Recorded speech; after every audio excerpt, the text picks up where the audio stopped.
Would be nice if I could make this thing more compact. Maybe if I figure out tier 3 runes it will become easier. Roland was down in his workshop working on the large cannon that he used for his dungeon grinding. Its design had been slimmed down and he actually decided to use some better materials from within the mining area. Yet, even with those to generate enough force to kill a tier 3 monster, it needed to be huge. Not really that heavy. Yet even the size didn't affect him that much as his enhanced stats allowed him to lift the whole construction and hold it over his shoulder. This thing was not something one person should be able to carry around. Even though this was just the barrel, it was just a thick slab of metal with runic engravings on it. I'm really above the limitations of humans from my old world. He didn't really test it out, but he wouldn't be surprised if he could lift a small car if he tried. The biggest problem was the counterweight, as he still had his human frame. Even though he weighed around 100 kilos, it was still a bit difficult to balance it out.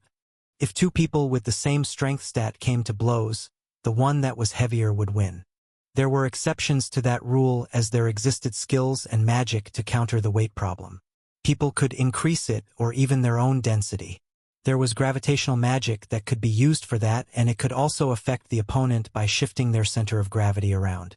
However, this was one of the more difficult fields of study. The people from this world evolved their magical skills while allowing other fields to fall behind. There was no need to do complicated math equations if a high-level skill could do it for them. Even with his rudimentary understanding of physics, he was probably still ahead of the usual scholars in this world. Perhaps going to that magical academy wouldn't be such a bad choice. The notion of him becoming a scholar at some magical academy wasn't that alluring to him, but there were clear advantages to that position. Their libraries would probably have all the knowledge he needed for research. By dismantling all the spells through his eye skill, he would be able to apply them to his own creations. Other craftsmen would need years and the help of their masters to even copy pre-existing structures. He, on the other hand, wasn't that limited, as combining runes into new customized spells was something he grew accustomed to. Surrounding himself with a field of gravity where he was the only one that wasn't affected would boost his fighting capabilities by quite a bit. If only it was that easy. Roland gave out a sigh while stuffing the oversized cannon barrel into the mule golem. It was time to head into the dungeon to do his usual grinding. His levels had started to stagnate as the monsters that he was going up against were now below him. Yet even when his level was above them, he still didn't feel comfortable battling them by himself. This was the main drawback of having taken a bonus tier 1 class when he was younger. His stat multiplier was below the tier 3 monsters he would face in there. Even with his prestige class that went above regular tier 2 classes, he was still at a disadvantage. The lack of higher tier skills was also a big problem, as there was a huge difference. This difference was greater than the one between tier 1 and tier 2 classes. The difference between a tier 1 and tier 2 stat multiplier was only 50%, but when going up to tier 3 it changed to 100%. This was not such an easy gap to close even with the help of all his buffing spells and his own 2x multiplier. It was still a lot safer to wait it out and slowly kill the skeletons that appeared before him. Or should I just come clean and let the guild examine the entrance? Roland was unsure of how long that would take. The reason that he was hesitating to reveal the secret opening wasn't exactly greed, but the uncertainty of when he would be allowed to get back in there. At this point, he had gathered enough precious metals and minerals to last him for his tier 3 ascension. Yet the procedures that the Adventurer Guild went through weren't that speedy. First, a scouting party would be formed to probably just examine the entrance and the few tier 3 skeletons that roamed it. Then they would need to petition aid from the larger cities where the more experienced adventurers resided. It could take from weeks to months before a proper expedition party was formed. Then another few weeks to actually delve into the dungeon. Only after everything was somewhat examined would it be open to the public. Perhaps with his current standing, he would be able to get in faster, but he wasn't quite sure. They don't usually allow gold rank adventurers into tier 3 dungeons. This was the biggest problem. If he went by rank, he would not be allowed to get in there without at least one tier 3 class holder in the party with them. He didn't know any platinum rank adventurers that would be happy to take a runesmith or someone posing as a rune mage with them that easily. Things got complicated and could cause him to not be able to use his farming spot for even a year. Then, if the dungeon was deemed to be too dangerous for Tier 2 class holders, he might not even be able to venture in at all. There weren't that many monsters over the 100th level roaming the deepest parts of the lava zone. This would really slow down his progress to the point of it being better to go to a different city with a more suited dungeon.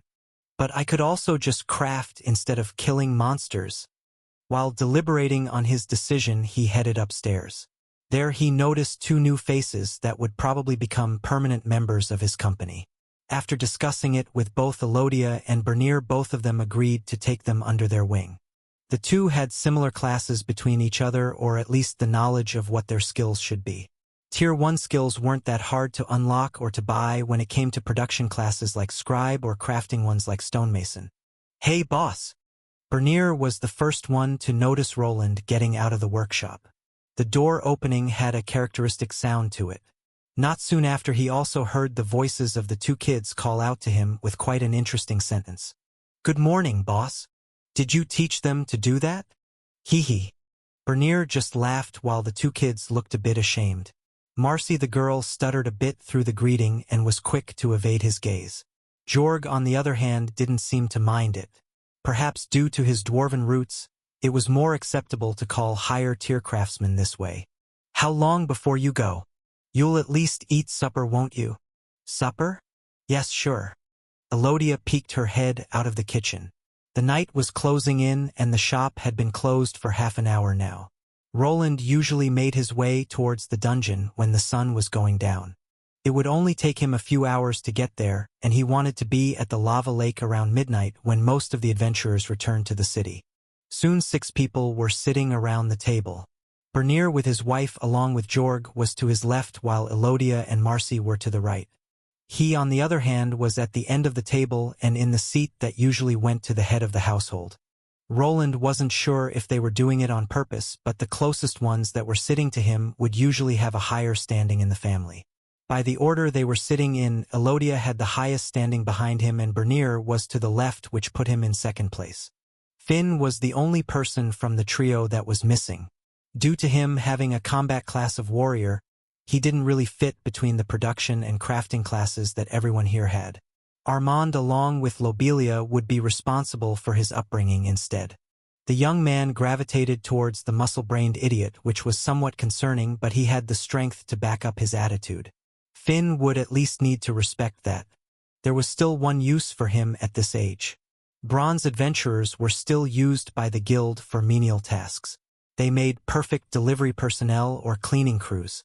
Killing small-time monsters didn't really bring in that much money, so they could counteract this by doing odd jobs. Using the boy as a pair of eyes was also an option.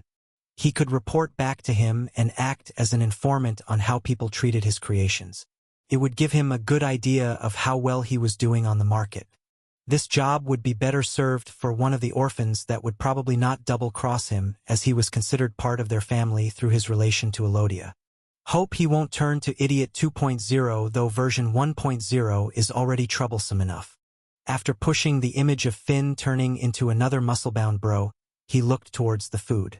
Elodia's cooking skills had only improved through the years of her using them. Level-wise, she was still a Tier 2 class holder, and even if she wasn't given the stat multiplier like combat classes, the skills still had their use. "So, how are the trainees doing?"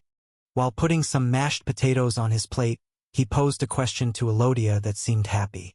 "I think Marcy is doing great. She was able to copy the flyers without a problem. I think with some practice we could start advertising your wares outside the city." "Outside the city?" Elodia nodded at Roland's question while she turned towards Marcy, as if she was prompting her to say something. "It's fine, you can say it just like we practiced." Roland's eyes locked together with the young girl's, who quickly turned away. It was clear that she was about to say something, but after making eye contact she got scared. This caused Bernier to burst out in laughter and was followed by Diana smacking his head. "Hey, stop being rude." "Ow, that hurts. Why did you do that, woman?" "What? Want me to do it again?" And no." Bernier looked at Diana's rather muscular arm that had been toned by years of swinging a blacksmithing hammer. It was quite funny to see the boisterous half-dwarf shrinking back after getting smacked, but it also made Roland appreciate the relationship he had with Elodia. While he sometimes received some light taps, she lacked any physical strength to cause any permanent damage. On the other hand, he wasn't sure if there wouldn't be any long-lasting damage if Diana continued to punish Bernier with those muscular arms of hers. I'm sure she'll get used to it. Marcy said that she wanted to create flyers or new pamphlets for the shop. These could be given to the merchants to other cities.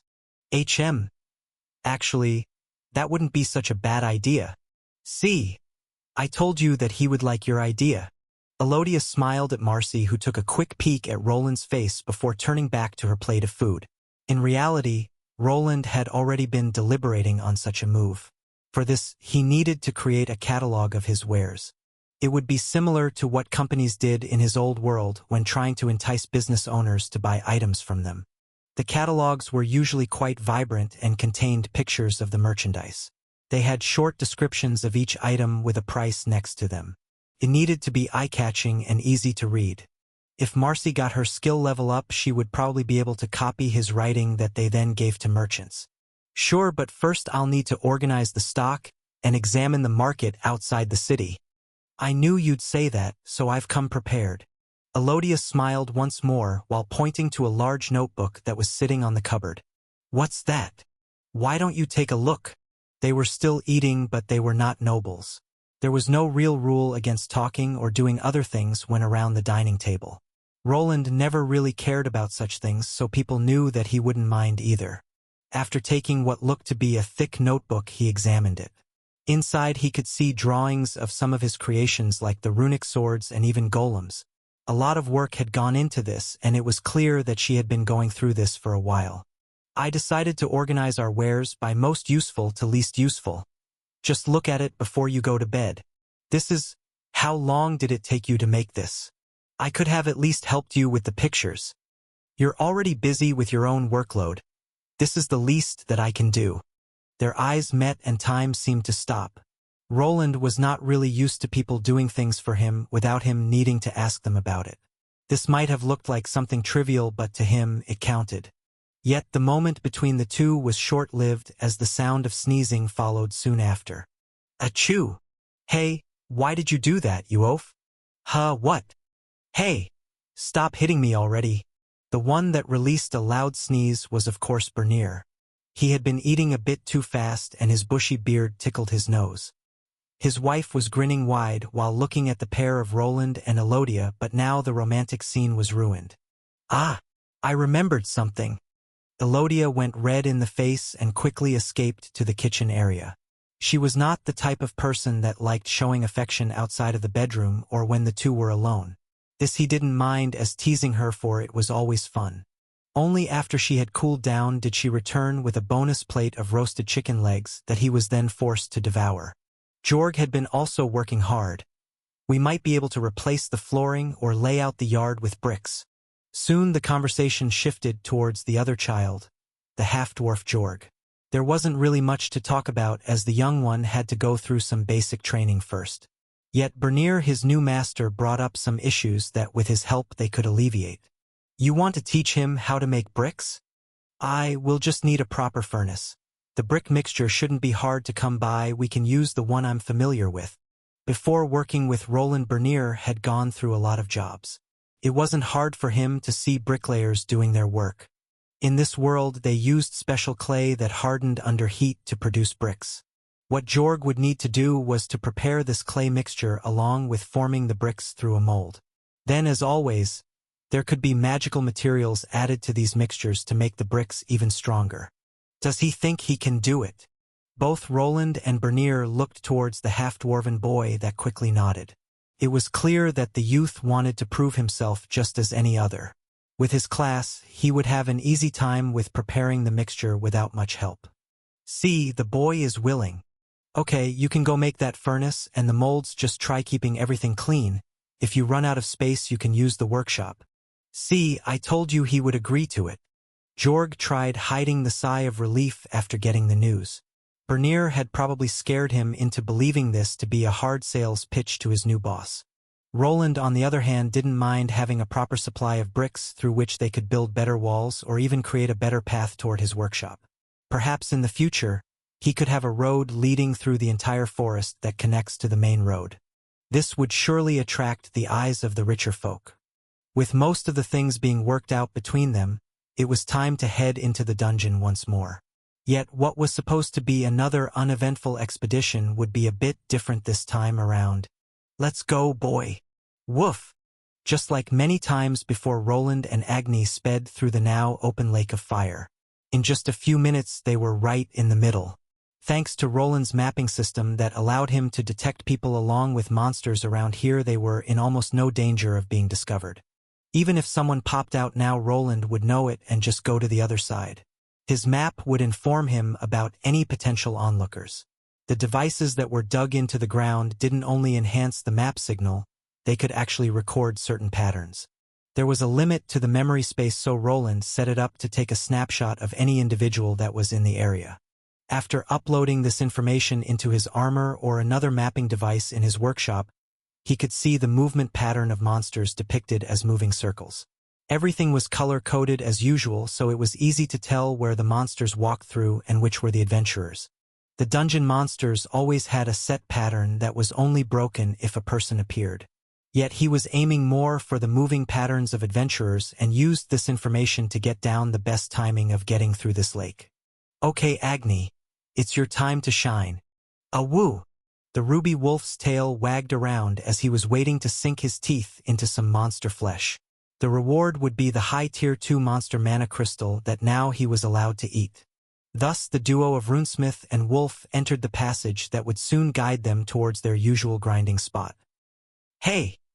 Get a move on already. Wait. Give me a minute. Ugh. Why did you go out drinking if you knew that we had work today? Shit. I didn't want none of this. That old bastard just shoved this on me. Hey. That's disgusting. Why didn't you drink a potion? Those are expensive. I can walk off this hangover in no time. Oh really? A certain sibling duo was arguing right before entering the dungeon. One was a famous Casanova and muscle brain named Armand, and the other was the half-elven troublemaker, Lobelia.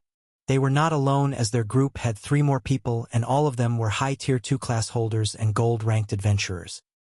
Here, have some water. Ah, that hits the spot. At least I know I can count on you, Jasmine. A woman with brown hair that was carrying a large bow on her back leaned in to give Armand a wooden water bottle. To the sides of the bottle, there were visible magical inscriptions. Even though the bottle wasn't all that large, Armand was still able to chug down on it for a bit before finally giving it back. You're too easy on him, Jasmine. You should let him suffer some more. Screw you. Armand gave Lobelia a glare while trying to straighten out. Even though he was literally carried out of the whorehouse an hour ago, his stats and skills allowed him to sober up quite fast. The 2 men that were forced with this task were standing in the front. One looked to be a stocky-looking shield warrior of the dwarven variety, while the other was quite large and green. Korgak, think arm and should stop acting like child. Haha. Did you hear that? Get up and let's move on, you pansy. Move it, ye whoreson. The dwarf didn't look too happy about having to move out this early in the morning. Shut up, all of you, and you the most, Wedamir. I know you've drunk at least as much as me. But I'm not acting like a lassie licky. The group started laughing while Armand tried to stabilize his legs. The world was still spinning, but slowly everything was returning to him. Wedamir was a dwarf, so even though he reeked of cheap booze as well, he was already mostly sober and ready for some action. Okay, while the idiot recovers, how about we discuss this mission? Don't you think that it's a bit strange that the guild master gathered us all up? What could there be down there that requires 5 gold rank adventurers? Korgak don't care. With a quick reply, the half-orc placed his oversized finger into his nose and started digging. Lobelia narrowed her eyes and turned to the potentially only sane person in this group of 5, that was the main tracker, Jasmine. I've heard that there were more people vanishing than usual. Think it was mostly around the large chasm area which we are supposed to examine. Lobelia nodded while thinking back to the way they were given the mission. First of all, it was strange that it wasn't an official one. The guild master forced them to take the special mission and even promised some nice rewards which she could not ignore. In reality, She was the reason Armand was even on the case, as no one else would probably know where he was getting drunk at. Could dark adventurers be involved? She asked while prodding Jasmine for answers. Dark adventurers was a nickname for people that worked for the guild but also attacked other members like bandits. These didn't always have roots in the Thieves' Guild but were more common than most of the citizens realized. That's a possibility, but would we even know when we got there? I think the guild master would have mentioned something. I don't think a dark adventurer would attack us. You're probably right. Then the other option is, a rare monster or a zone boss has appeared? That's more likely. We should be careful. If it's a boss, then it could be closer to Tier 3. Jasmine and Lobelia nodded at each other after coming to a consensus. Sometimes in dungeons, rare monsters with enhanced abilities and intellect would randomly appear. They came in all shapes and sizes, but one thing was clear: they were troublesome. It wouldn't be strange if adventurers that were used to the lower-level Tier 2 monsters were killed by a rare spawn or a zone boss. The first type was mostly weaker, but its unique characteristic was that it could move through the entire dungeon region it appeared in. The zone boss, on the other hand, acted more similar to a level boss, and it stuck to a certain area it spawned in. If all the disappearances occurred at the chasm, then it might be a zone boss. We'll have to be careful. I agree. No use losing our lives over it, but on the other hand, Jasmine wanted to give out a sigh while looking at Lobelia that had sparkles in her eyes. It was clear that she was thinking about the potential rewards. If it was a rare high-level Tier 2 boss, then it would probably drop some valuable rewards. The bodies of those monsters were worth a lot, and the higher the tier of the monster, the more the guild would pay up as well. It was a quick way for them to get rich, but also a fast way of perishing. Ha! Why do you look so glum? Don't worry, I value my life more than some gold coins. I'll remember that. The two women jointly nodded while going toward the two arguing men. Wedemir and Armand had a short history with each other as they were at a similar level. Both of them had a few run-ins with one another even outside the city, as they didn't really have their own party.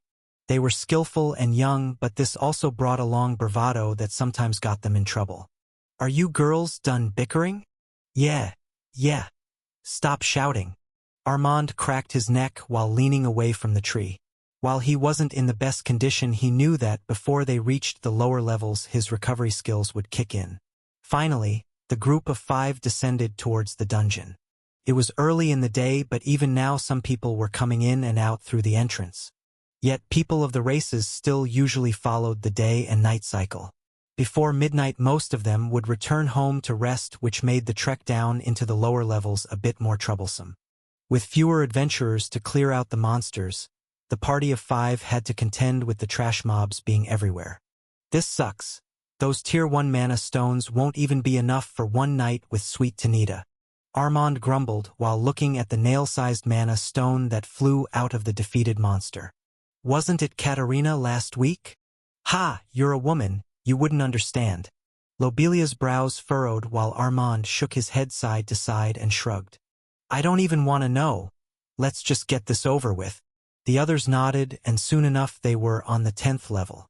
Luckily for them, the boss chamber was already open, and they didn't need to waste more time killing low-level beasts. After passing through it, they arrived at the smoldering hot lava area that would usually make them sweat. Yet they had already spent enough time here to gain heat resistance skills that alleviated the stuffy environment. Nothing seems to be out of place here, at least. While the men of the party were lazily going out of the boss room, Lobelia used her enhanced senses to look into the distance. There she could spot the usual salamander monsters crawling out of the lava puddles as per usual. A couple of other adventurers were also here, and they were engaging those monsters in battle. Is something wrong? I'm not sure. But aren't there usually more monsters in this area? Jasmine asked while Lobelia slowly replied while looking around.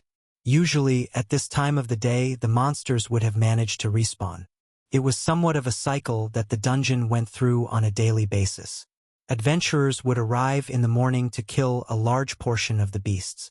Their count would go down, and only when they returned back in the morning would their numbers be restored. Could the zone boss be a salamander type?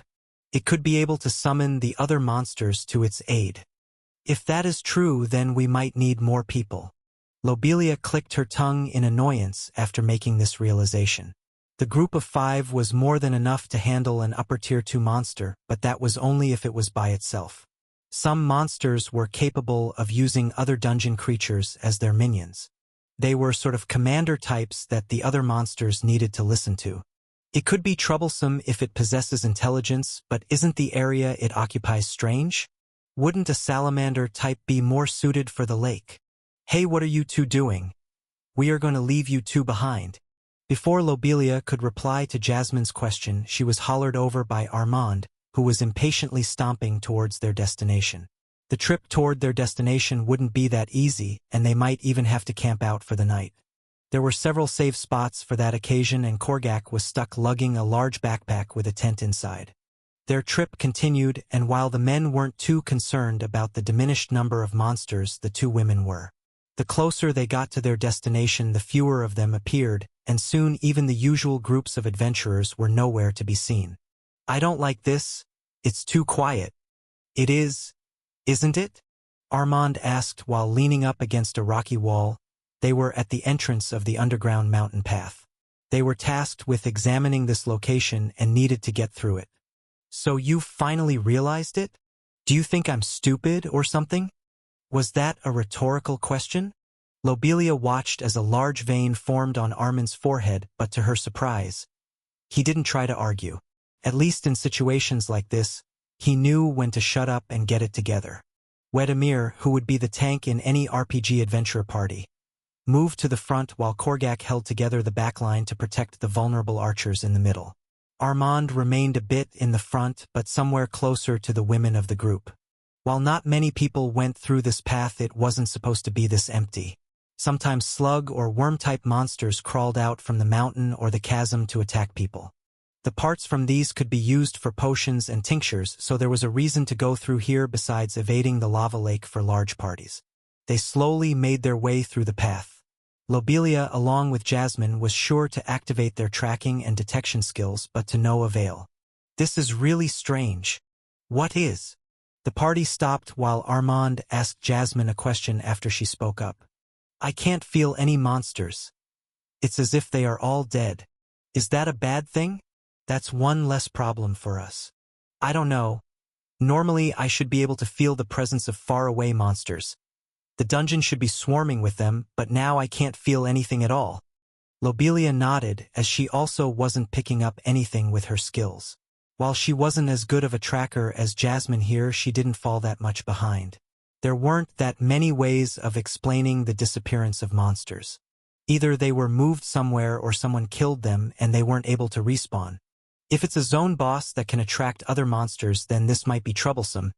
It might be guiding a large chunk of them through the dungeon, but if it's not on this side, then... The adventurers nodded at each other and picked up their pace.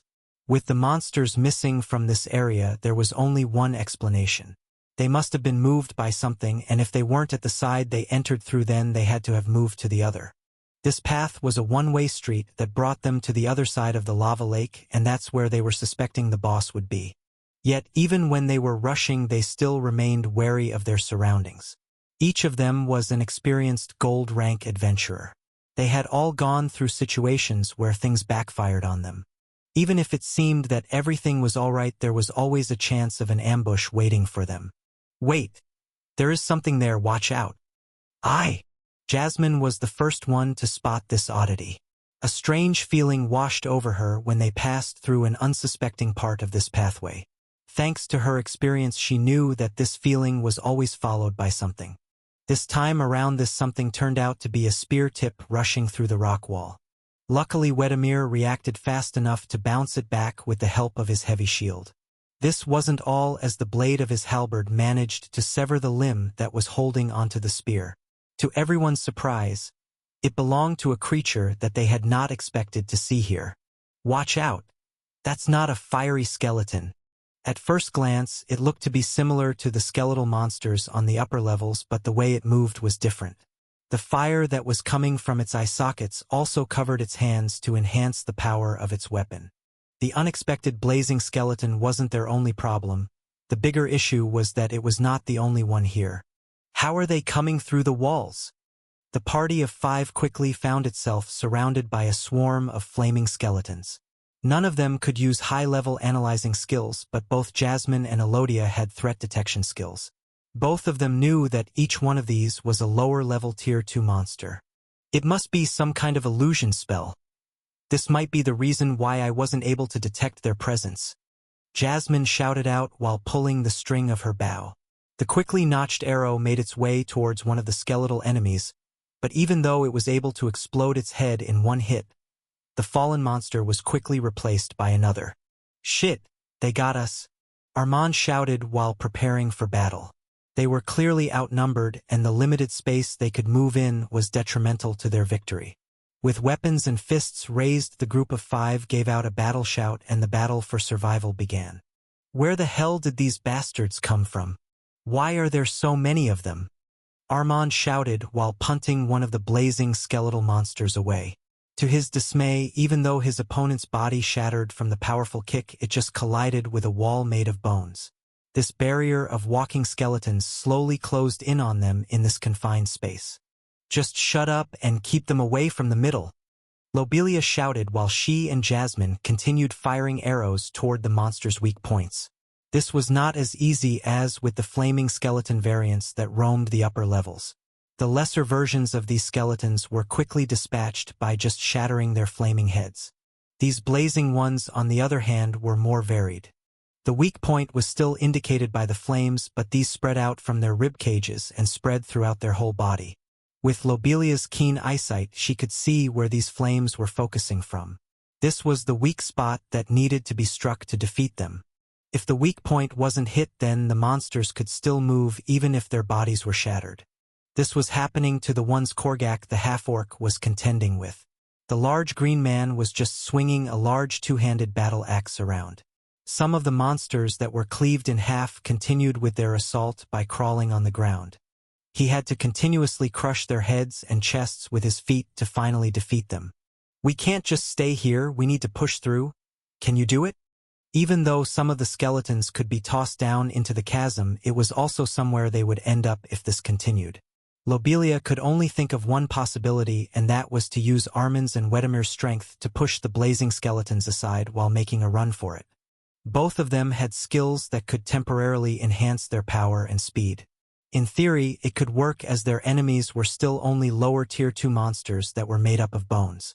They weren't all that heavy, so pushing them aside through a combined effort wasn't that outlandish. "Need me to make some space?" Armand looked at Wedemir, who just nodded and pushed the tower shield he was holding towards the monsters. The tactic was easy: the dwarf would go first, and then Armand would burst through the middle right after. His martial artist-like skills required a bit of a charge-up, but they were quite powerful. While he was gathering the required energy resource that his class specialized in, the dwarf was slowly pushing the monsters away with the help of his defensive skill. Wedemir's body gave off a faint blue glow as his skill was activated.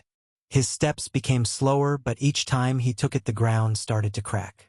The monsters that tried pushing toward him found themselves unable to. It was as if he had become a moving wall that they couldn't get through. The skill that Wedemir was using was called Moving Fortress and allowed the tank from the party to increase their weight while also producing an area of impenetrable force around them. The increase in mass and density allowed the user to shrug off a lot of attacks and also go against larger beasts without getting knocked away. In this case, it was enough to push the mass of skeletons away while also managing to make them fall into the chasm. Yet it had a downside of using up a lot of the skill user's stamina in the process. The longer Wedemir kept it up, the more out of breath he became. But his aim was not to push these monsters away, but to force more of them into one concentrated area. Then it would be up to Armand, who had a more penetrative skill at his disposal. Soon it was time. Armand's whole body began to expand and his skin became dark crimson. More veins than usual appeared as he had to initiate one of the berserker skills that he had grown slowly accustomed to. A red aura of swirling energy surrounded him and condensed around his shoulder area, which would be used to focus most of the power too. "Korgak, get ready. We are going to make a run for it." Korgak, that had to contend with the backline alone, was already bleeding. Only thanks to his vitality and stamina was he able to last this long while going against a swarm of skeletons with almost no help from the others. After the signal was given, he was quick to deliver a ferocious side cleave to the charging skeletons before turning around and running. At the same time, he could see Armand taking off towards the condensed group of skeletons that were forced together by their dwarven ally.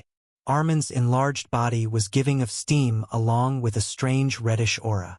This aura had formed into a face of a tiger that formed around the shoulder area that would be the initial point of impact. Armand bolted forward while leaving the imprints of his feet on the hard rocky floor. Wedemir on cue stepped to the side to not get hit, as he knew that his human friend would not be able to change his trajectory after activating this skill of his. A roar that sounded like a tiger flew by him and collided with the wall of skeletons. It was working. The monsters were too feeble to block the ferocious tackle. It seemed that the group would be getting out of this alive. If they managed to get through the bony roadblock, it was smooth sailing from there. Yet this wouldn't be happening. About halfway through the charge, Armand noticed something. There was a spike in mana that even people without a proper mana sense skill could feel. "What the?" he shouted as he collided with a wall made of bones. This barrier wasn't that simple. It was composed of not only bones but some kind of green swirling flames. When Armand connected with it, he could feel as if he collided with something made from magical metal. Instead of getting through, he could feel his own body breaking. With all his might, he tried giving it all, but his momentum was stopped, and instead of getting through, he got injured himself. The rebound from this collision tossed him back into the arms of his dwarven companion that wasn't far behind. "Oh no, Armand!" Lobelia screamed out as she could see her brother's right shoulder and whole arm getting limp. Blood sprouted from it and was followed by a small fountain from his mouth. Their escape attempt had failed, but the wall of flaming bones wasn't the only surprise. Normally they expected the blazing skeletons to attack them immediately when they now had the chance. Wait! Why did they stop? Instead of going right after them, the monsters halted their attack. Soon the group released the reason for them to halt, and for the wall of bones appeared before them. The monster that was probably responsible for the disappearances of the adventurers was there, and it was not something that they were expecting. Is that a lich? Jasmine stuttered as she was the first one to spot the monster that was floating above the whole scene. After the blocking spell was cast, it made itself known to the adventurer party, and it was clearly stopping its minions from attacking them. Why would a Tier 3 monster be in this dungeon? Did the guild lie to us? Lobelia looked toward the floating necromancer that was just there staring at them. Even though she couldn't identify the creature through an identification skill, it was an obvious Tier 3 monster. It was possible for a skeletal mage-type monster to exist, but this one was certainly not acting like one. Those variants were not able to control other skeletons. The ones that could were liches, and they only existed from Tier 3 and onwards.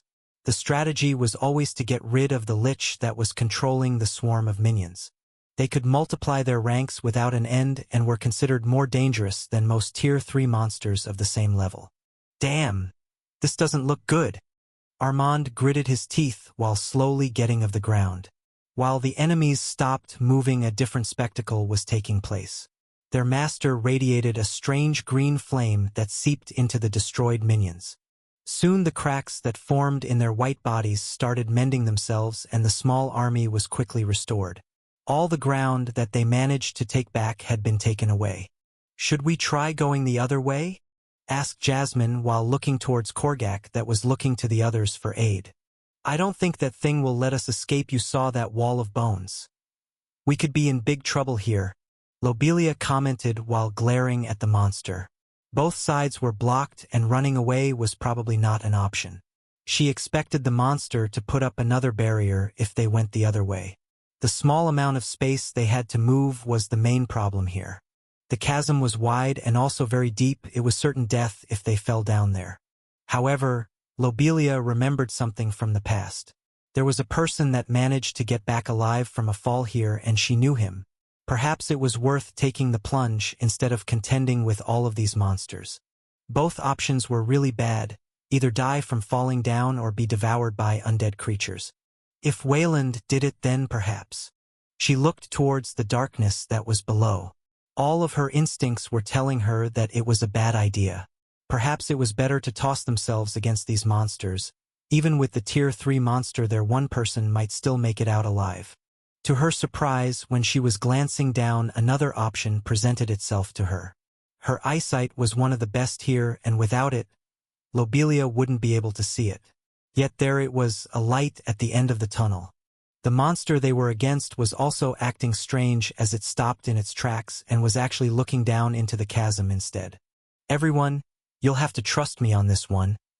We need to jump down and do it right now." Awoo. Roland along with Agni stepped into the underground chamber. He had come here for the usual grinding session while his spider drones mined for more minerals. After being here multiple times, he had an idea of the respawn times of some of the rarer metals. The red mithril, or for instance, took over a month to appear again. This was not the problem though. As he was going through the dungeon this time around, there was a decrease in monster numbers.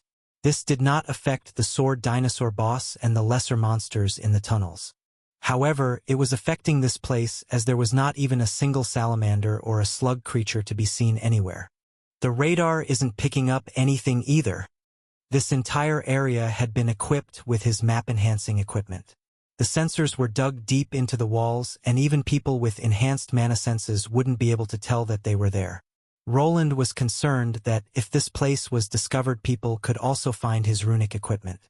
It wouldn't be strange if they came to him to ask why there were runic contraptions in a secret mining area. If they dug in deeper and brought some specialists, the runes would be attributed to him, as there always existed a pattern. This pattern could be easily recognized by higher-level rune mages or runesmiths. Thanks to these creations of his, he could extend the range of his map. There he could see a clear lack of any monster in the vicinity. This was strange, as there was always at least one salamander to greet them in the main chamber, and then several other monsters in the tunnel leading to the chasm. Now, on the other hand, there was none here and only one in the tunnel. Why is that monster at the edge of the tunnel? Did it go for the camouflage I made? That was the original entrance to the mining area that he discovered during the expedition with his brother. To prevent people from getting here from the outside, he had concealed it. There, it would mostly just look like a regular rocky wall, but in reality it was fake. Now a monster was standing in the spot it was not.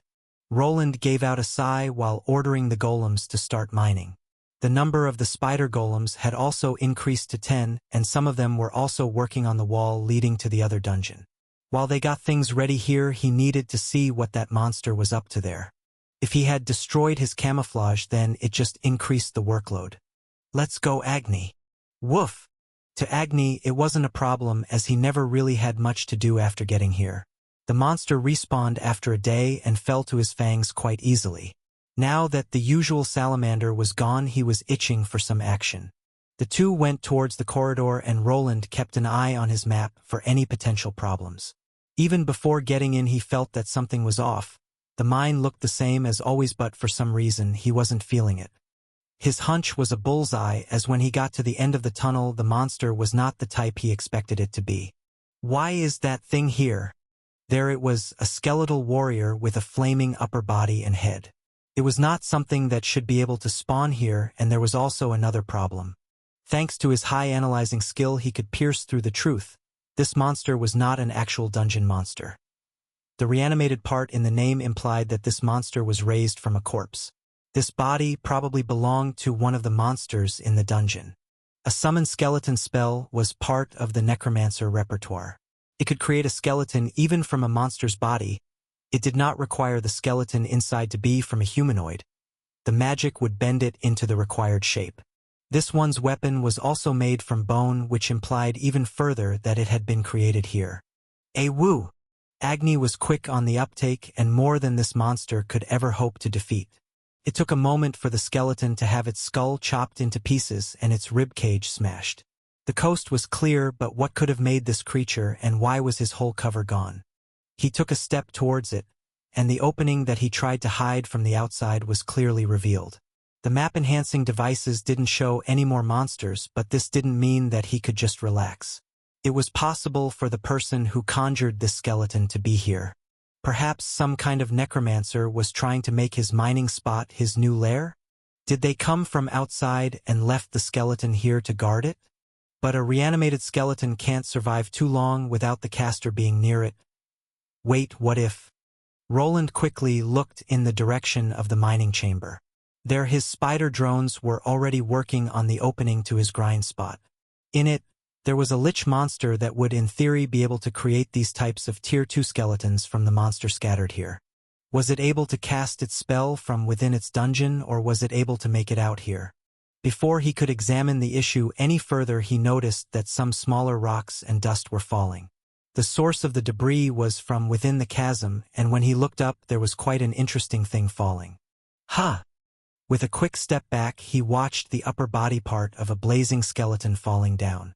It barely missed the opening he was in and continued to fall down along with more rocks. There was something happening up there as some more skeletal remains continued to tumble down into the abyss. Thus, the only thing left to do was to activate all the magical spells that could clear away the foggy surroundings and enhance his view. For a better vantage point, he even decided to create a temporary platform with the help of earth magic that he could stand on while looking. What is happening up there? Are those adventurers? While he couldn't totally make out who it was, there was a fight up there, and the skeletons that were falling down had to belong to whoever left this one here. Before him, a strange scene that he wasn't expecting was playing out. Normally Roland wouldn't be able to see anything when looking up. The only reason now was a strange clearing up of the fog that mostly barred anyone from peeking through. Together with the latest enhancements to his eyesight-boosting spells, there was a tiny bit that he noticed. There were people getting pushed against the edge of the chasm. He could not really tell who they were with his eyes, but his mapping device was different. Previously, he had done some experiments with some of his weapons. He wanted to see if he could include them in his map display to know whenever a person with this weapon was near. There were two of his better runic creations up there, one he made for Armand and the other for Lobelia. The main reason was at first a joke. He wanted to just avoid the muscle-bound idiot whenever in the dungeons or outside. Yet now he was sure that it was him and his sister that were close to falling down. These skeletons aren't that strong. Could that thing be up there with him? Roland wasn't sure if the lich that he saw within the other dungeon was the true perpetrator just yet. It was still possible that some kind of necromancer was behind it all. There was a possibility that this person discovered his secret mining area and decided to take it over. Perhaps Armand and the adventurers up to had been unlucky and ran into him as he was going out from the chasm. To his knowledge, tier 3 magical classes were able to produce a levitation spell. While it was nowhere near a flight spell, it was enough to move the caster up and down in places and would be perfect to enter the mine from this side. Either way, if I don't help them, they will die. A lich or a powerful necromancer didn't change much. They both had to be strong enough to push back Armand and Lobelia along with 3 other people back. It looked like they were going to fall, which indicated that they were surrounded by those blazing skeletons. Quite a bit of them had fallen down here, and there were probably more. However, this was troublesome. The area where he was more than a kilometer away from them. The bumpy terrain also didn't leave space for maneuvering. If they didn't fall directly towards his location, they would just go down and probably die somewhere below. Will they even jump down or get pushed? He wasn't sure about anything, but he used his large mana pool to try to enhance his detection devices even further. To get a better signal, he took out a small disc from a spatial satchel and threw it up towards the direction of the fight. As the disc rose in height, it started giving off a brownish glow. When close to the end of its flight, this glow caused it to stick to the wall like a magnet. This runic implement was a signal amplification device. With it, he could get a better grasp of the situation that was happening up there. With its help, he could clearly see a group of 5 adventurers that were all above level 100. It was a party made up of gold ranks, and they were surrounded by reanimated skeletons. Yet the more interesting circle was slightly behind the large group of blazing skeletons. With this, Roland had his answer. The one responsible for all of this wasn't a necromancer. It was a high-level monster instead. The color of the dot and its size indicated that a tier 3 monster was standing a bit away from the swarm of its minions that were pushing into Armand's group. Could it really be that strange lich? How did it get out? Is this all my fault? There were a myriad of questions going through his head, but they mostly went towards one point. How was this thing able to get out of the dungeon? Roland was almost positive that it probably had something to do with his involvement with the other dungeon. It would be too much of a coincidence if it wasn't due to his excessive grinding habits. This was an unprecedented situation that he had no knowledge of ever happening before. Only one situation was somewhat similar, but it didn't really involve two different dungeons interacting with each other. A dungeon break was the closest thing he could come up with. It was a situation in which monsters could go outside and no one had a proper explanation for why this happened to this day. This lich had been able to escape to this dungeon, so it wouldn't be strange if it could go outside of it as well. What will happen to Albrook if that thing gets out? Roland tried recalling the level of the lich. It was close to level 160, but now it had become free of the dungeon. Monsters, just like humans, could raise their levels by killing other beings in this world. It was clear by the many skeletons that it was summoning that it had been clearing out the creatures from this dungeon. There was one difference between necromancers that were still alive and liches. The summoned creatures would weigh hard on the caster's soul. This limited the necromancer's creature pool, but it wasn't the same for the lich. That monster didn't have a soul or was never a person, to begin with. Its minion count was mostly unlimited. Until it was alive, it could just produce more and more monsters. Various scenes went through his head in just a fraction of a second before he decided to act. Even though the monster was out there, he could not do anything about it now. The people up there probably needed his help, and the only way for that to happen is if they noticed him or fell down. First, with the help of his earth runes, he started to produce a sturdy platform on which he would be able to support more than just himself. The shape of it was also quite unique, as it began to take the shape of a large bowl. This would only work if he managed to get Armand and Lobelia safely towards the tunnel.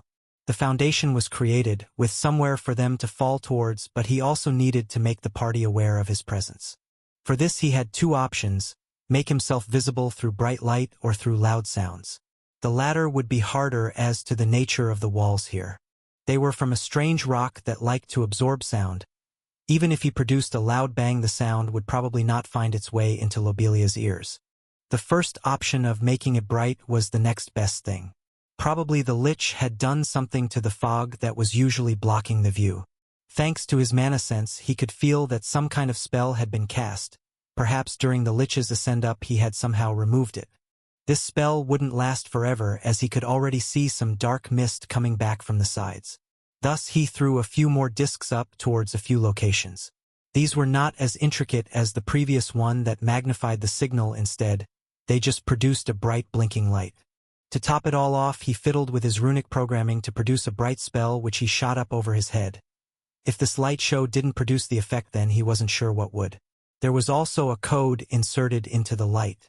This word had its own Morse code analog that he set up with a hidden message. People like Lobelia or any tracker should be able to figure out what the blinking meant. They really jumped down. In all honesty, Roland wasn't sure that even if Lobelia saw him down there, she would just jump. Some adventurers would see a more favorable outcome to just toss themselves against the lich and hope that at least some of them got away. Yet there they were, trusting in the light show that he was producing. To not be a disappointment to the people that put their faith in him, he went to the second phase of his plan. It would have been nice if he had any gravity runes that he could use. They would be perfect to cushion their descent, but he would need to go with the next best thing: wind and water. While he was producing the light show, he had already used his feet to produce a simple water creation spell. The shape of the bowl was to hold it in place, and the wind spell he was about to shoot up would dampen the fall enough for them not to die before hitting the water. The biggest issue here was the limited space and then the hasty process of this entire construct. I'm going to haunt you forever if I die. You! Roland could finally hear some voices as the party of 5 descended from above. Most of them were shouting, but one voice that probably belonged to Armand was constantly yelling at someone. Soon they would be hit by a giant twister made up of green energy due to the mana that produced it. This torrent of winds would try to push them up, while soon after suddenly pulling them towards the basin of water. This was not an easy feat to achieve even for an experienced mage. Roland really had to strain his multiple pseudo-brains that his parallel thinking trait gave him.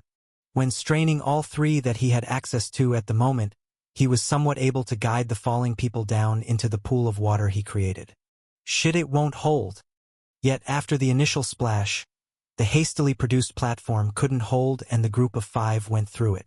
Roland had somewhat expected this to happen, and so he shifted to plan B, which he had also prepared. This one was a lot less refined, as it involved just 2 sturdy magical ropes that he wrapped around his arms. These ropes were made from special materials that would allow the infusion of mana. After injecting mana into them, the caster could make them move like extensions of their body. It took a few tries to get the hang of it, but Roland had already gone through the training. At the moment of impact and destruction of his pool, he executed his rescue plan. Both of the magical ropes shot out to entangle the closest people there. Instantly after the entanglement, he could feel a large amount of force pulling him down.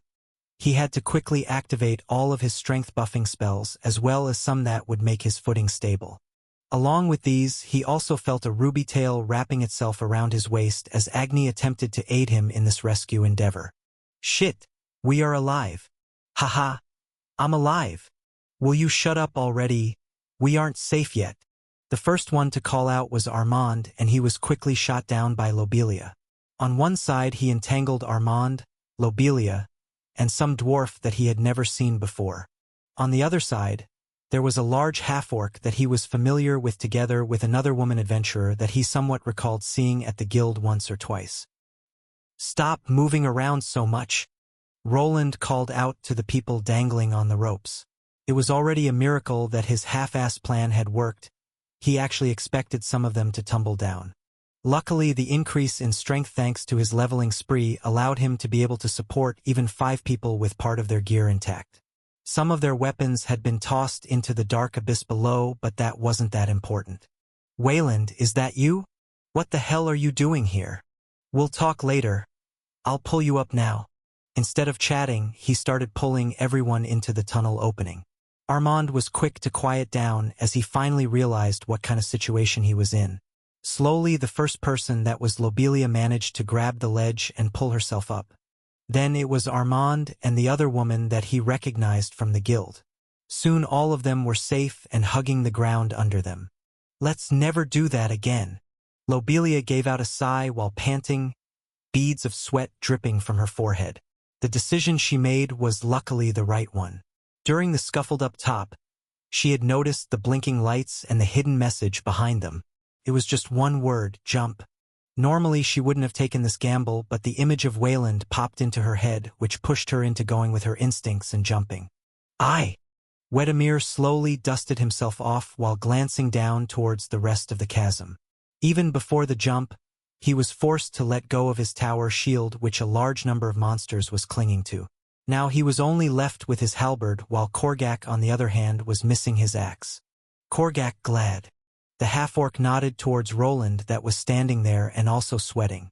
The whole rescue mission was over, but now he had some explaining to do.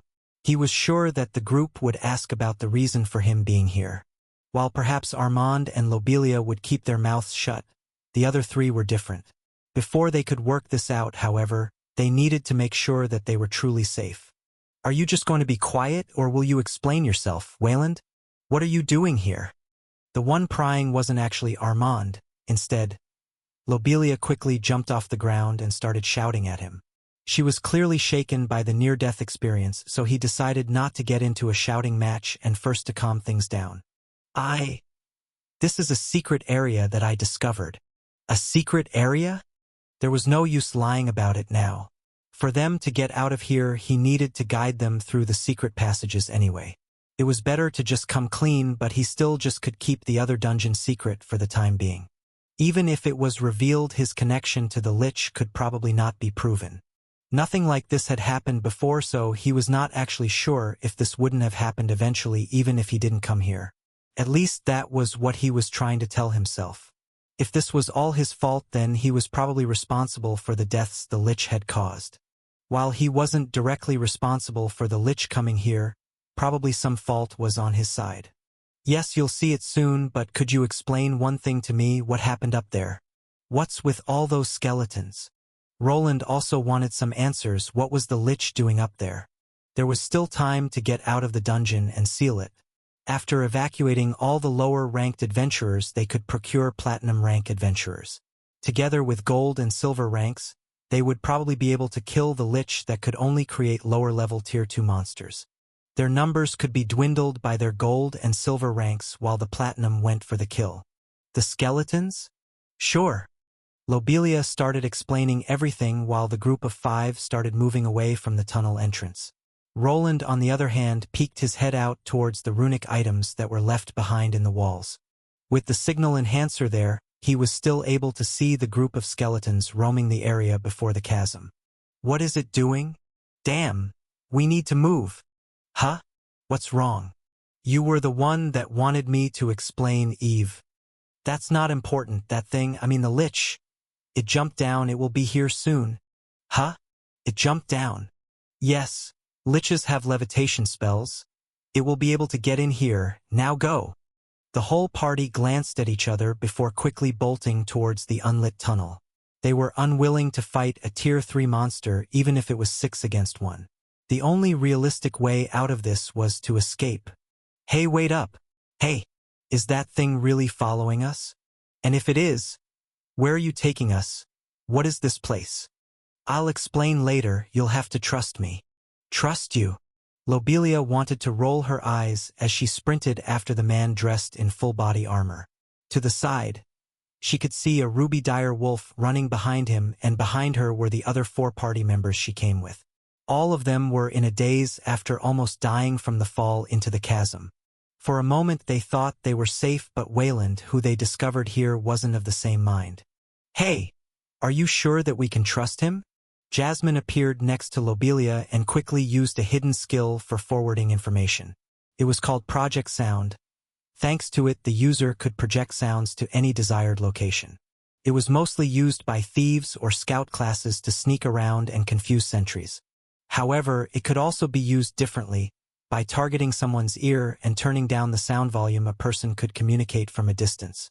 Attacking it by shattering someone's eardrums was also possible, but only with a high enough skill level.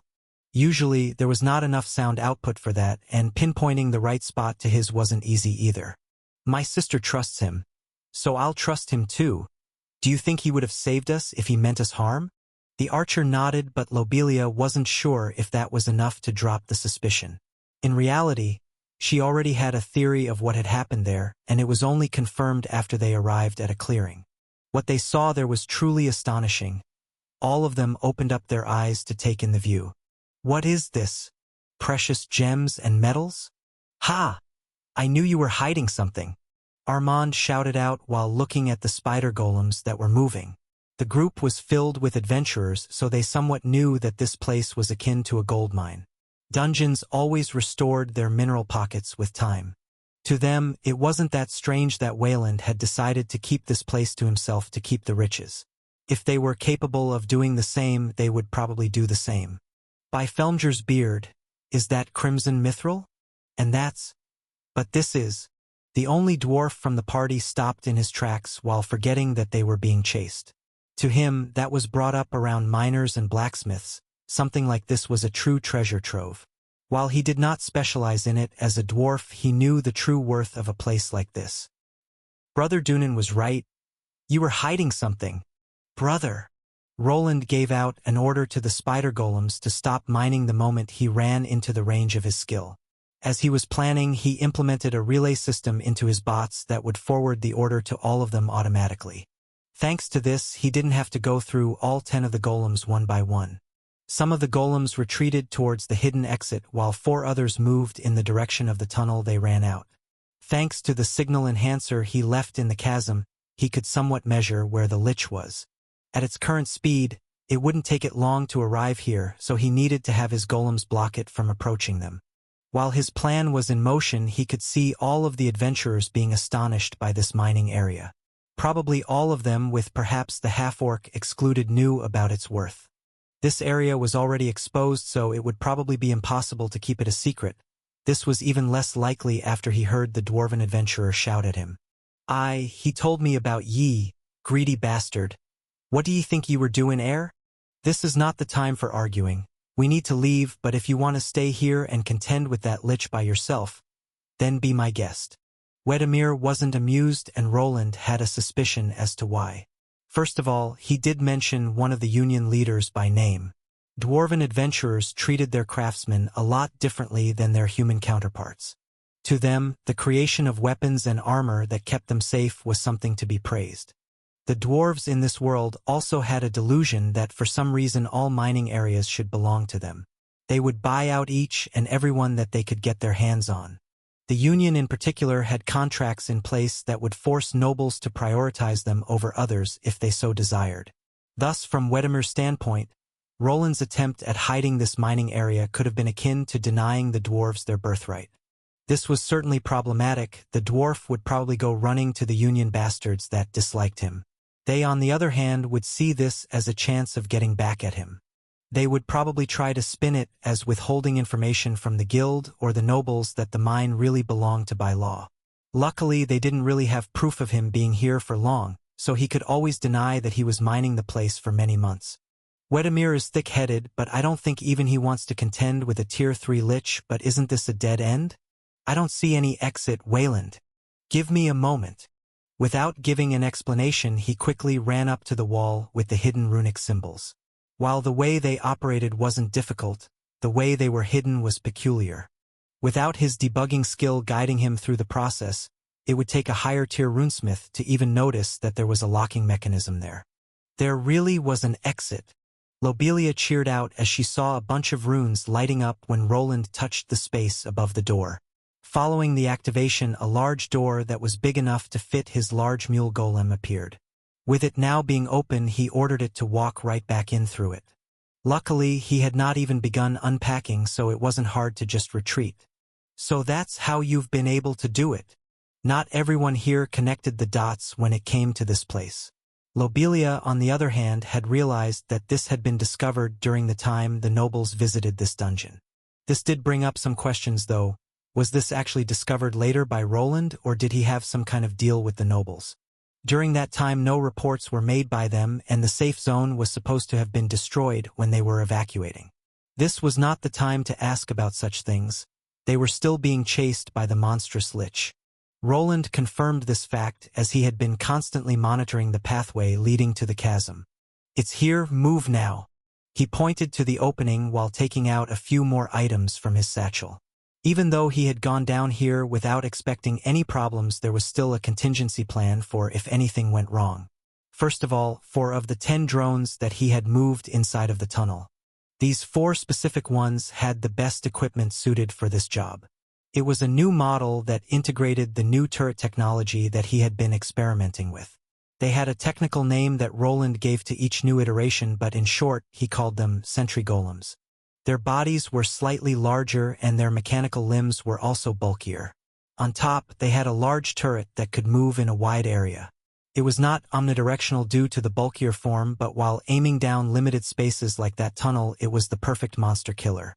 The robotic golems dug their spider-like limbs into the hard rocks as they waited. 2 were down on the ground, while the other duo was above them on the ceiling. Thanks to Roland's map, they could see the enemy getting into range, and when the lich ducked out of the corner, they would activate.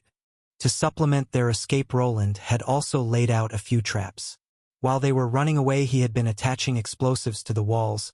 Almost all of the ones that he had were now stuck to them and would detonate the moment someone passed by them. At least that was the plan, but his map was telling him otherwise. The view was quite limited, but he could see the dot that represented the lich start to move through the pathway. The mines that were placed there and that were supposed to react to his presence didn't activate for some reason. Perhaps the lich had some kind of skill to detect or disable the runic bombs that he placed there. They were still only simple runic devices that would activate when someone moved in range or stepped on them. If the monster was able to evade his traps, he would need to place more elaborate ones instead. His new improved bombs could be thrown from a distance just like the signal magnifying device before. The disc shape allowed for a better throw and the flat surface could easily stick to rocks. One of these bombs made its way towards the entrance to this mining area. As it connected with the wall, it started to glow. This glow caused more rocks to appear around it for camouflage purposes. It was in short a self-hiding bomb. The earth magic runes that were there could imitate almost any terrain. While he was preparing the second line of defense and the adventurers were going through the exit, his golems finally picked up the enemy. Their golemic eyes could see the skeleton surrounded by some kind of flame barrier. Through them Roland could tell that this was indeed a lich from that dungeon. It was also probably the one that jumped into his cannon beam. A barrage of blue energy blasts shot out from the sentry golems. They were all enhanced mana arrows that used a similar spiral motion to drill themselves through armored opponents. Before they collided with the lich, they started to decrease in size. With the decreased magical output, they were then unable to contend with the magical barrier the monster surrounded itself. What is that? A mana-canceling barrier? No. It should have something like that. Instead of canceling mana, it was doing something else. The monster was a tier 3 being and someone that had high control of magic. It was probably exerting its control over the mana being shot towards it and weakening it in the process. It was a similar effect but not as strong and had more weaknesses than outright canceling the mana particles. The golems that he created would be great against non-magically inclined opponents. When two spellcasters contended with each other, most of the time the one with more mana or control over it came out victorious. The toughest part was getting through their shields that protected them from harm. Even Roland would be able to an extent disperse enemy mana with his own abilities and also had some runic contingencies in place for such an occasion. It's here. Get in. Shit, are you sure about this? Can't we just make our stand here? There are 6 of us and that thing is alone. It won't be alone for long. Now get in. Armand was the last one in line of getting in. While they had the number advantage, it wouldn't be for long. Roland wasn't sure how the blazing skeletons were getting down from that cliff, but he was picking it up on the radar. They were making their way down here. Even if they could take out this monster together, if the swarm of tier 2 skeletons arrived, they would be done for. There were too many variables, and he could see that his magic attacks weren't as effective. Roland didn't have much experience against other spellcasters. Usually, the spells overpowered his opponents as they weren't very experienced with them either. He had never faced off against a mage on his own level, and this lich outranked him by a tier and also level. The better way would be to make a tactical retreat for now and bring some tier 3 backup later. No adventurer guild would let such a strange monster roam the dungeon. They just needed to evacuate to the higher levels and wait for help. The monster would probably remain to roam this level for the time being, at least that was what he was hoping for. This monster was quite impatient. After the barrage coming from the golems, it charged forward as if it was maddened by something. The turrets continued to fire, but they could not pierce through that magical barrier. Soon the monster was upon them, and without even bothering to properly attack the mechanical beings, they just began to melt.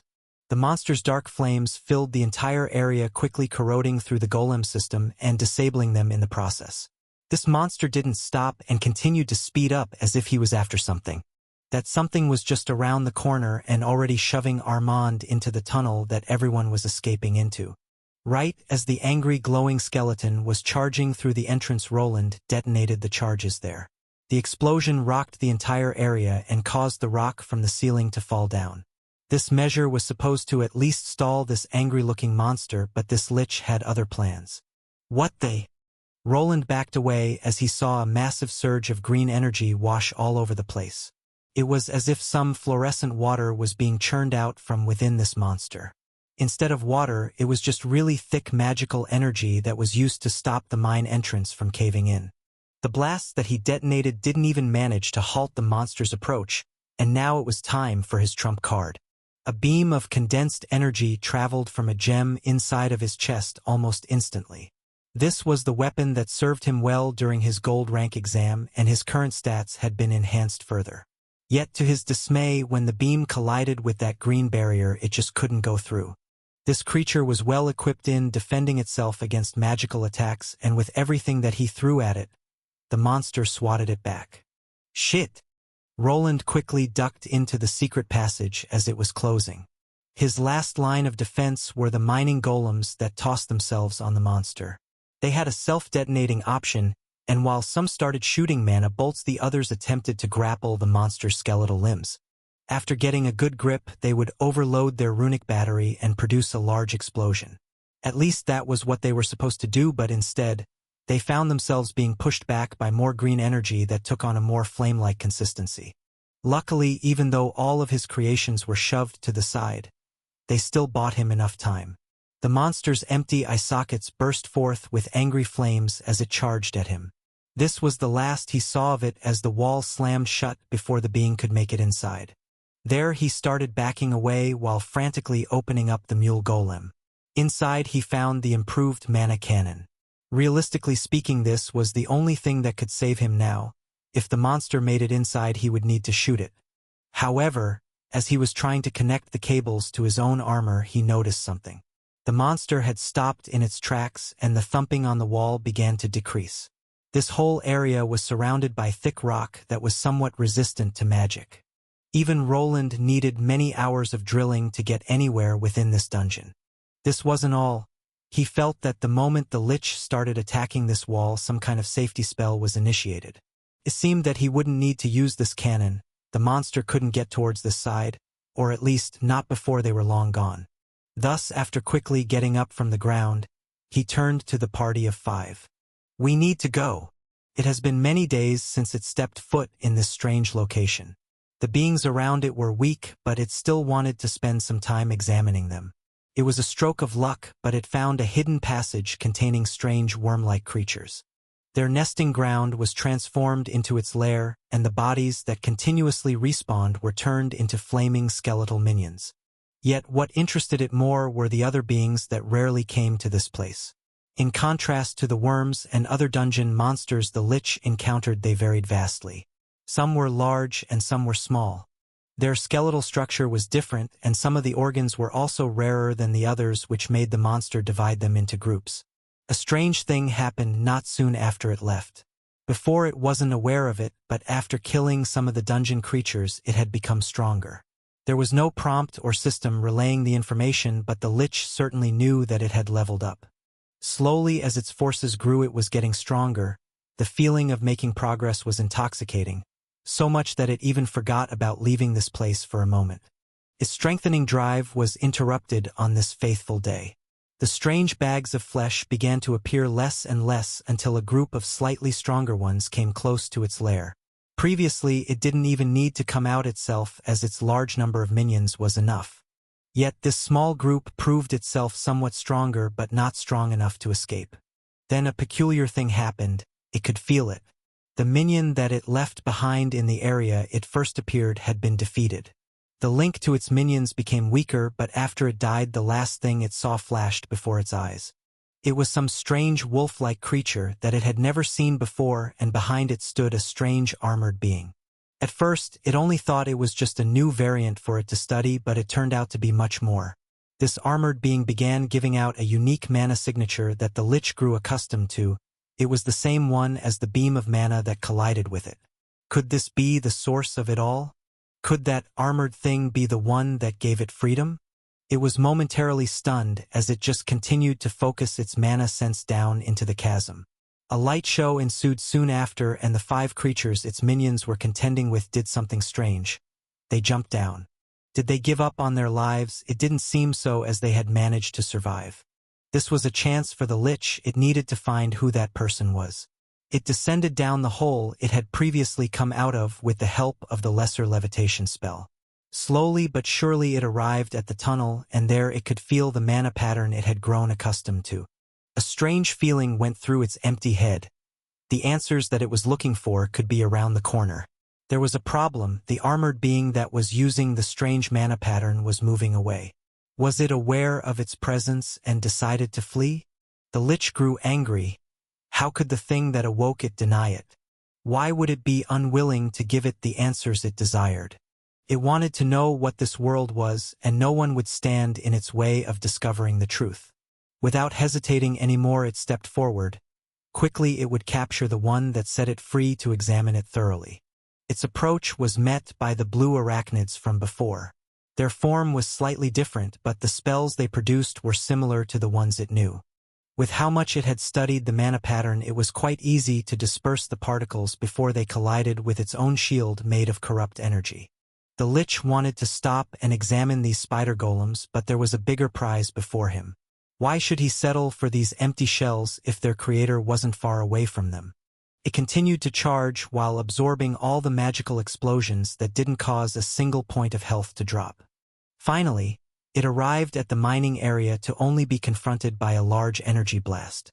This one was more similar to the beam that continuously invaded its previous home. It troubled it a bit more, but as with all the previous attacks, it was unable to get through its magical defenses. To the Lich's dismay, a problem arose as the answers it was looking for disappeared behind a secret wall that it was unaware of. How could it have known that there was another way out of this place? Did the being with the unique mana pattern plan all of this? Was it watching from outside just to mock it? The Lich exploded in anger and charged at the closed passage. Before getting to it, the passage was closed. This reminded it of the past when it was unable to leave through the hidden opening. Even when it continued to slam its fists and spells on this wall, the damage wasn't enough to get it through. Some kind of defensive mechanism had been triggered to imbue the rocks with the dungeon's mana. It was getting through it, but the time it would require would be tremendous. The unique mana pattern and the being that had it vanished from its mana sense could not peer through this wall, but it couldn't just give up. What if the armored thing inside was just waiting for it to leave? It needed to continue and get through it, but this was not enough. The Lich now knew that there was a possibility of hidden entrances and exits. It was possible for his target to flee while it was spending all of its time here. For the time being it needed to leave this place, but the armored being could appear again. Luckily, one of its skills that it had learned after leveling up had just gone off cooldown. Without waiting for another second, it pointed out with its staff at an empty area in this mine. Their strange green occult symbols started appearing, followed by a skeletal shape. This skill drained a lot of mana reserves, but it was something worthwhile. After a minute, a skeletal monster appeared without needing a body like the lesser ones. This one was much taller than the rest, and its bones were black as obsidian. The horns and animalistic mouth with sharp teeth clearly distinguished it from the others. This superior undead would guard this place while it tended to other things. With this out of the way, the Lich quickly made its way back up the chasm. It had burned through a lot of mana by summoning the superior undead monster, but still managed to get back to the original lair. As it stepped down onto the ledge, it was greeted by the mostly mindless minions. The skeletal soldiers spread apart as their master walked toward the hidden lair opening. With a wave of its bone staff, it cancelled the illusory spell that no one was able to detect. This opening had been smaller at the beginning. Normally only a large worm could get through. Now, on the other hand, it was spacious enough for several skeletal warriors to squeeze in without a problem. The Lich's eyes glowed green once more as it started into the huge open space. There, as if waiting for his call, a swarm of red glowing eyes followed suit. "How long have you been hiding this place? Hey, does the city lord know about this? Wait, was it his idea? You're asking a lot of questions. Now isn't really the time. Well, sorry for asking so many questions. I've just almost died to a tier 3 Lich with a small battalion of skeleton warriors. Then I find you sneaking around here.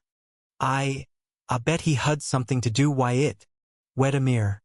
I know that you dislike Wayland, but I don't think that he would be wandering around here if he knew that there was a Lich roaming around." Lobelia replied to the angry dwarf that was following behind her. Some time had passed since they escaped into these tunnels. At the moment they were in a large empty chamber that looked like a place fit for a boss. Roland that was guiding them here didn't say much and only continued to say that they needed to get out first. He was trying to wrap his head around the thing he had done. The Lich out there was running loose and was clearly not acting like a monster from a dungeon. It was more in line with the free monsters that roamed outside of dungeons. Roland didn't have enough time to use his analyzing skill, but he wouldn't be surprised if the Lich's level was higher than before. While the other continued to ask him questions about this place, his mind was elsewhere. Somehow he had to come to terms with his blunder and that he was probably responsible for releasing that monster. Perhaps he couldn't be totally sure if he was the only reason, but all hints pointed his way. If it was true and all of it was his fault, then the lives of the people that died to the Lich would be on his conscience. Was I being too greedy? Hey Wayland, what's wrong with you? Huh. Finally, he turned back toward the 5 other people that were with him. Lobelia was the one that shouted at him and was about to open the boss's chamber door and go outside. All of them were looking at him with varied expressions. Armand, as always, looked ticked off, and the dwarf continuously was on his case. I guess this isn't the time for self-pity. After giving out a sigh, he had to rethink this whole scenario. He could not change the past and needed to live with the actions that he took. While people had died due to the lich, it was still possible to save others. The monster was stuck before the secret entrance, and perhaps this was enough time to evacuate. Roland had been spending some time in this dungeon and even more down in these secret tunnels. It was easy for him to right the entire place with his detection devices. When the monster finally broke down the wall, he would know. Its area of operations also connected to the lava lake that he had outfitted with the same map enhancers. Sorry. I spaced out for a moment. We need to leave and inform the other adventurers about the lich. I agree. Only a team of platinum adventurers can handle it. We need to evacuate as soon as we can. Jasmine, the archer adventurer that was with them, nodded at Roland. Lobelia and Armand, as well as Korgak, were people that he already knew. The only person that needed convincing was the dwarf. Luckily, he just gave out a grunt before trekking behind the group that was moving towards the exit. Don't think this is Tando this. Ye will have to explain Ursel to guild later. Roland had thought of the possibility of bribing everyone here to downplay his involvement, but the dwarf was the most problematic. It probably wouldn't be possible to change his mind even if he dangled coin or even superior magical equipment in front of him. Wedemir apparently had ties to the Union, and those guys hated him. This would really be a troublesome situation that he might not be able to weasel out of. So what, he was mining a bit in the dungeon? Give it a rest and move on.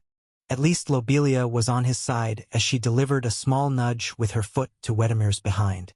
The way towards the lava lake area was already cleared up, as he had not even been here for a day. Within a few hours, the monsters would not respawn, so they could quickly get through the winding corridors to the space under the lake. So that's how you did it. Let's go. We don't have much time before the lava floods the lake again. Soon the party of now 6 adventurers and a ruby wolf popped their heads out the exit. There they saw the middle of the lava lake that had just subsided to the sides. They had enough time to get out and found themselves on the side closer to the exit. Okay, shit. What do we do now? I'm the fastest here. I'll go ahead and inform the guild. We might have to lock down the dungeon. Lock down the dungeon? Armand asked Lobelia, that was about to sprint towards the exit. To them, this all looked like a unique rare monster spawn that was on the level of a floor boss. It was unknown to them if this lich could leave the lower level, but there were cases where it happened. Only Roland was somewhat aware of the whole picture. Yet even he didn't know how this lich operated. If it came from another dungeon, it might also be stuck in this one. There was no real way of him knowing until the monster took a step outside of it. If it's a tier 3 monster that can roam this place freely, then it will kill everyone. There are also non-combatants here. Damn, teach miners. Wedemir was the one to shout out now, as he remembered that the Union had placed some mining camps here. The hidden area that Roland found was not the only reusable mining spot in this dungeon. All the other ones that had been found were being used by the Union or people affiliated with them. This sent Wedemir into somewhat of a panic, as one encampment was on the other side of the lake that was closing itself. Hey, what are you doing? Get back here. Hey Armand, give me a hand. Lobelia, along with Armand, had to pull the dwarf away as he was about to attempt a run through the molten lake that was going to close itself. The next cycle of opening would be in 15 minutes, which Roland already knew. While he had no love for the Union and would actually love to see their mines being destroyed, the people working there didn't deserve this. The lava will open up again in 15 minutes, but I'm not sure that going over there is such a good idea. He is right, that path around the chasm will bring those skeletons there. What if that lich is with them? I don't care. I will help my brothers. While the others were fighting, he decided to do something about this problem that probably arose due to him. Even though the lich could be anywhere, he felt that, in this wide open area, he would have enough time to retreat. The monster wasn't actually that fast, as most of its physical attributes weren't that high. It was a being that was poised in mana and not running. There was no use running around and trying to inform the adventurers about the danger. Most of them would probably not believe it unless they saw the monster before them. Instead, he decided to go with a different method that would alert everyone to it at once. This method would make a big ruckus, but that would just prove its validity to people. The large mule golem was still there, and within it was all of Roland's equipment. He had already developed a sound system within his workshop and could create runes that worked like speakers. It wouldn't be hard to produce a sound system here with the help of his rune duplication skill that would instantly place what he wanted on a piece of metal. Not all of his spider golems were destroyed during his escape. These two and a stationary device that he would place here would have to be enough. While everything was happening, the other adventurers did seem confused. "Wayland, what are you doing? There is no time for this." "I know. But before we go, we have to inform the adventurers about the danger." "I will stay here, you all should evacuate."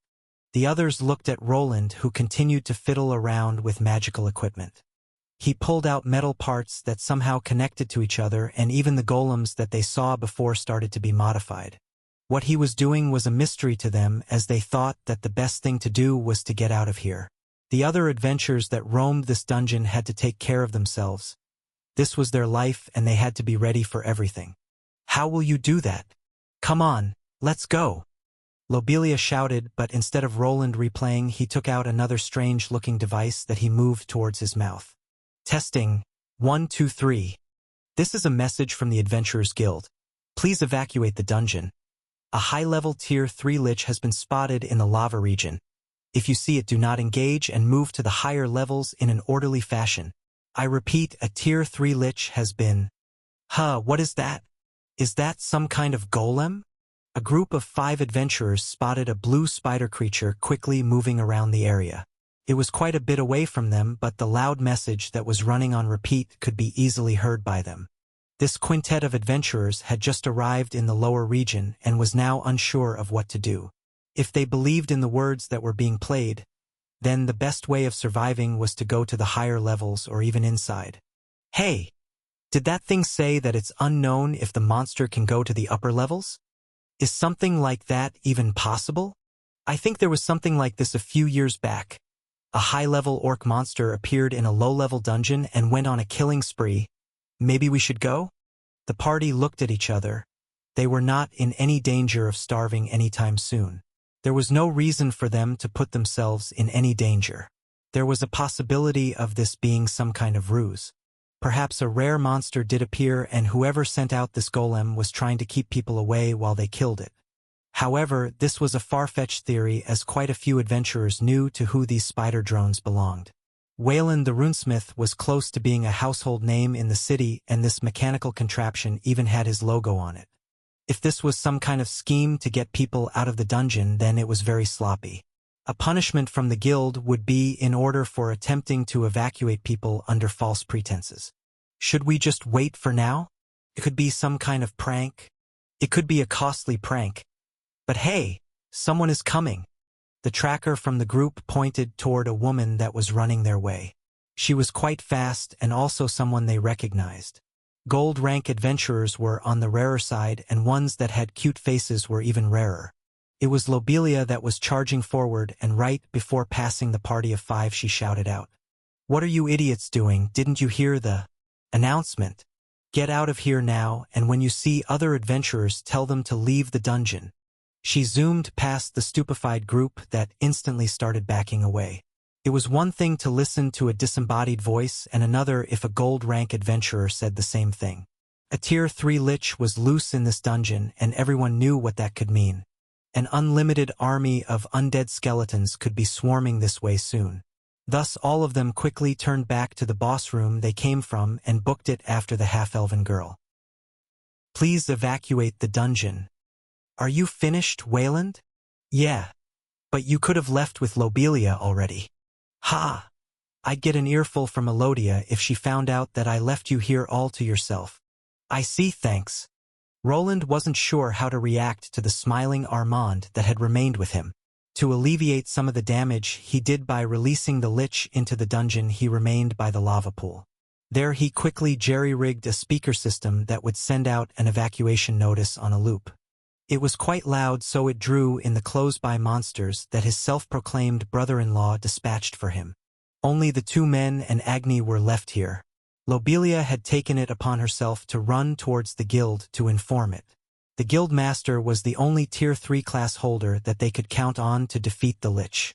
If they were lucky, then perhaps there was a platinum party passing by to lend a hand, but that was probably unlikely to happen. Those types of people spent their time around areas that were more beneficial to them, and this lower-level dungeon was not one of them. No problem, you can repay me later. I do need a new pair of boots, and I've heard those too can be enchanted. I guess if they are made from the right materials, that would be a possibility. But we should talk about that after we get out of here alive. So are you done? Yes, but... Roland looked at his small monitor that was blinking inside of his helmet. There he was able to see a somewhat large force of people approaching the other side of the lava lake. Wedemir had gone back through it to reach one of the dwarven mine encampments. One of his golems had also gone to that spot to inform anyone that was in that section about the problems they were facing. Jasmine and Korgak went towards another area entirely. Everyone was trying to do their best in helping to evacuate the unsuspecting men and women that were here. It seemed that at least some adventurers were willing to risk their lives for others.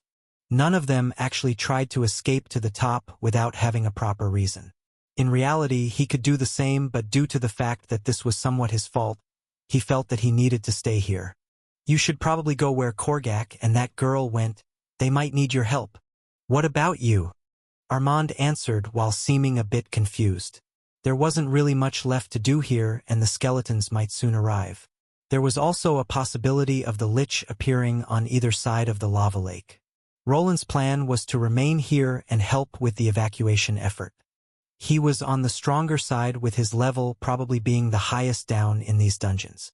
I'm going to stay here. I can at least stop some of those reanimated skeletons from killing people. That's surprising. I didn't think that you were the heroic type. Armand laughed while shrugging, but it didn't seem that he was about to leave. Roland wasn't sure why Elodia's adopted brother was willing to help him, but he wouldn't refuse it. The help from a higher-level Tier 2 berserker was always appreciated. Heroic type. Roland wanted to laugh, as he was anything but a hero. First off, this all happened due to his fear of the abyssal cult. The only reason that he was remaining here was to soothe his bad conscience.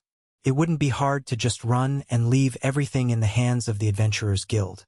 It wouldn't be hard to deny that he was involved with the Lich, and there was also no solid proof of how long he was using the secret mining area. If he just ran to the city lord that he founded a few days ago before the Lich appeared, he could be in the clear. Perhaps he could even spin it in his favor. He could play it off that discovering the mine could have triggered the Lich as a defensive mechanism that no one could have predicted. You probably couldn't be more wrong with that one. Huh, what did you say? Roland mumbled to himself while Armand was trying to look to the other side of the lake. People were quickly gathering on the other side. There were actually many dwarves there, as it seemed that Wedemir was successful in informing their side. It was probably better that the dwarf went there, as he wouldn't be surprised if the union members ignored his golems, thinking that it was some kind of bad prank. Nothing, you should get ready. They are coming, and there are a lot of them. His brutish brother-in-law nodded while following Roland's gaze. Dots on his scanner started to appear, and soon enough the strange cluttering of bones could be heard. A swarm of blazing skeletons appeared from the chasm area. Damn! Where did all of those bastards come from?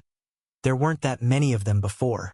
Armand shouted as he was taken aback by the sheer number of the Tier 2 skeletal warriors. Some of them were carrying spears, while others had swords or shields made of bones. Some of them actually had metallic weapons that were probably stolen from the adventurers they had killed. There is a lot more than I expected. His mapping device was of no use to him now, as there were just too many red dots to see anything. The first line of defense was already being initiated as the monsters started blowing up. Inside of his mule golem, he had a vast array of explosives that he used to set up mines. These skeletons were not very intelligent and just continued to run towards their doom. A reanimated being had limited intelligence. They could carry out simple tasks like going in directions their master pointed out or attacking. The master would need to direct them directly to be able to evade such obvious traps. This Lich probably gave them a vague order that they would carry out, something in the line of killing all people they saw. Thus they would just follow it without paying any mind to their own life. Haha! That's quite the show. Look at them explode. Be careful. They'll break through soon. Ha! While his bombs were taking out a large chunk from this skeletal army, the assault continued. The bones piled up and soon acted as a bridge to get to the other side. If there were more skeletons than bombs, then they would surely get here, and if the Lich appeared from behind, then he would be able to reassemble the fallen monsters. This was the danger that his creature brought with itself, a relentless army of reusable pawns that knew no fear and never tired. This didn't mean that they would get here. They were coming here in a predictable pattern without using the terrain to their advantage. The lake of lava was spreading to allow passage to the miners on the other side. At least until it closed again, Roland would attempt to stop the swarm of angry skeletons. The mines were slowly running out, so instead, it was time to use some of his own ranged magic. Holy magic would have been the best to contend with these creatures that were resistant to the second best element, fire. In his possession, he had access to all the four main elements, from which probably the one that produced the most physical attacking power was the best. In this instance, that would be earth, and it was also favored by the topography here. The large hammer he created started glowing in a brownish hue. Through it, he could activate a stronger spell than the usual spikes that he used. The runic tremor spell was triggered. The large spike at the end of his hammer shot out a beam of light that, after colliding with the ground, produced a large magical circle. This circle appeared just for a moment before the spell effect was triggered. The ground under the skeletons opened up to reveal blistering hot magma. The monsters tumbled right in, and even though they were resistant to flames, their bones could not take prolonged exposure to lava. This dungeon was like Roland's backyard, and this was true for this area especially. He had examined everything that he could for a potential tunneling attempt. It wasn't hard to find the weak spots that were close to lava. Only thanks to this knowledge could he actually move the rocks away, as in an instance where the ground was excessively hard, even his spells would be unsuccessful. Yet not the whole region could be exposed to more puddles with magma. Some of the monsters sprinted through after the shaking stopped and continued with their maddened charge. This he answered with a swarm of magical arrows that his hammer was able to produce as well. After locking on with his runic system, the skeletons were pelted by the mass of blue lights. Thanks to the lock-on system, he could choose to go for the weak spots that had a certain mana pattern to them. "Hey, leave some for me." Armand smacked his fists together, which made the gauntlets that Roland made glow. The runic patterns became visible as several buffing spells washed over his body. Instead of straight-up attack spells, Armand preferred enhancing his body, and through these gauntlets he would be able to. Even he began to see action as some of the skeletal fiends managed to get through the barrage of spells.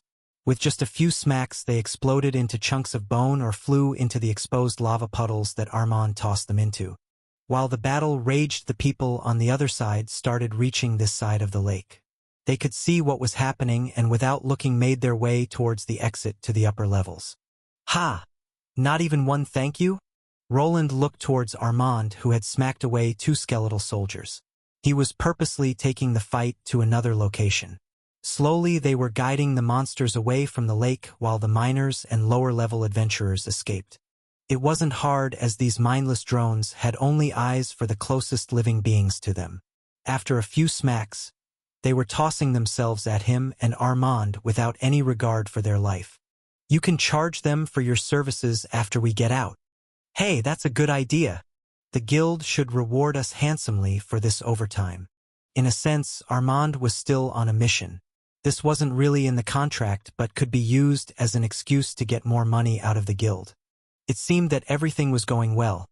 While the swarm of skeletons continued to funnel out, Roland purposely created more lava pits to force them through paths he wanted them to take.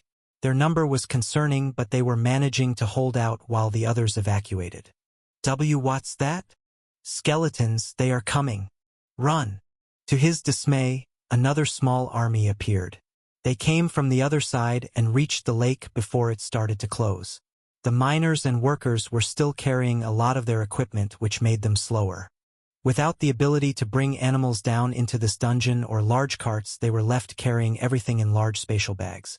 Those could fit a lot of items inside themselves, but still didn't fully cancel out the weight. As it stood, the skeletal beings would meet up with the fleeing dwarves closer to this end of the lake. This would all occur before the lake could fully close to bury the pursuing army, and probably some lives would be lost. There was a way of helping them, but he was hoping to use this trap on another pursuer. It might have not even gone through the tunnels and be back at the chasm. His backup plan was not meant to stop these creatures, but if he didn't do something, then lives would be lost. Thus, when the skeletal battalion reached the middle of the lake, he relayed the information through the signal enhancers to the secret entrance. There a large number of runic bombs had been placed beforehand and would be used to bury those monsters in lava. A huge explosion erupted as the skeletal creatures reached the middle of the lake. It produced a large pillar of magical energy that brought earth and lava with it. The secret area under the lava lake was connected to another basin of this fiery liquid. By triggering a massive explosion, the connection was made, and it was bursting with molten rock. The ground gave up under the monsters that were tossed aside due to the initial explosion. Following it, some of them were splashed with molten rocks that halted their advance. When combined with the lava lake closing up from the other side, the maneuver was successful.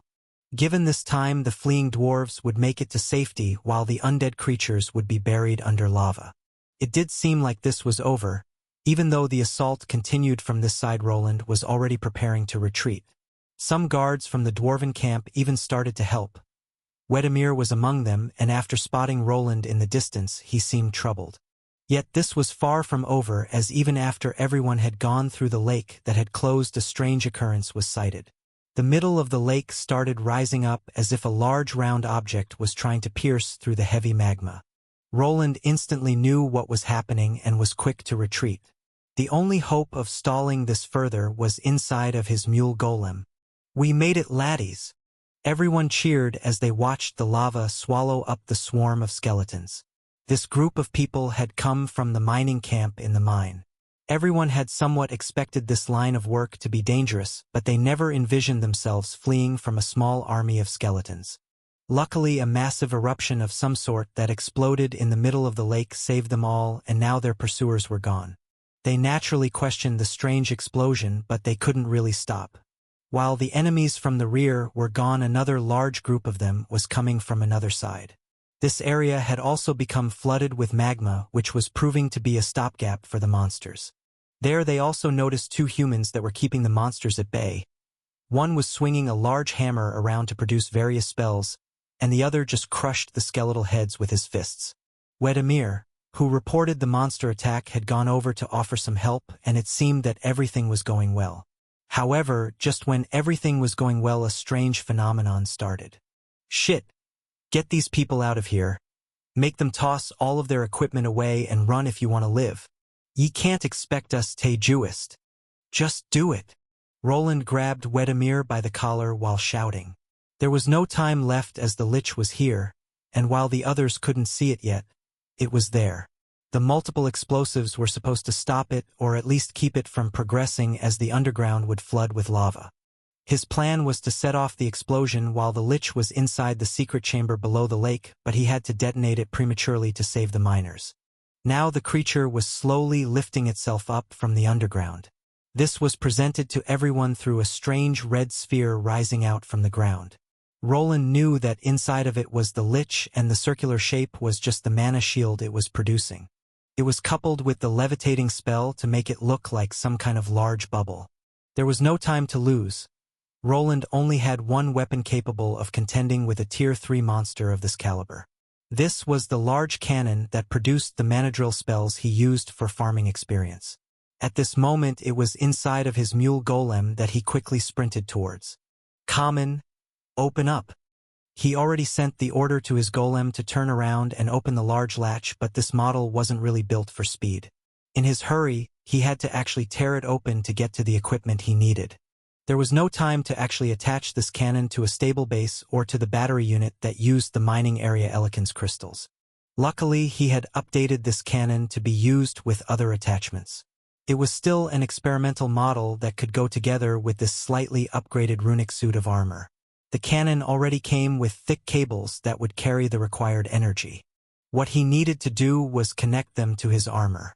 There wasn't really much to it.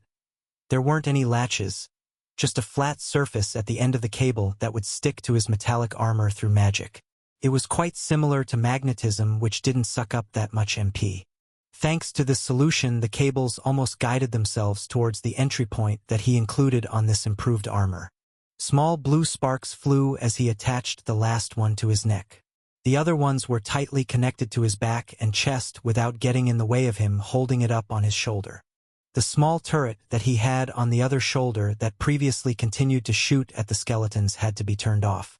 The mana it required needed to be moved towards the large cannon. "What are ye? I told you to go, that thing is here already. If you want to save your people you should run." Wedemir, that was somewhat away, continued to ask questions while batting some skeletons away. Finally, as he noticed the lava bubble rising up, warning signals started going off in his head. "A body, listen the dehuman. Your lives are more important than the equipment you're carrying. Ye can't be serious. If anyone listen to him, everything that ye lose will come out o' your salary." The dwarven adventurer wasn't the man in charge. This title belonged to a foreman that was overseeing the entire mining operation. He was an old dwarf that clearly saw that the company that he was working for was above the simple miners. Probably the punishment for him would be severe if all of this equipment was lost here. It seemed that for him the miners were more replaceable than the pickaxes that they were carrying. It was understandable that the foreman didn't want to get in trouble, but he was underestimating the threat here. Without seeing the lich that could devastate them with a few spells, he would probably be unwilling to give out an order to abandon everything. To Roland's surprise, Wedemir was the one to step up. "What do ye want? Ye are not part of a miners' guild." Without giving an explanation, Wedemir's fist made its way towards the supervisor's jaw. The man did not have a proper battle class, so a punch from a high-level Tier 2 warrior wasn't something he could take. It was an instant knockout that made the hired guards and other dwarven adventurers that were here stunned. "Someone grab this idiot. I will explain everything to the Union chief after." Roland had no idea who this dwarf was that was hanging around Armand and Lobelia. He had mentioned one of the Union members' names and called them his uncle. Perhaps this was not an honorary title, and instead, Wedemir was actually related to one of them. This would make sense if he felt comfortable in knocking out a foreman of a mining expedition. If that wasn't the case, then perhaps he could see the bigger picture here and he just prioritized the lives of others over monetary gains. Roland didn't really have the time to worry about the Union's dealings, as his current situation was also dire. At least now that the miners were dropping their heavy tools and bags, they had a better chance of escaping. As if right on cue, the smoldering hot bubble of lava rose high enough to reveal the monster inside. The green flames that accompanied this lich became visible to everyone. Roland had remained vigilant even while the dwarves were having their little argument. The cannon that he was holding over his shoulder was already ramping up. Lich L-171. His analyzing skill couldn't fully identify the monster. The question marks represented the type of the monster before him. Liches were already Tier 3 monsters and were an evolution of a mage skeleton. This one was in possession of some kind of special class that he could not identify. The only thing that gave him some information was the creature's level. Its level is lower than that of the abomination at the village, but its defenses against mana are vastly superior to that monster's. The biggest problem wasn't the monster's level, but how it was able to shrug off every magical attack that he produced. In theory, his chest cannon should be able to at least deal a good amount of damage if it connected, but the mana was being affected by something. At first he believed that it was just some type of skill or spell, but the longer he thought about it, the stranger it became. Normally, a battle between mages was decided by their mana. The person with more always had the advantage both in defense and offense. While it was possible to interfere with other people's mana, it wasn't something easily achieved. Mana disrupting existed, but it usually occurred with one party having a vastly higher stat pool along with amount of mana. The lich here was strong, but Roland also had a prestige class that boosted his stat multiplier. In his opinion, the monster shouldn't be able to disperse his magical energies this easily. There was one way of this being probably, though. If the mage grew accustomed to an enemy's mana pattern, they would be able to affect it to a greater degree. I can only hope that this works. There wasn't much time here as his cannon was already glowing blue with energy. His aim was to catch the monster off guard. Now that it rose out of the magma lake, it was time. The Lich didn't show much respect for his magic. It didn't seem to see it as much of a threat. To some degree, it even looked as if it wanted to get hit by it. This, of course, brought back the memory of seeing it jump into the mana beam on one of his grinding expeditions. At that time, the monster was hit but didn't die. Then afterward, it had never shown its face again, as if it was hiding. If this Lich was intelligent, then perhaps it decided to hide away to understand the mana beam that hurt it. It wouldn't be strange if it cracked his mana pattern during the farming spree, and was now able to affect his spells. Something like this was usually not an easy endeavor. An experienced mage would need to spend weeks or months analyzing such a pattern actually to be able to affect the spells during battle. Even then, a person's mind was a fickle thing. During a direct confrontation, it would be practically impossible to affect another set of mana patterns without fumbling the technique. His opponent wasn't quite human though. Perhaps it operated on a different set of rules and could perform this deed as easily as people breathed. This little theory of his could be tested out now, as if the monster could just bounce this magical cannon ray away. Then running was the only option left. With how the monster was already coming closer, that would become quite difficult even for Roland. For this to work, he would need to change his mana pattern.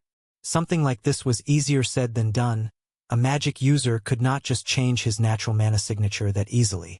Luckily, Roland was not a mage, he was a runesmith.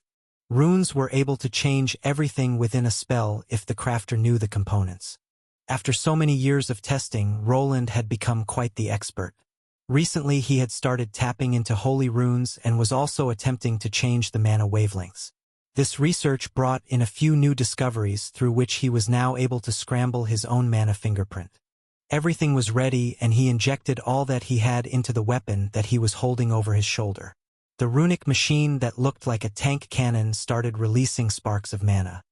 His whole silvery armor was doing the same. Arcs of blue light flew everywhere as he dumped copious amounts of his MP into this attack. While he did not have time to connect this weapon to any batteries, he could still use them. A handful of fresh eloquence crystals made their way into his palm and were used to boost the power of this cannon to its maximum. These crystals liked to heat up when used. His first golemic creation had blown up due to this fact. Yet now, even when the crystals were starting to glow red in his gauntlet, he continued to use them. Finally, the Lich was out, and its gaze was instantly drawn to the sparkling runesmith. The empty eye sockets exploded with green energy as it started approaching. The monster was like a moth being drawn to a flame. It was probably sure that the energy blast could not damage it, as all the previous ones had failed before it. A staff made of bones floated before it as the counterattack was already being prepared. Roland was not sure why the Lich was acting this way. For some reason, it was attracted to his mana and wasn't acting as the Lich variants he read in books. Those undead monsters would usually avoid any direct confrontation and use their minions instead. If the caster died, then all of the undead around it would instantly stop working. If this monster acted as it was supposed to, it would have created a lair where it surrounded itself with its skeletal minions. This one, on the other hand, was truly broken or crazy. Even after the beam of drilling blue mana flew forward, it continued to float towards it. It was as if it wanted something from it. Was it actually trying to absorb this blast of energy? This thought made Roland sweat. If his enemy had absorbing properties, then after the beam was taken in, he would be open to a counterattack. Luckily, this wasn't the case. After inserting a mana pattern disruptor into the runic system, the shot actually connected. A light show of sapphire energy against emerald green set the entire underground dungeon ablaze. This intensive clash of magical energies made a lot of heads turn, and everyone could see it. The Lich's shield was breaking apart. It was quite a strange sight to behold even for them. The Lich that was surrounding itself with green flames flew directly into the path of the spinning beam of mana. It was as if it was not even seeing it as an obstacle that it needed to worry about. To the simple miners, on the other hand, the high concentration of mana made their beards tingle. They knew in their very being that if they were anywhere near that blasting zone, they would be turned to ash. For a moment, it actually looked like the being made of bones would break through. The beam collided with the shield of green flames, but the monster continued to fly forward. Only after moving several meters did it stop. It finally realized that something was wrong, but at that point, it was too late. Roland's sweaty face could not be seen, nor could his shouting be heard as he gave it all. The spinning drill finally penetrated through the shield and collided with the monster inside. It was practically cleaved in two as it impacted the monster's chest area where presumably the core should be. This amount of damage could not be ignored even by this creature, and it lost control of its mana shield and levitation spell. It was falling down into the lava below. "Ha! He got it!" Armand shouted out while holding his fist high up. Everyone that was fleeing halted in their tracks as they saw the light show coming to an end. It looked like the Lich was going to fall into the lava, and even it without the protection of its shield would suffer a devastating blow if it was directly submerged under lava. Did that do it? While the monster was falling down, his armor was on fire. Various skills like Rune Overload and Empower Rune were used to boost the spell past its limits. The smoke that was produced from his machinery was due to the runes burning through the metal. Even though his equipment had been damaged, if the monster fell into the lake of lava now, it would have all been worth it. "I didn't get its core, which is a shame, but that doesn't matter. Please just fall in." His reserves were drained, so he didn't have anything left for a follow-up attack. If only the monster fell into the lake, then this all could be over. Yet it wouldn't be so. Suddenly something burst forth from the middle of the lake. It was a skeletal monster just like the rest, but it was much bigger and of coal-black coloring. Before the Lich fell into the pool, the monster produced a set of wings that propelled it towards its master. Within a few moments, the skeletal mage was being carried to the other side of this lake to safety. Everyone looked in horror as the one responsible for this predicament had not been killed. Instead, it would be safe on the other side to recover and return to haunting this dungeon again. Roland was stunned and shocked just like the others. The arrival of this creature was something that he didn't factor into. After a quick scan with his analyzing skill, he was even more perturbed. This creature was one of the Lich's minions, and it was also a Tier 3 being. Obsidian Skeleton Gargoyle summoned L150. Shit! Could there be more of those around? This was no time to take a rest. While he had gone through most of his mana, they still needed to evacuate. The skeletal soldiers continued to arrive, and they were not alone. From the corner of his eye, he noticed the appearance of another one. Another large skeletal monster made from black bones. Summoning existed in this world. It was a separate field from elemental magic that was considered extremely strong in the right hands. Like any other school of magic, there were variations in the techniques used. One subsection utilized ritualistic ceremonies with offerings to the being it wanted to procure. Other ones were dedicated by simple class skills, contracts, and occult sacrifices. One thing united all of those types of summoning practices. The creature that appeared always required something for their services. It could be something simple as the magic caster's mana, or something darker like a part of their soul. This was one of the reasons why demonic magicians were so feared, as they could offer up other people as sacrifices to gain a fast boost to their power.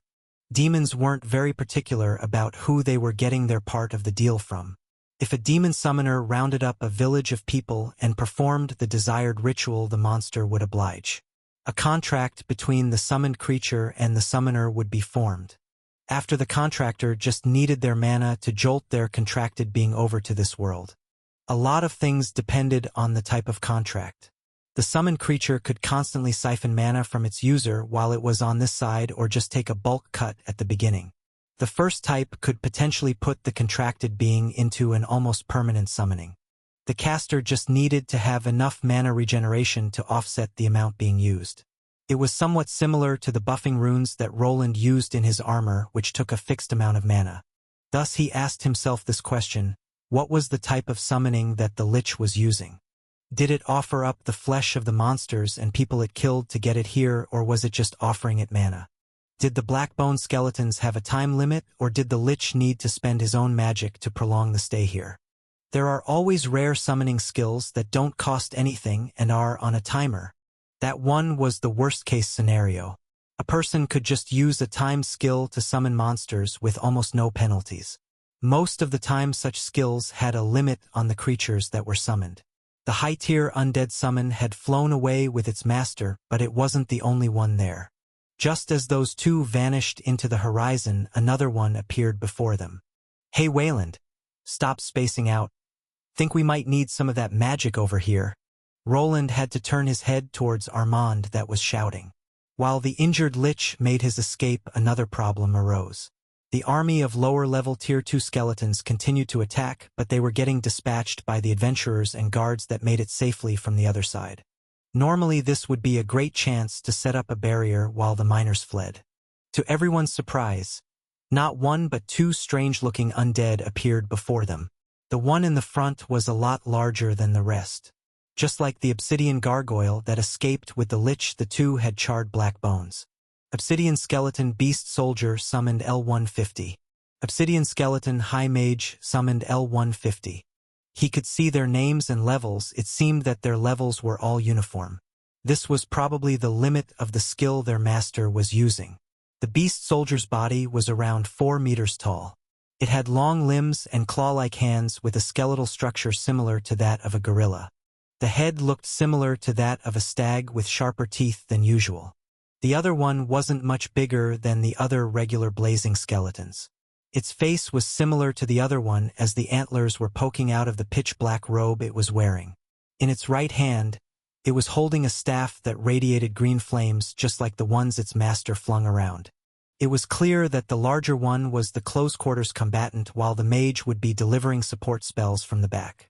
With the addition of so many foot soldiers, it would be quite a hard nut to crack. Without giving anyone any time to prepare, a strange wail escaped from the larger skeleton. Shit! His ears were on fire as he was hit with the sound attack. It was a wide-range disabling attack that caught all the adventurers off guard. Even Armand and Wedemir, that were high-level Tier 2 warriors, could not resist it. They went down to their knees while clutching their ears. Luckily for them, they had a member in their party that had prepared for this type of occasion. Roland's armor initiated an automated defense spell that canceled out the sound from reaching his ears. He needed to work fast as the skeleton beast soldier continued to howl while his ally pointed his staff made of bones up. The skull at the end of it started to give up a green glow through its empty eye sockets. This concluded with a large sphere of green fire forming above the spot it was pointing at. This forced Roland to quickly abandon the smoking cannon that he used to injure the Lich.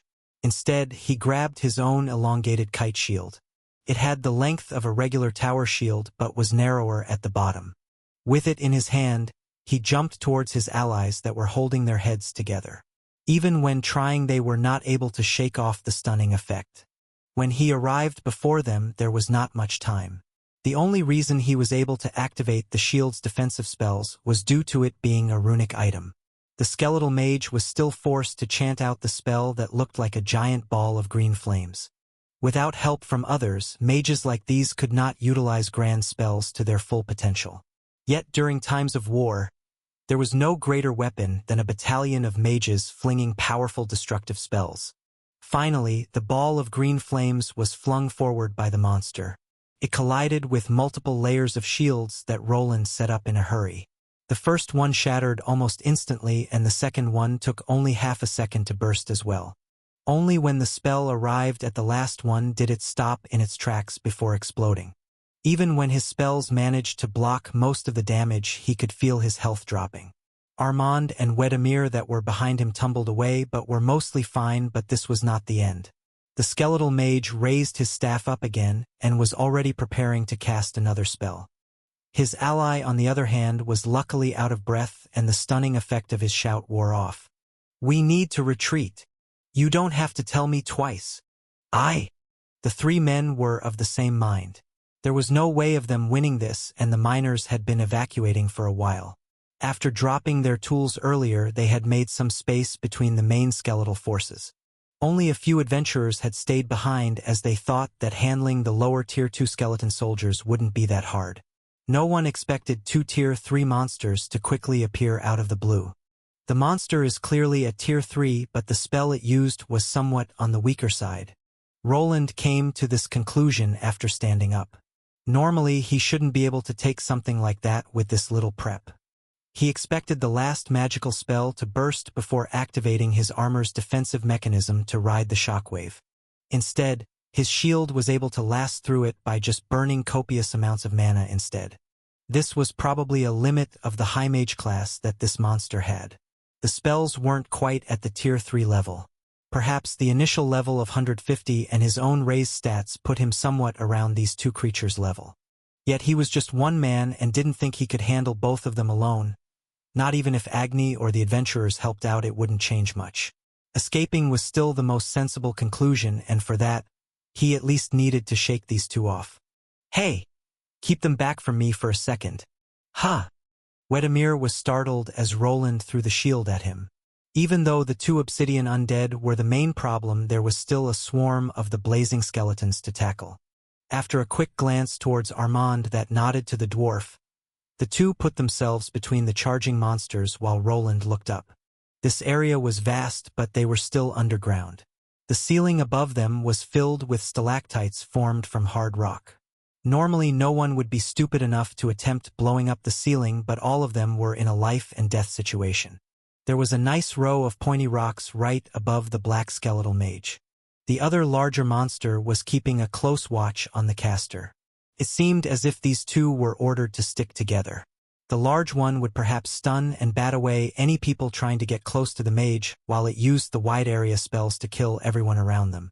Thus, while Armand and his new dwarven friend were distracting the skeletons that got through the puddles, he grabbed the rest of his throwable discs. These were quickly flung up into the air. With the help of his throwing skill and their self-sticking properties, they made their way up to the ceiling. To top it all off, he also grabbed his hammer staff with both hands. His aim was to deliver as much force and have the whole place cave in on the monsters. The mage could see what he was doing, and so did the larger skeleton. It didn't seem that these two were intelligent enough to see through the tactic as they remained at their spot. The ball of flame continued to expand, but it would not be thrown again. Right before the mage could point the spell towards the group of adventurers, a huge explosion rocked the entire place. As the bombs exploded, a burst of mana escaped from Roland's own weapon. It was a chaotic orb of energy that, after colliding with the ceiling, continued to drill itself in further while sending off smaller shockwaves. These caused quite a mess and produced a smokescreen. "Retreat!" shouted Roland as the spell connected with the desired spot. "Whoa!" Armand shouted back while glancing up towards the destruction. No one really needed to hear the retreat order as they booked it for the hills. The whole upper area of the dungeon quickly came crashing down. This was coupled with lava, ash, and debris that made their way toward the skeletal forces and their two commanding officers. Roland was running as well, but his gaze was pointed in another direction. There he locked eyes with the mule golem that started moving in the opposite direction of the fleeing people. It pained him to do this, but he wanted to have a secondary plan that would guarantee their escape. For this reason, he needed to sacrifice one of his creations. The only thing that he rushed in for was the cannon that he discarded after the blast. This thing could still be used, so after grabbing it he started running. Agni was right next to his master. When one of the weaker skeletons approached, he was quickly dispatched by an angry dire wolf. The bones that these monsters were made of could not handle even one bite. "Hey, move it if you don't want to die." To Roland's surprise, Armand did not abandon him. Instead, he remained close by and just waited. Perhaps the man was not as bad as he previously thought. While he had a drinking problem and was focused on carnal pleasures, he did keep him company during this crisis. Soon the two were both running while the obsidian skeletons were covered in rubble. Yet, while the white skeletal minions started getting crushed under all the falling rock, the two troublesome ones weren't. The mage produced a shield of green flames that was similar to its master's. It didn't have quite the same output, but was enough to protect it from the falling rocks. The soldier type with the head of a stag didn't even move. The rocks that collided with its thick bones just bounced back as if it was just a minor inconvenience. The whole area became flooded with dust and rock. From within this cloud of ash, the larger black skeleton burst forth. Its jump was tremendous as it almost fully avoided the blasting zone with just 2 strides. After giving out another loud howl, it started picking up speed and running after the escaping adventurers. Leaving the mage to its own devices was something that Roland calculated into his secondary plan, which was slowly moving towards the monster. This was the mule golem's last hurrah. Its whole outer shell was producing glowing runes that were digging into the bulky chassis. This magical phenomenon pulled the monster in as it charged at the golem with the intention of killing it. The last obsidian skeleton beast soldier jumped up while stretching out its long limbs over its head. Its intent was to slam those large fists of it on the slow-moving golem before chasing after the others. This was of course a trap. The moment those hands collided with the mule's glowing shell, another explosion rocked the entire area. This one was on the same level as the one in the middle of the lake but much brighter. The black figure of the monster was fully swallowed up by the bright light. The adventurers that felt the surge of mana taking over could not help but look back. There they could see an armored man sprinting towards them who was not looking back at the explosion he produced. Over his shoulder, he was carrying a huge cannon, but it didn't seem to be weighing him down at all. Without saying anything, Roland caught up to Armand that instantly followed suit. Everyone was in full evacuation mode, and quickly they caught up to the miners that weren't boosted as much as the combat class holders. This should give us some time. Roland started slowing down as his group reached the miners. Other people started crowding in from the sides. It was clear that the message had gone through and everyone was on board with the evacuation effort. Some adventurers had even formed a defensive line to block any potential monsters. Others were moving forward to battle the creatures on the upper levels, which were also a potential risk. You have gained 1,000 experience points. The system message rang in his head, indicating that he had defeated a weak monster. Normally he wouldn't be interested in it, as similar ones had ringed in his head, but each one had given him 10 experience points. Reanimated skeleton soldiers gave considerably fewer points for killing them. Perhaps this 1,000 came from one of the black summoned creatures that would also give a diminished amount of experience. It seemed that something had put in place a barrier for grinding. It would not allow people to farm summoned creatures that could be easily replaced by mana or resources. While the explosion proved that the summoned monsters could be killed by his creations, it didn't fix the problem. The Lich could probably create more of those soldiers, and they could even work with each other. Even though their tactics were crude, they would still make things harder for anyone facing them. With a lack of a proper platinum rank party, this dungeon was a lost cause, and perhaps the swarm of skeletal soldiers that they faced was only the tip of the iceberg. Where the Lich took off was a mystery to everyone, but with the flight capabilities of that gargoyle, it could have made its way to ledges people would not be able to reach. It would not be that simple to find the injured monster, and he was not in a state to hunt something like it down alone. His only option was to return home and prepare for the worst, but as he was evaluating his choices, he heard a characteristic rattling of bones coming from the area they just fled from. Ugh. Damn. My head is killing me. I should have not gone with that girl. Did you do it again? Didn't I tell you to stay away from those flowery district girls? There are nothing but trouble. Don't be like that. I couldn't refuse to get those drinks when she asked so nicely. Speaking of which, don't tell me you want to borrow more money. Just a tiny bit. We just got our wages a few days ago. How are you already broke? Well, you know how it is. No, I really don't. Two guards at the entrance of the Albrook City dungeon started arguing over some petty issues. It was early in the morning and their workday had only begun. One of the two was quite chatty and continued retelling his escapades from last night. The men were tasked to guard this dungeon entrance, but nothing ever happened that warranted their attention. Their only real task was to look at everyone's adventurer card before letting them pass inside.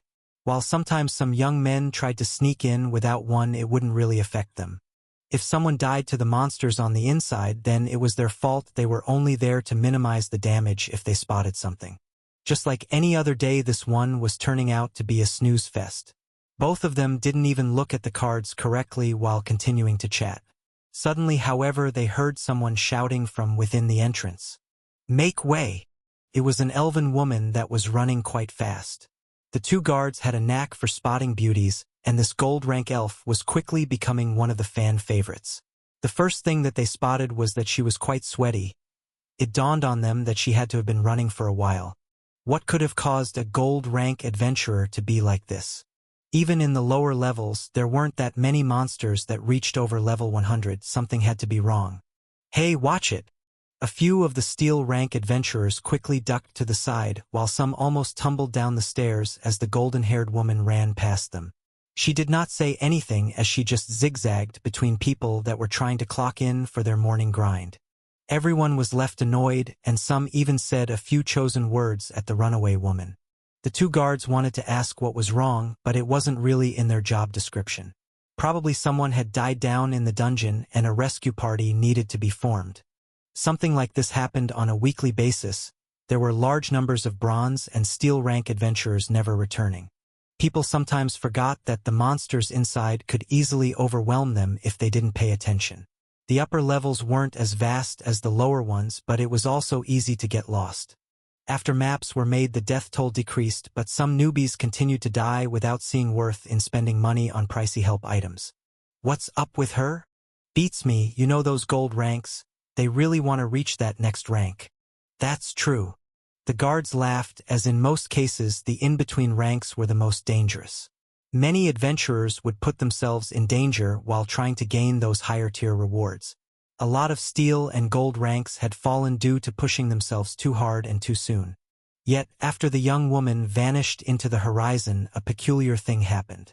Around 30 minutes later, another adventurer arrived, one of the silver-grade variety. Just as the half-elven woman before the man was quick to run up the stairs to dash into the distance. Soon after, more and more adventurers came pouring out, which indicated that something was afoot. What's happening? Hey! Why are you running? What happened? Finally, after several people had gone through the entrance, one of the guards grabbed a man by the shoulder. The person recoiled in fright, as if there was something wrong that spooked the guard. What could have happened to garner this type of reaction? Was some kind of strong monster loose in the dungeon? If it was, it shouldn't be able to get to these higher levels and the safe zone that was at the entrance. A lich has appeared. Now leave me be. The man wrestled out of the grip and quickly took off with all the other adventurers that started to flood out from the inside. Some of them were screaming, telling the tales of strange skeletal monsters appearing in the lower regions. But the scariest bit wasn't that they were undead. No, it was that they could enter the upper levels of the dungeon. A lich? Hey, aren't those things considered really dangerous? Yeah, don't you need a high-level priest to kill one of them? Didn't they need a battalion of knights to kill the one that appeared on the mainland? I think so. But that one was a free lich and it took over a whole village. This one is in a dungeon, so it shouldn't be that bad, right? The two guards looked at each other with fear in their eyes. Why was everyone running away? Could the lich get out here and get to them? That should not be possible. Monsters from a dungeon should not be able to escape. There was only one instance where that could occur, and it was not something anyone had an answer for yet. A dungeon break. Huh. So you're telling me that it was a Tier 3 lich all along? Yes, you need to contact Platinum Adventurers or get that Valerian bastard to penny up some knights. Time is running out. Armand and Wayland are still in there. Hey, calm down. You can't just go insulting the nobles. If they catch you doing it, they'll flog you in public. I don't care, we have to do something. How about we get those guys from the Golden Order? Aren't they around here somewhere fighting with that cult? Aren't liches something they swore to eradicate? A rather angry-looking Lobelia was shouting at a grumpy-looking bald man. To the side stood a beautiful-looking elf lady that had just closed the door behind Lobelia that had rushed in during the morning meeting. It was clear that there was a problem, but the two guild members here didn't truly believe that it was as dire as the half-elf painted it to be. Lassie, you can't expect me to call the Solarian Church for unconfirmed news. But I'm confirming it now. Lobelia stomped her foot down on the ground while almost kicking the large desk behind which the guild master was sitting. While he didn't want to jump to conclusions, he could not just ignore the claim that a Tier 3 lich was loose in the dungeon. Apparently, the person that delivered the news already caused some havoc and would cause monetary losses if the claim was faulty. Solana. I'll contact the other guilds. Guild Master. Orden nodded at the quick reply from his assistant. While the claim needed to be authenticated by more people, it could not just be ignored. If what Lobelia was telling was true, then the dungeon would need to come to a stop. The guild master was not quite that perturbed about the safety of the adventurers, though. The bigger loss would be the amount of money the guild would lose. The dungeons around the kingdom were bona fide gold mines. They could be used to farm various materials and even experience. It was a free training facility for the kingdom's citizens that they didn't need to pay for with their own taxes. A lich subjugation could set them back by weeks or even months if there was nothing done. He had sent the group there himself but never expected a lich to be a problem. If this wasn't taken care of instantly, then perhaps it would set him back by more than a few months. What if this was some kind of recurring thing? He could not expect Tier 2 adventurers to hang out in a hazardous dungeon like this, nor would the Tier 3 wait to kill a lich that could appear at random intervals. Hey, are you listening? We need to get Armand out of there. I heard ya already. Stop screaming in my ear and get out. Hey, you can't just... Yes, I can. I'm the guild master. Go cool down your head before I throw you out the window. The guild master slammed his large palm down onto the desk, which caused the whole room to shake. Lobelia narrowed her eyes at the man that was more than twice her size. At first, she was going to say a few chosen words, but the intimidation factor was there. Instead, she just scoffed at the bald man before rushing out of his office. Her destination would be the dungeon yet again, where Armand had stayed behind. She had been against Waylon staying, and even more, after her brother decided to stay as a bodyguard. Now 2 of the people that were close to her could be in danger, and she saw that relying on the guild might have been a bad decision. Well, what are you waiting for? Solana nodded as she looked at the angry-looking guild master. She knew that it was better to have the man cool down before asking for anything. After leaving, she headed out towards the communication device that their guild had. It was the usual crystal ball that could be used by their soul mage that was on their payroll. This person spent most of their time at a hidden-away magic shop, which could prolong the call for help further. As the elven lady left, the guild master rose from his seat to go towards the window. There he had a good view of the training area that was becoming loud. It seemed that Lobelia had gone there and was already informing everyone about the strange happening in the dungeon.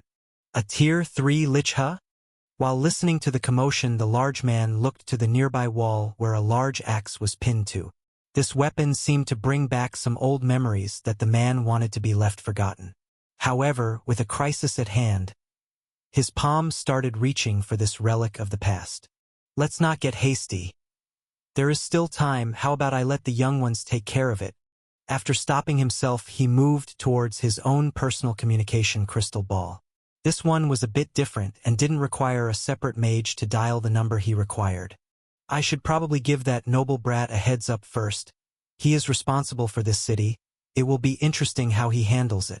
The leader of the city needed to be informed about this predicament. Arthur Valerian had a big stake in the dungeon that was almost the lifeblood of this city. He didn't expect much from the young upstart, but it might have been interesting to see what the young man did. Luckily, as a noble, Arthur also had a crystal ball in his possession, which would make the whole process a lot faster. How many of these bastards are there? More than we can handle at each moment. Hey Wayland, you wouldn't have any more of those exploding things on you, would you? No. Roland answered while looking around at the landscape filled with white skeletal warriors. The group had retreated all the way to the lower level's entrance. The only reason he remained was that he felt bad for releasing the lich into the dungeon. Now that there was no one else that he could rescue, it was time for him to evacuate. For some reason, Wedemir had decided to remain here. Perhaps he was feeling more cooperative after seeing Roland help the miners, or maybe it was due to the magic shield he was lent. Dwarves liked their magical trinkets and saw people that could make them commendable. Hey, wait a minute. I thought you had a plan. Can't you blow them up like the other ones? My mana isn't infinite. Roland frowned at Armand, who was asking for a bit too much here. In the first place, he didn't ask for any of them to be here. In actuality, he felt that he would be better off alone. The 2 warriors did help some, but they were a liability during the escape. His original plan was just to remain and stall long enough for everyone to get away. Then, after it was done, he could escape into one of the many secret tunnels that the skeletons couldn't go into. I guess I'll have to take these 2 with me. Armand is one thing, but I can't really trust that dwarf. Fine. After I give the signal, just start running and don't look back. They are coming. What he saw was hundreds of skeletal warriors that continued to pile in from afar. The number was truly staggering. Where the lich hid this many minions was the true mystery. Even when some fell, another 2 replaced them instantly. Perhaps after getting injured by his cannon he became maddened. It wasn't strange for a lich to surround itself with skeletons when its life was threatened. The only strange occurrence was this fast expansion of soldiers. The monster shouldn't possess this much mana. Even though the skeletons didn't require constant upkeep, the reanimation spell it used should burn through a lot of magic points. Either the monster had a really deep pool of mana that even dwarfed his own, or it was using something to restore its mana. This mystery would need to wait though, as in the distance a black figure emerged with green flames coming from its eyes. The skeletal high mage had returned, but it was now alone. This meant that the bestial type that was with it had been the one destroyed during the explosion. It was not the time to fight again though. What he needed to do was to get out of this dungeon. The worst-case scenario had not yet become reality, and perhaps everything could be eventually resolved. Just like before, when facing a large force of monsters, he used his hammerstaff to produce the usual homing spell. As the orb of blue light reached a high enough altitude, it burst into many smaller homing mana arrows that collided with the skeletal beings. This was the sign, and all three of them began to retreat into the open boss room. Before leaving this place, Roland had to at least confirm one thing. Most of the closest undead monsters had been struck by his previous attack. One that was closest to them remained undamaged, and it continued chasing after them all the way towards the boss room. Roland's heart sank as he saw the monster going into the boss room. This was not something that should be possible within a dungeon. Boss rooms like this were somewhat secret grounds, and the normal monsters should not be able to get into them. Not even rare spawns or unique ones should be able to get through it. This partially confirmed one of his biggest fears. The lich had become a free monster and could actually freely leave this place. With no natural enemies on the inside, it could continuously pump out skeletal monsters. Soon the lower levels would be overrun, and then the undead army could charge out toward the city. If that would actually happen remained to be seen. The vast amount of skeletons here was scary, but they were still mindless drones. The lich had been injured, so theoretically it would try to protect itself and bunker up. Instead of spreading itself thin, it should normally recall its forces and set up a lair that would give the adventurers time to create a counter-strike force. Just as he had expected, the lone skeleton and a few others that made it through the last barrage continued inside of the boss room and continued to chase them past it. The way towards the upper levels was now clear, as the other fleeing people would have probably dealt with the low-level creatures. After confirming that the undead could also leave the boss chamber, a quick magic spell to the head was all it took to disable them. "Hey! Can you hear that?" Armand called out while glancing at the entrance to the boss chamber. Roland glanced at his map, which showed him a huge number of circles pushing into the empty room. The chase was on, and with a quick stomp, he produced a temporary barrier of rocks. It wouldn't hold the monsters for long, but it would give them time to run. "We need to go, follow me." "Ah shit. Why are there so many of them? Where were they hiding?" "Hey! Where the hell are you going? That's not the way to the exit." Armand shouted from behind Roland that, for some reason, was a lot faster than both of the warriors. Wedemir had it the worst, as due to his shorter legs and shield warrior class, his agility stat was the lowest of them all.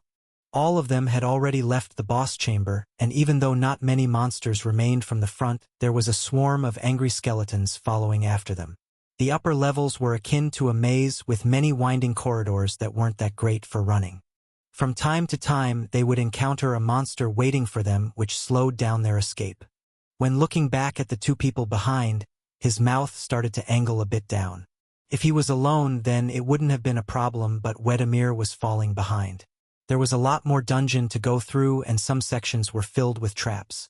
They had stayed behind for longer to let the miners and weaker adventurers escape, but this could end up in them being overrun. For a moment, Roland's mind went to a dark place. It wouldn't be that hard to just abandon the dwarf here. Armand might even agree with him, considering the history with the Union. This would perhaps keep the information of the secret mine from reaching the other dwarves in the city.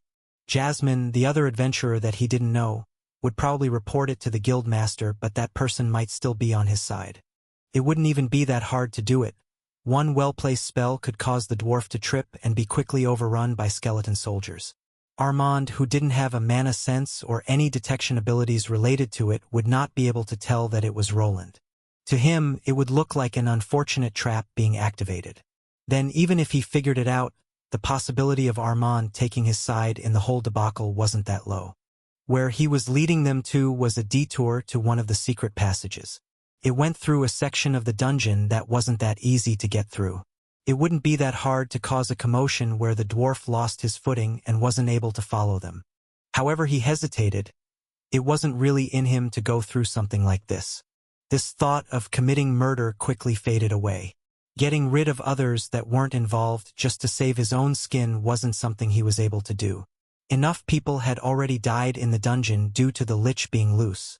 What the Dwarven Union did after this whole debacle was had to wait. Everything depended on Arthur and not them, as the young noble was the person they all answered to. Pick up the pace. There is a path that leads outside here. Just trust me. Woo! Armand didn't answer but just continued to run after Roland and Agni that were in front. The armor that he was wearing started glowing and the runes on top of it produced a magical effect. An increase in speed was noticed as he continued to sprint through a large corridor. Normally something like this would have been a dangerous feat. The whole place was filled with traps and avoided by everyone. It didn't seem that Roland cared for this, as he didn't bother to avoid the tiles that activated the traps. There was a set pattern to everything that changed depending on the hour. There was no time to figure this out, so instead, he decided to just book it. The moment he tripped one of the traps, a poison arrow shot at him from the side. This sharp projectile collided with the red shield made of fire and was bounced back instantly. This continued to happen as he ran through the middle. A vast number of poisonous arrows continued to fly at him, but with the help of his magical defenses, they weren't able to harm him at all. The fire element caused the harmful poison to evaporate, and the mana shield on top of that deflected the projectiles before they could connect with the metallic armor. Both Armand and Wedemir were surprised by the method that he used, but knew that if they followed right after him, they wouldn't set off any of the traps. The path was straight through the middle, which didn't allow for any missteps even for the rather unwise warriors. Soon enough all of them found themselves at the end of this corridor that was behind the corner. Hey! Didn't you say that this path led somewhere? Yeah, it does. Give me a second. What do you mean? There is nothing here but this damn wall. Do we need to destroy it? Armand started panicking as he almost slammed into the dead end after going around the corner. Wedemir was still further behind the two, but he could also hear the commotion. Without explaining it further, Roland placed his hand on a specific part of this wall. With a quick injection of his mana, a few runes lit up to quickly begin opening a secret passage. How did you? There is no time to explain. Just get in, we'll talk inside. Armand frowned, but the moment there was enough space to squeeze in, he did. Wedemir finally caught up to the two and could see the secret opening.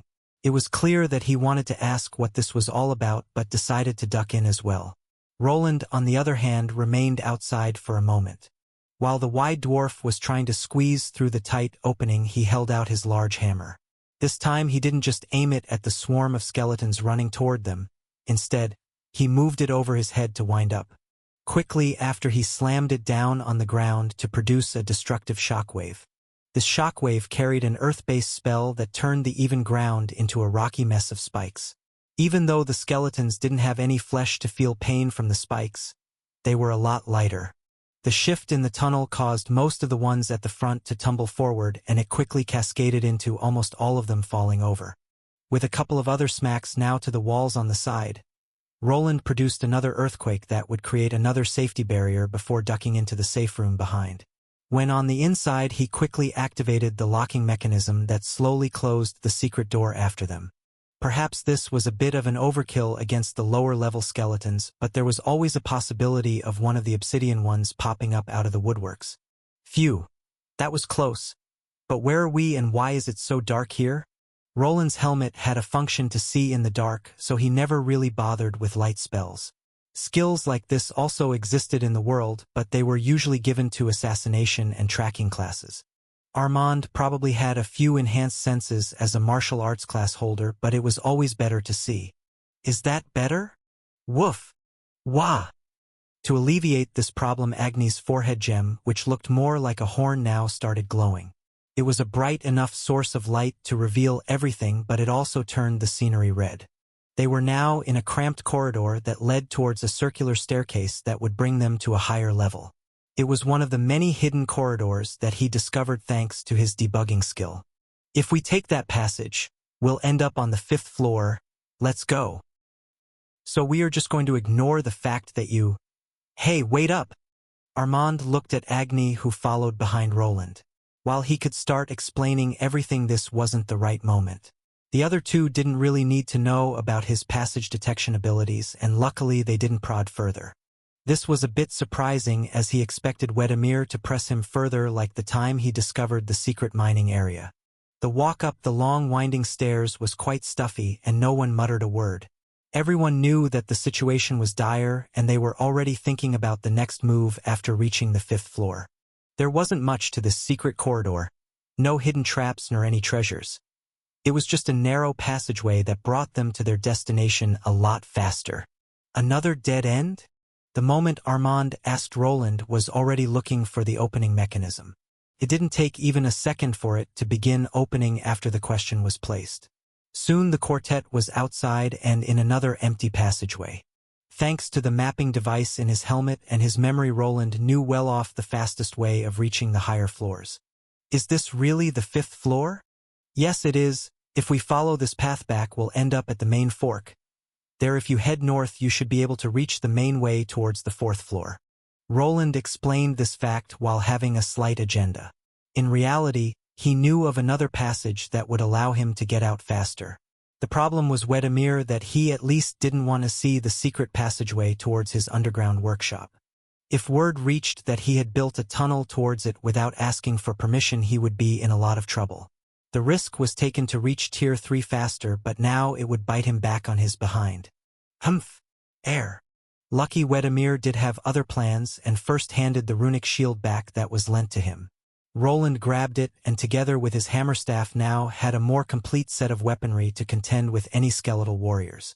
The group soon arrived at the fork in the road and encountered a scene. Ha! That was really a big shortcut. There were people making their way through this hub area.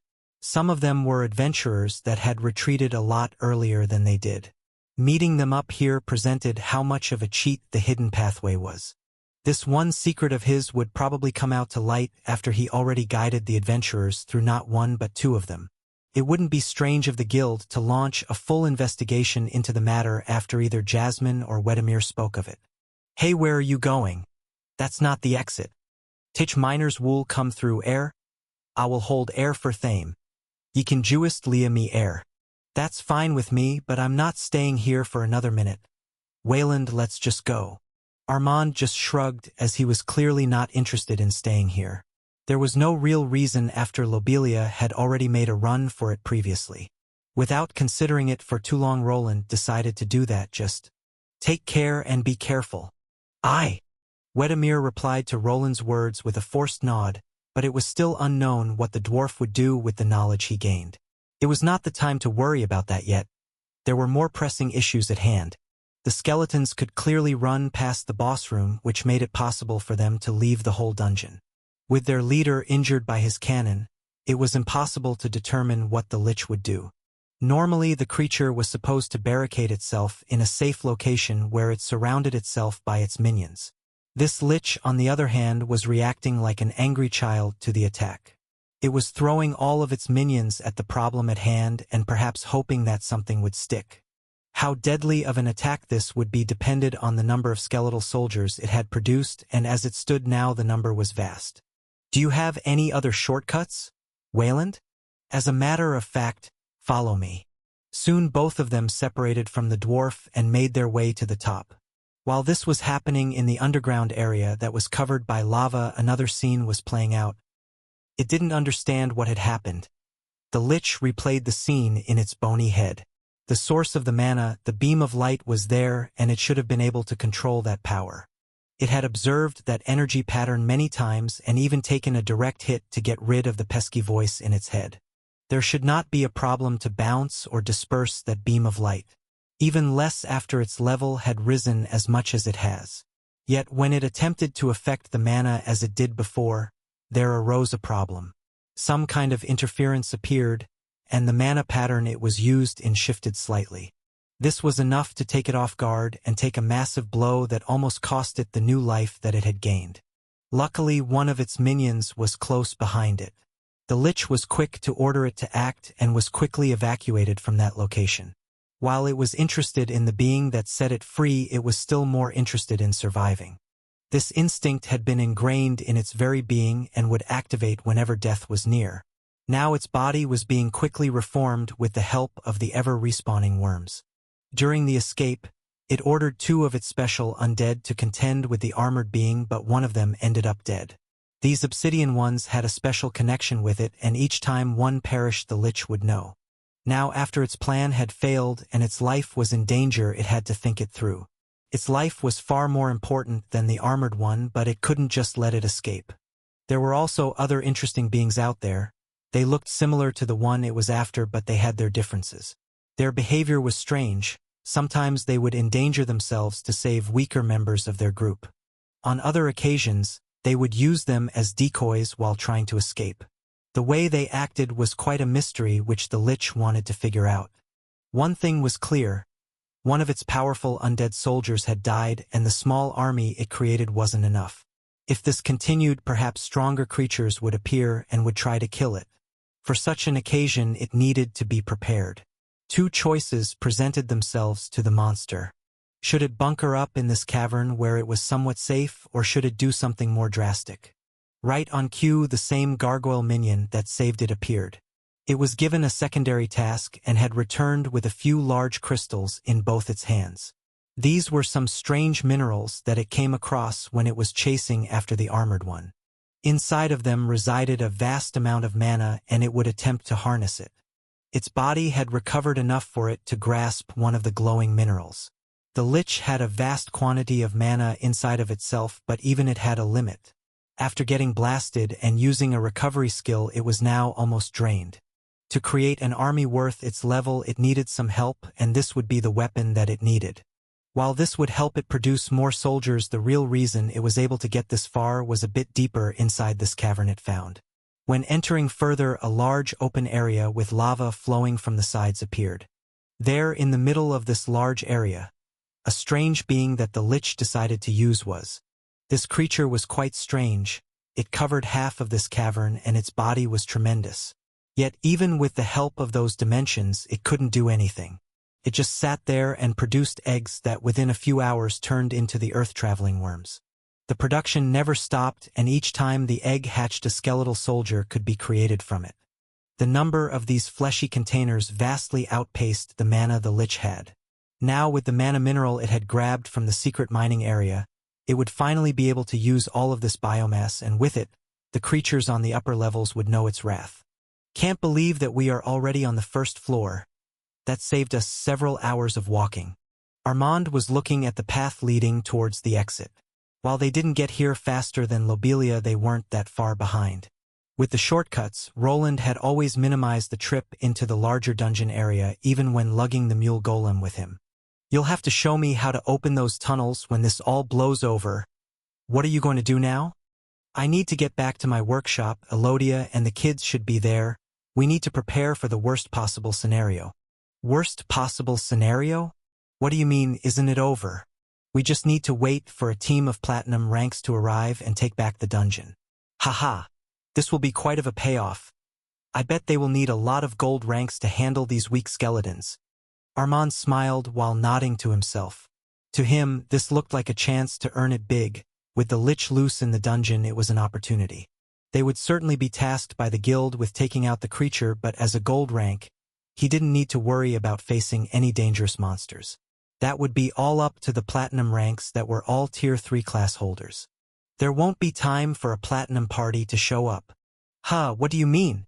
Didn't you notice it? Those skeletons were easily able to get through the boss chamber.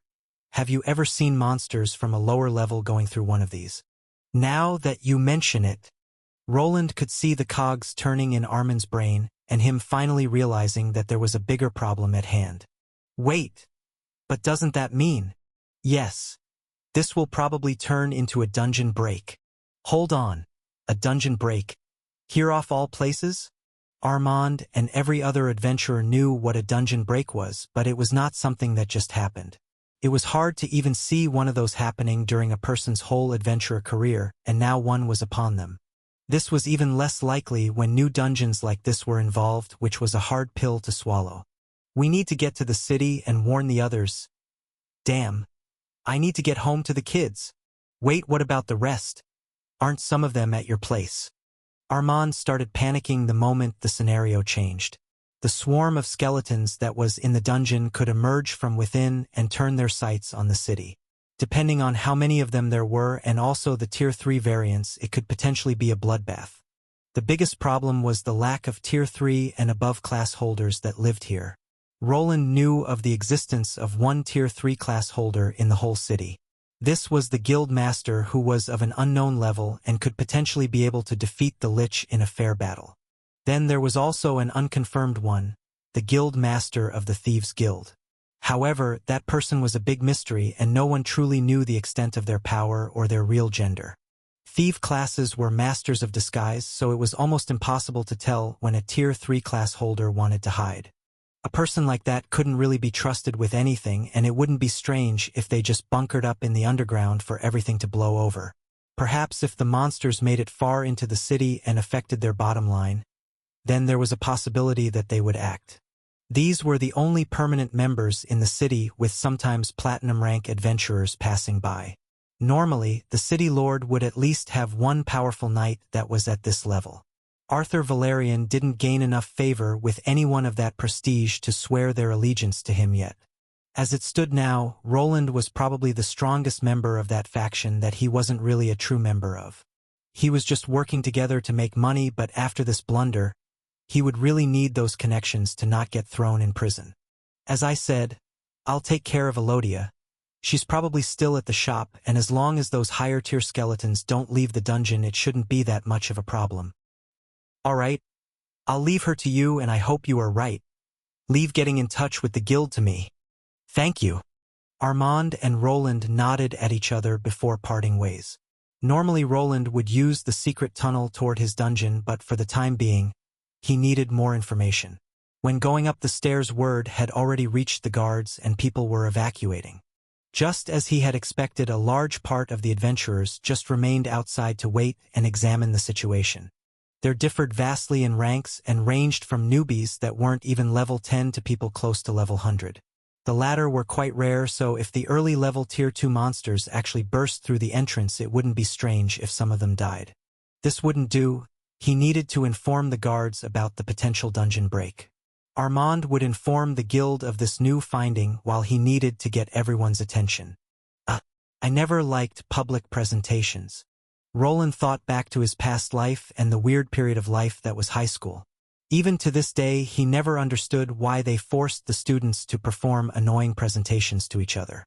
The vast majority of the time, no one was listening, and if you made a blunder, then everyone made fun of you for it.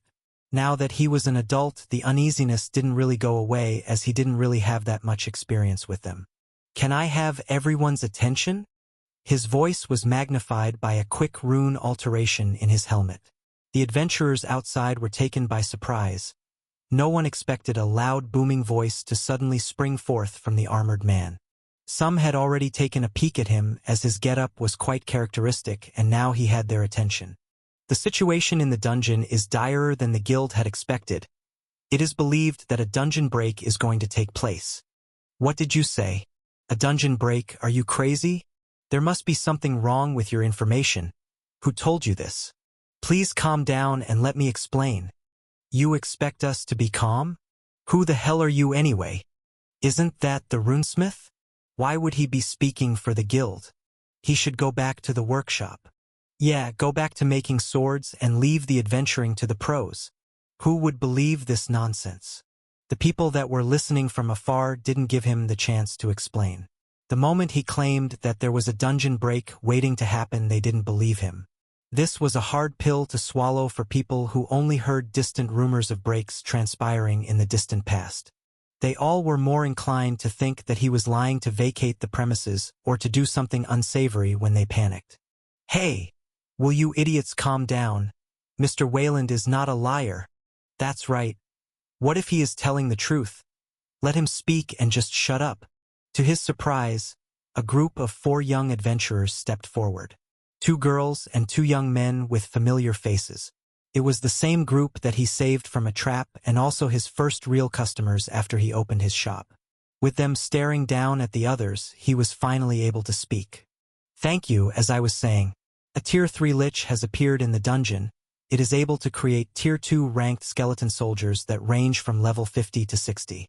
I and others have seen them being able to run through the boss's chamber, which should not be possible. There is a high possibility that they will be able to get outside, and we don't know the extent of their numbers, and other Tier 3 skeletons have been sighted with them. A Tier 3 Lich? Why would something like that be down there? They got past the boss chamber? But that's not supposed to happen? For now, Roland was finished with his speech. Even though he was responsible for releasing the Lich into the dungeon, he could not be responsible for the people here if they ignored this information. Some of them would probably believe him and return to the city to seek shelter, while others would remain to see it for themselves. Others might even see this as a chance to gain some money. The Tier 2 bones left over by the skeletal soldiers could be sold as crafting materials. Are you speaking the truth? I am. I'm not sure how fast the skeletons will reach this level, or if they will, but it would be wise to be cautious. One of the guards that were stationed at the entrance walked up to him while the adventurers were discussing.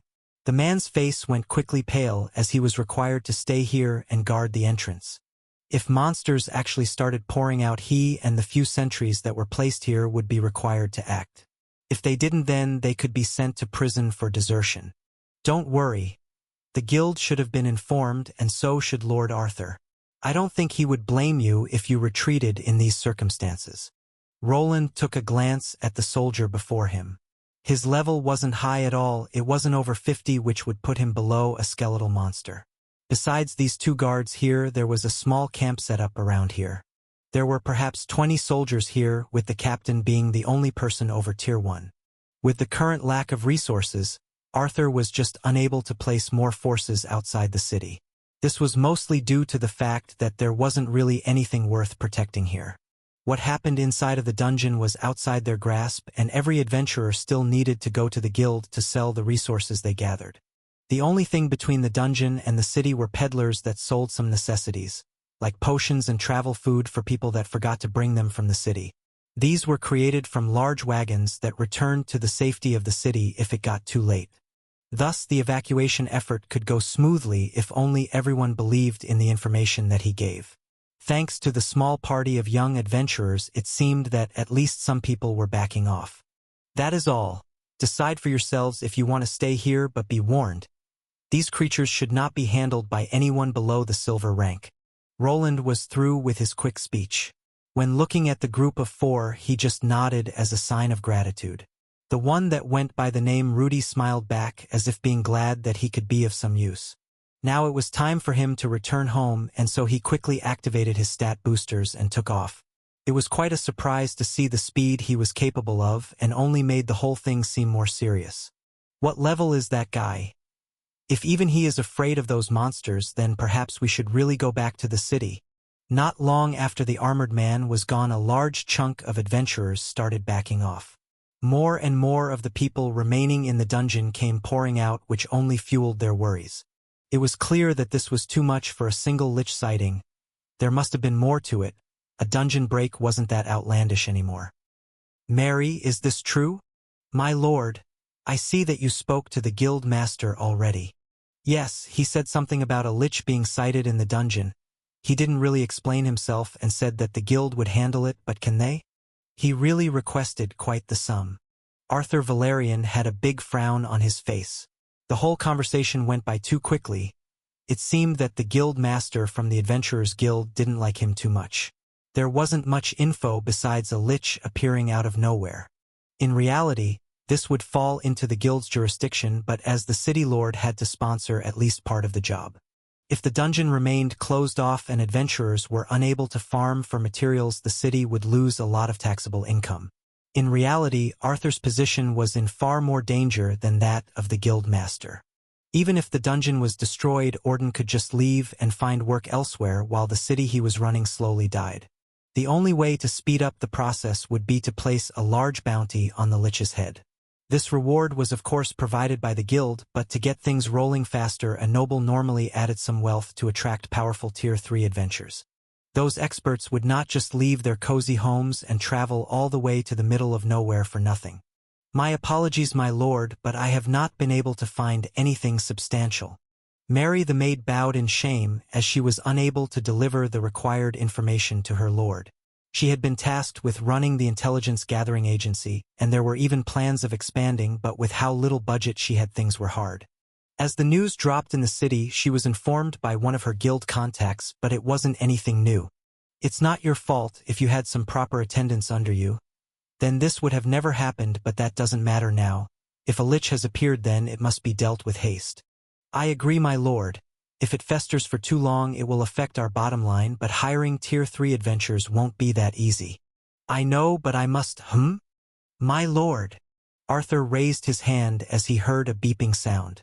It was coming from inside of his desk drawer that he quickly opened up. Mary was curious why the lord was raising his hand to quiet her down, but soon she realized that he was holding a small crystal ball. It was the one Wayland the runesmith had offered the lord not that long ago after setting up the turrets around the city. It came together with a flat piece of metal with an inclined section to place the orb inside. At first, both of them thought it was some kind of toy version of the usual magic ball, but in actuality, it had an ingenious function.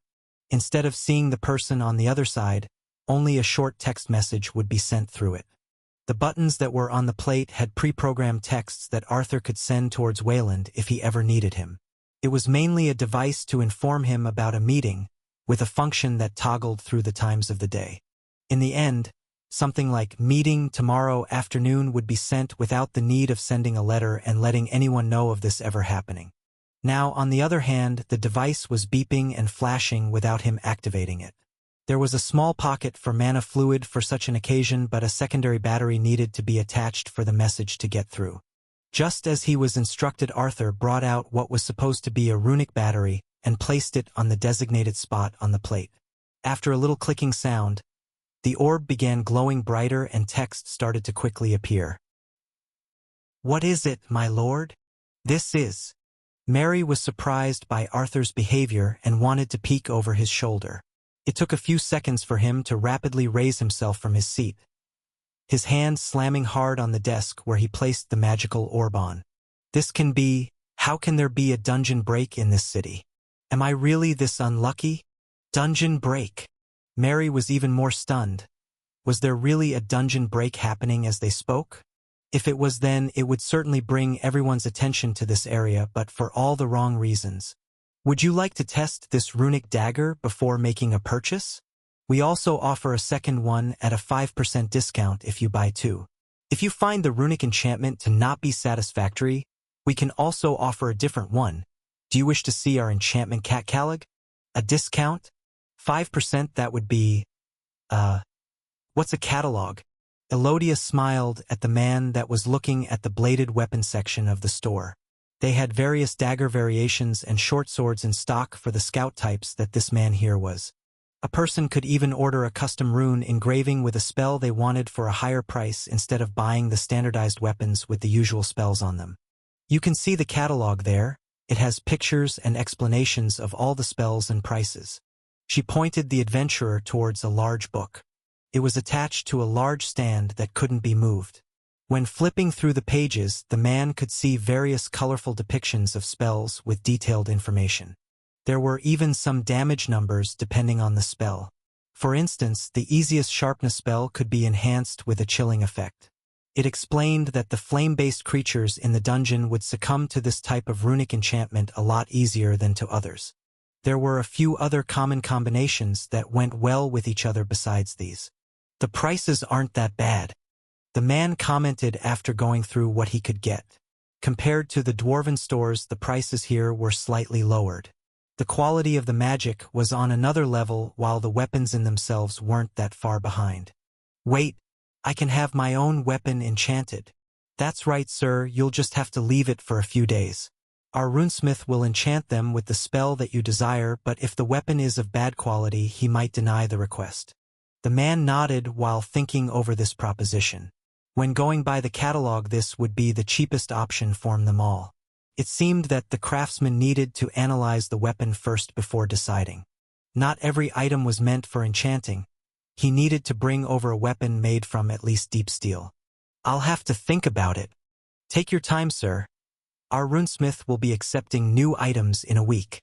Elodia bowed to the man that, after going through the book, finally left the store.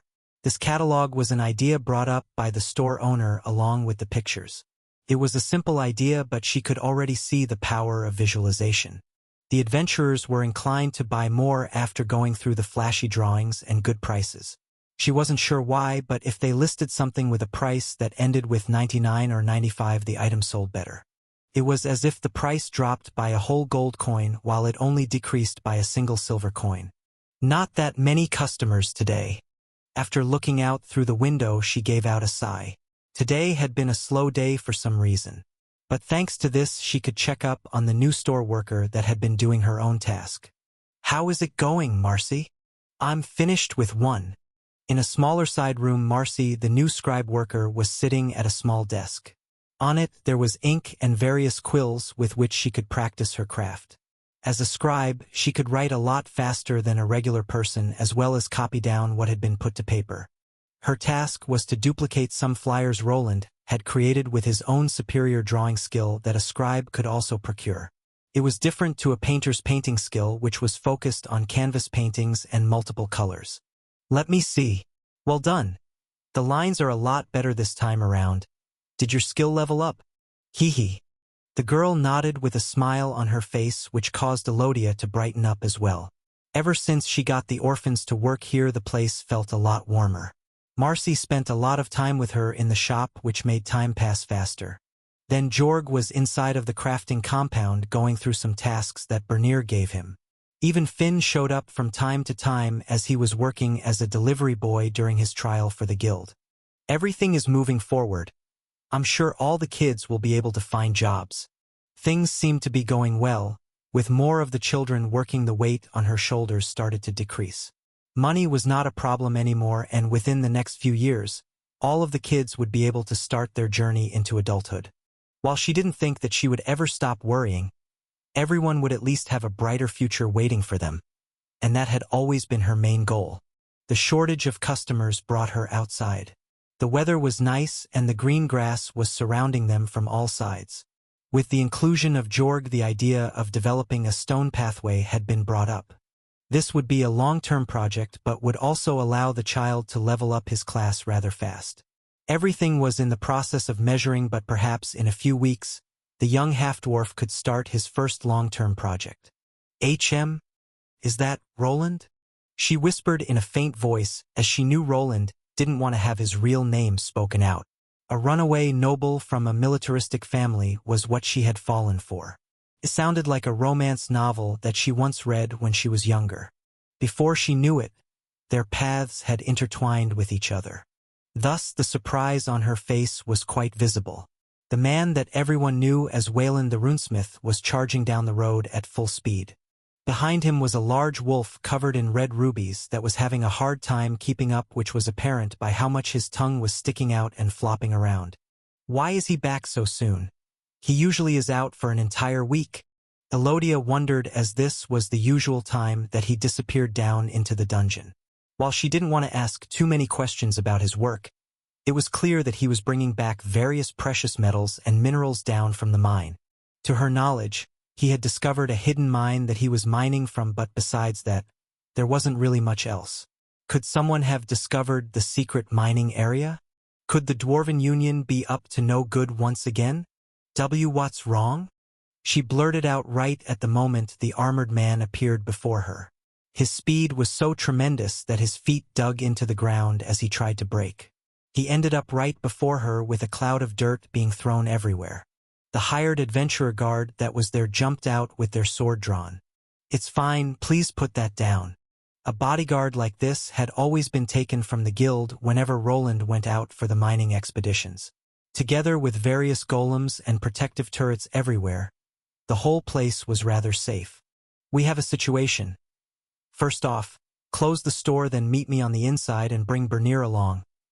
You there, go home to the city. Without explaining much, Roland pointed toward the hired guard to tell him to go home. Soon after, he sprinted towards the gate to get to the inside of the compound. Roland didn't know how much time he had. The skeletons were Tier 2 monsters and could even run faster than an average human.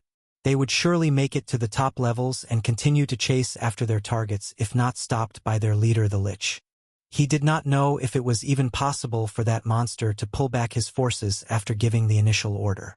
The skills that allowed such monsters to control their created armies had a limit to them. At most, he would have a closer connection to those higher-level black skeletons instead. If he got lucky, only the initial burst of skeletons would make it up to the top floor. Perhaps the rest would remain down in the lower level to form a protective barrier around their master. Then the platinum party of adventurers that got hired could contend with the monster instead. Even with that best-case scenario, there was still a problem.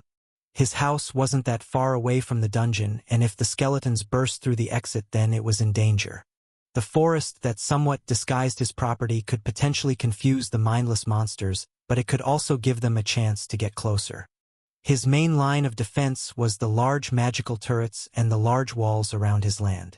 Even if they were breached for some reason, they had a whole underground workshop to hide in. The monsters would probably give up chasing them if they weren't provoked or lost track of them. The biggest problem here was all the magical devices. Monsters were always attracted to mana, and skeletons made by that Lich could be troublesome. His enemy had gotten used to his unique mana pattern. Perhaps it had some kind of interest in it that couldn't be excluded. It did toss itself right at him and even into the mana beam. The same thing could happen here after they spotted the runic turrets or the weapons in the shop. Could that monster be drawn to me or something? Will it try to find me if I stay here, or am I overthinking this? He was not really a monster specialist, and whatever knowledge that he got from books couldn't really be confirmed. One thing was set in stone: he would not abandon his home in the face of this crisis. The defenses that he was setting up for all these years weren't just for show. This had all been prepared for a situation like this. If the skeletal forces came here, then they would be met with turret fire. I should probably give Arthur a heads up. After using a shortcut to get out of the dungeon, he had a leg up over the miners. Considering the skeletons weren't that far behind that group, they would probably arrive sometime after them. There was still some time to warn people and prepare for a counterattack. Luckily, he had given his noble associate a communication crystal that he had turned into something similar to a phone. It could only forward texts, but it was the fastest way of transferring information. While Arthur could only send pre-integrated sentences, Roland wasn't that limited as someone that had access to the runic system. He was planning to develop something similar to a keyboard for it later, yet the thing was far from being able to imitate modern-day smartphones. First of all, the mana requirements were immense. It burned through mana fluid or his batteries rather quickly. Unless he improved the runic design, it would only be fit for mages or people with way too much money. That should do it. After a quick message of the impending dungeon break, he went back to scrambling around his home. By this time, Elodia and Bernier made their way down into the workshop, where he was already preparing before Bernig could even ask about the problem. He was given the newest model of the gunstaff. Take this, you might need it. Also, I need you to activate the reinforcements on the shop and take out any battle-ready golem you can find in the storage. Boss, what's going on? Are we getting attacked? Is it the Hathfordian Empire? But how did they get through those tidal currents and the Sea King? Hathfordian Empire? What are you talking about? No, it's monsters, skeletons to be exact. A lich has appeared in the dungeon, and the minions it produces could reach here. It's a dungeon break. Oh my, a dungeon break? How could something like that occur? This time Elodia was the one to speak up as she tried to catch her breath. She, as an old adventurer guild receptionist, knew the most about such strange phenomena. Even though her mind was telling her that something like that wouldn't be possible, she also didn't think that Roland would lie about such an occurrence. A dungeon break, you say? But why would we worry about that? Can't the guild take care of it themselves? Replied Bernier, who placed the oversized magical gun over his shoulder. From his perspective, they didn't really need to do anything. You don't understand. Those monsters could get here. There were far too many. Is it that bad? Bernier's smirk vanished after he reevaluated Roland's words. The more they saw him scrambling around, the more they started to take everything seriously. I'll go close the shop and take the pricier stock out. Hey you there boy, come and help me out. Sure. Jorg had followed after Bernier, but he was not really aware of the meaning behind the entire conversation. Marcy, on the other hand, remained quiet while standing behind Elodia that started to get worried. Roland realized that he couldn't have kids running around here while murderous skeletons were loose. Elodia, it will probably be better if you take those two back to the city. You should stay there, it will be safer. That's fine, but what will you do? Are you really going to stay here? Don't worry. I can handle a few skeletons.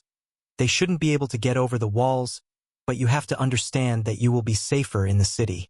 While Roland believed in his defenses, it was still dangerous. His home was closer to the dungeon than the city was and would potentially draw in a large chunk of the skeletal warriors if they break outside. If Elodia along with the kids remained here, it would only cause his mind to wonder.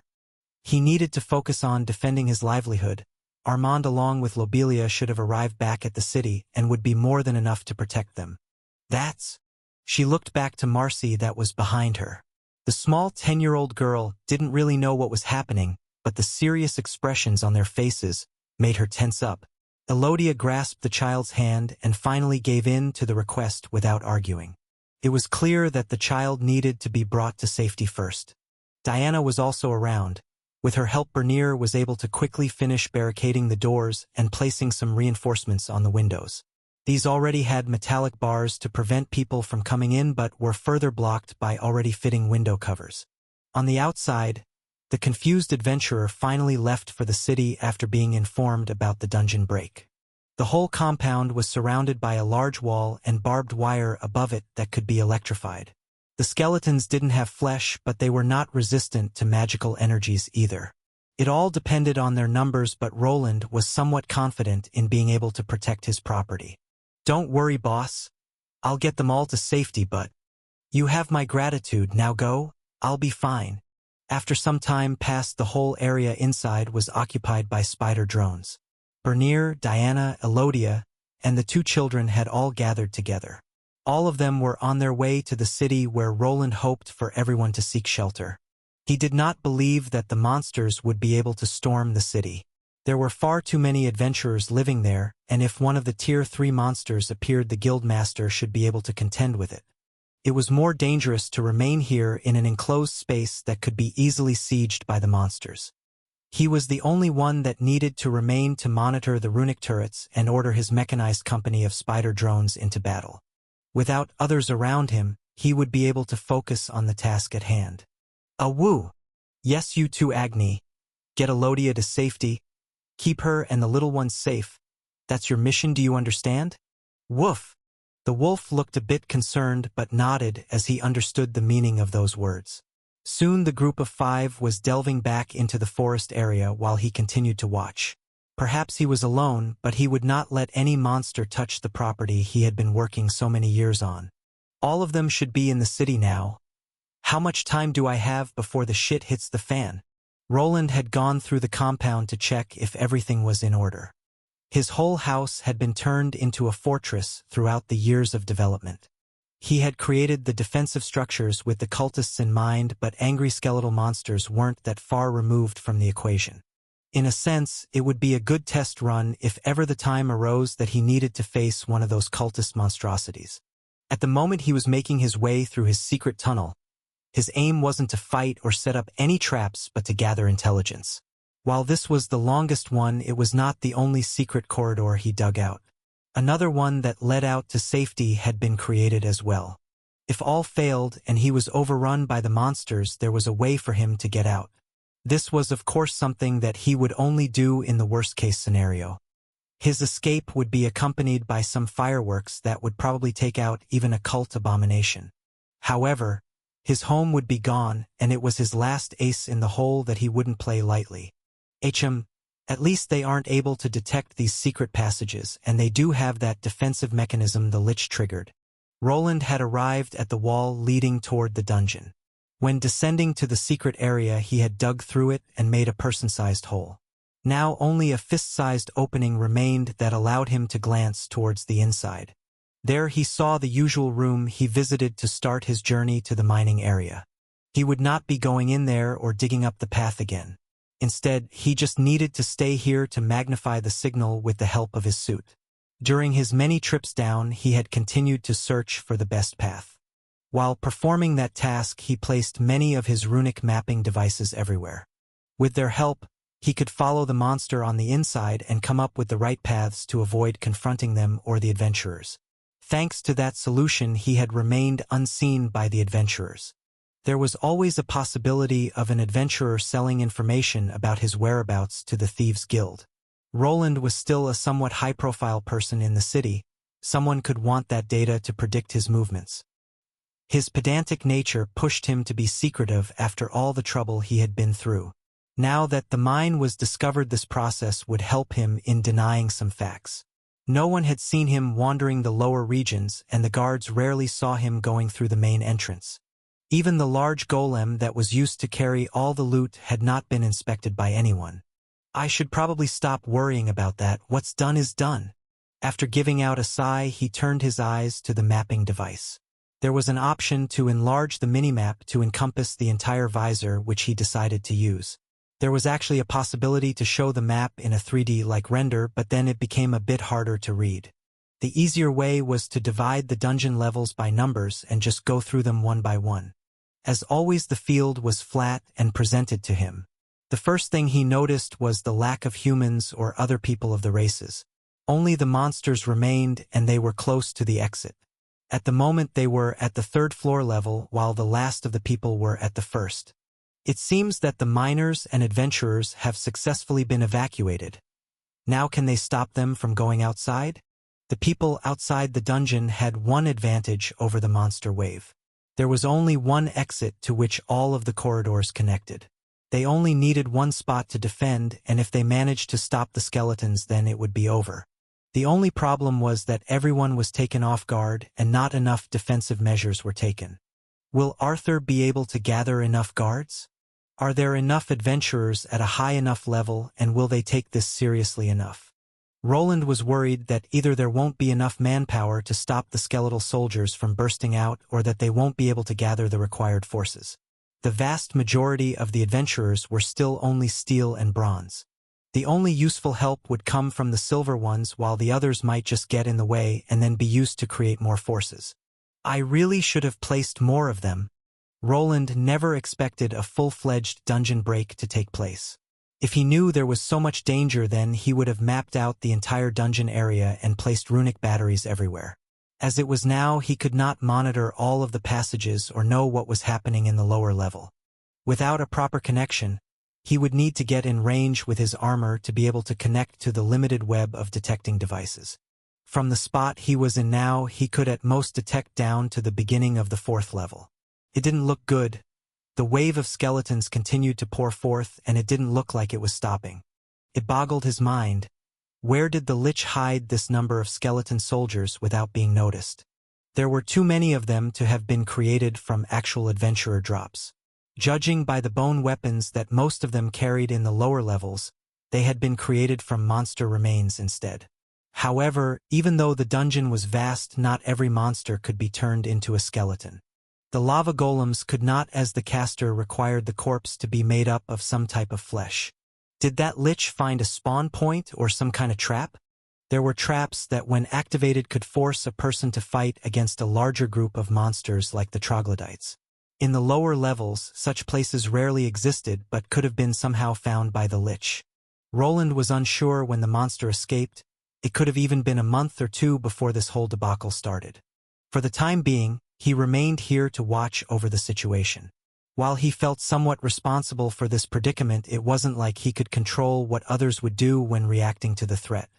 He helped out the most to his ability and now needed to think more about his own side than the others. The thought of going up and helping the guards defend the entrance did cross his mind. However, it would be quite a dangerous endeavor, and the time spent blasting away the skeletons could be used differently. Thus, after staking out the dungeon from a safe location, he decided to return back to his home to prepare for the worst. This content has been unlawfully taken from Royal Road. Report any instances of this story if found elsewhere. First of all, He needed to restore the large cannon that proved capable of harming the Lich. It was his best bet at destroying that thing, but there weren't many more shots he could take with it. The whole thing wasn't designed to use his armor, which was also deteriorating quickly. His trip here was not only to peek at what was happening inside of the dungeon.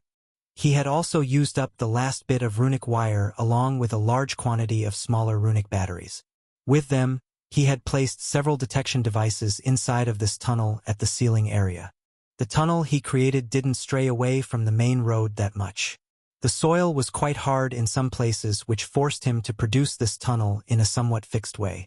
Thanks to this, though, he would at least know if a large number of monsters started flowing toward his location. With an activation of his armor's agility-boosting spell, he made the trip back to his workshop. There he was greeted with a silence that he had lately come to forget. In the past, before he even came here and back in his old world, he had slowly gotten used to solitude. When he appeared in the body of Roland Arden, he was ostracized by his own family, which didn't really bother him as much. He was used to it and thought nothing of people avoiding him. It was the reverse. When finally he started gathering friends and acquaintances, it became uncomfortable.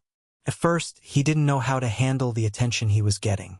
Slowly with time, his heart started opening up, and finally, he got used to the chaos that all of it brought along. Bernier's badly timed jokes, Diana's outbursts of anger, and Elodia's calm demeanor, all of it was different, and found a way into his life that he would do his utmost to protect. He even started to get used to the constantly annoying rugrats. I guess I'm getting sentimental in my older years. Finally, he delved back to work. With the help of his new skills, he was able to give orders to both his spider drones and the turrets on the walls. With his brain and all this firepower, he should be able to direct it all at any potential enemies. However, just as he was going through them one by one, he noticed a dot on his screen. There was someone running towards his house. Hey boss, open up. Bernier. Why are you back? You were supposed to go back to the city. Ha! You didn't think that I'd leave you to fend for yourself here? Now did you? Now could you open up the gate? I'm feeling vulnerable here. Woo! Roland could see his assistant outside with the help of some golemic eye cameras. He was standing there with the weapon he was given to protect Lobelia and his wife. Next to him was a large dire wolf that continued wiggling his tail. While he expected Agni to return, Bernier was a surprise guest. For some reason, he decided to come back here, and Roland couldn't help but smile. Hold on. With a command given, the heavy-duty gate started sliding open, and Bernier quickly headed inside.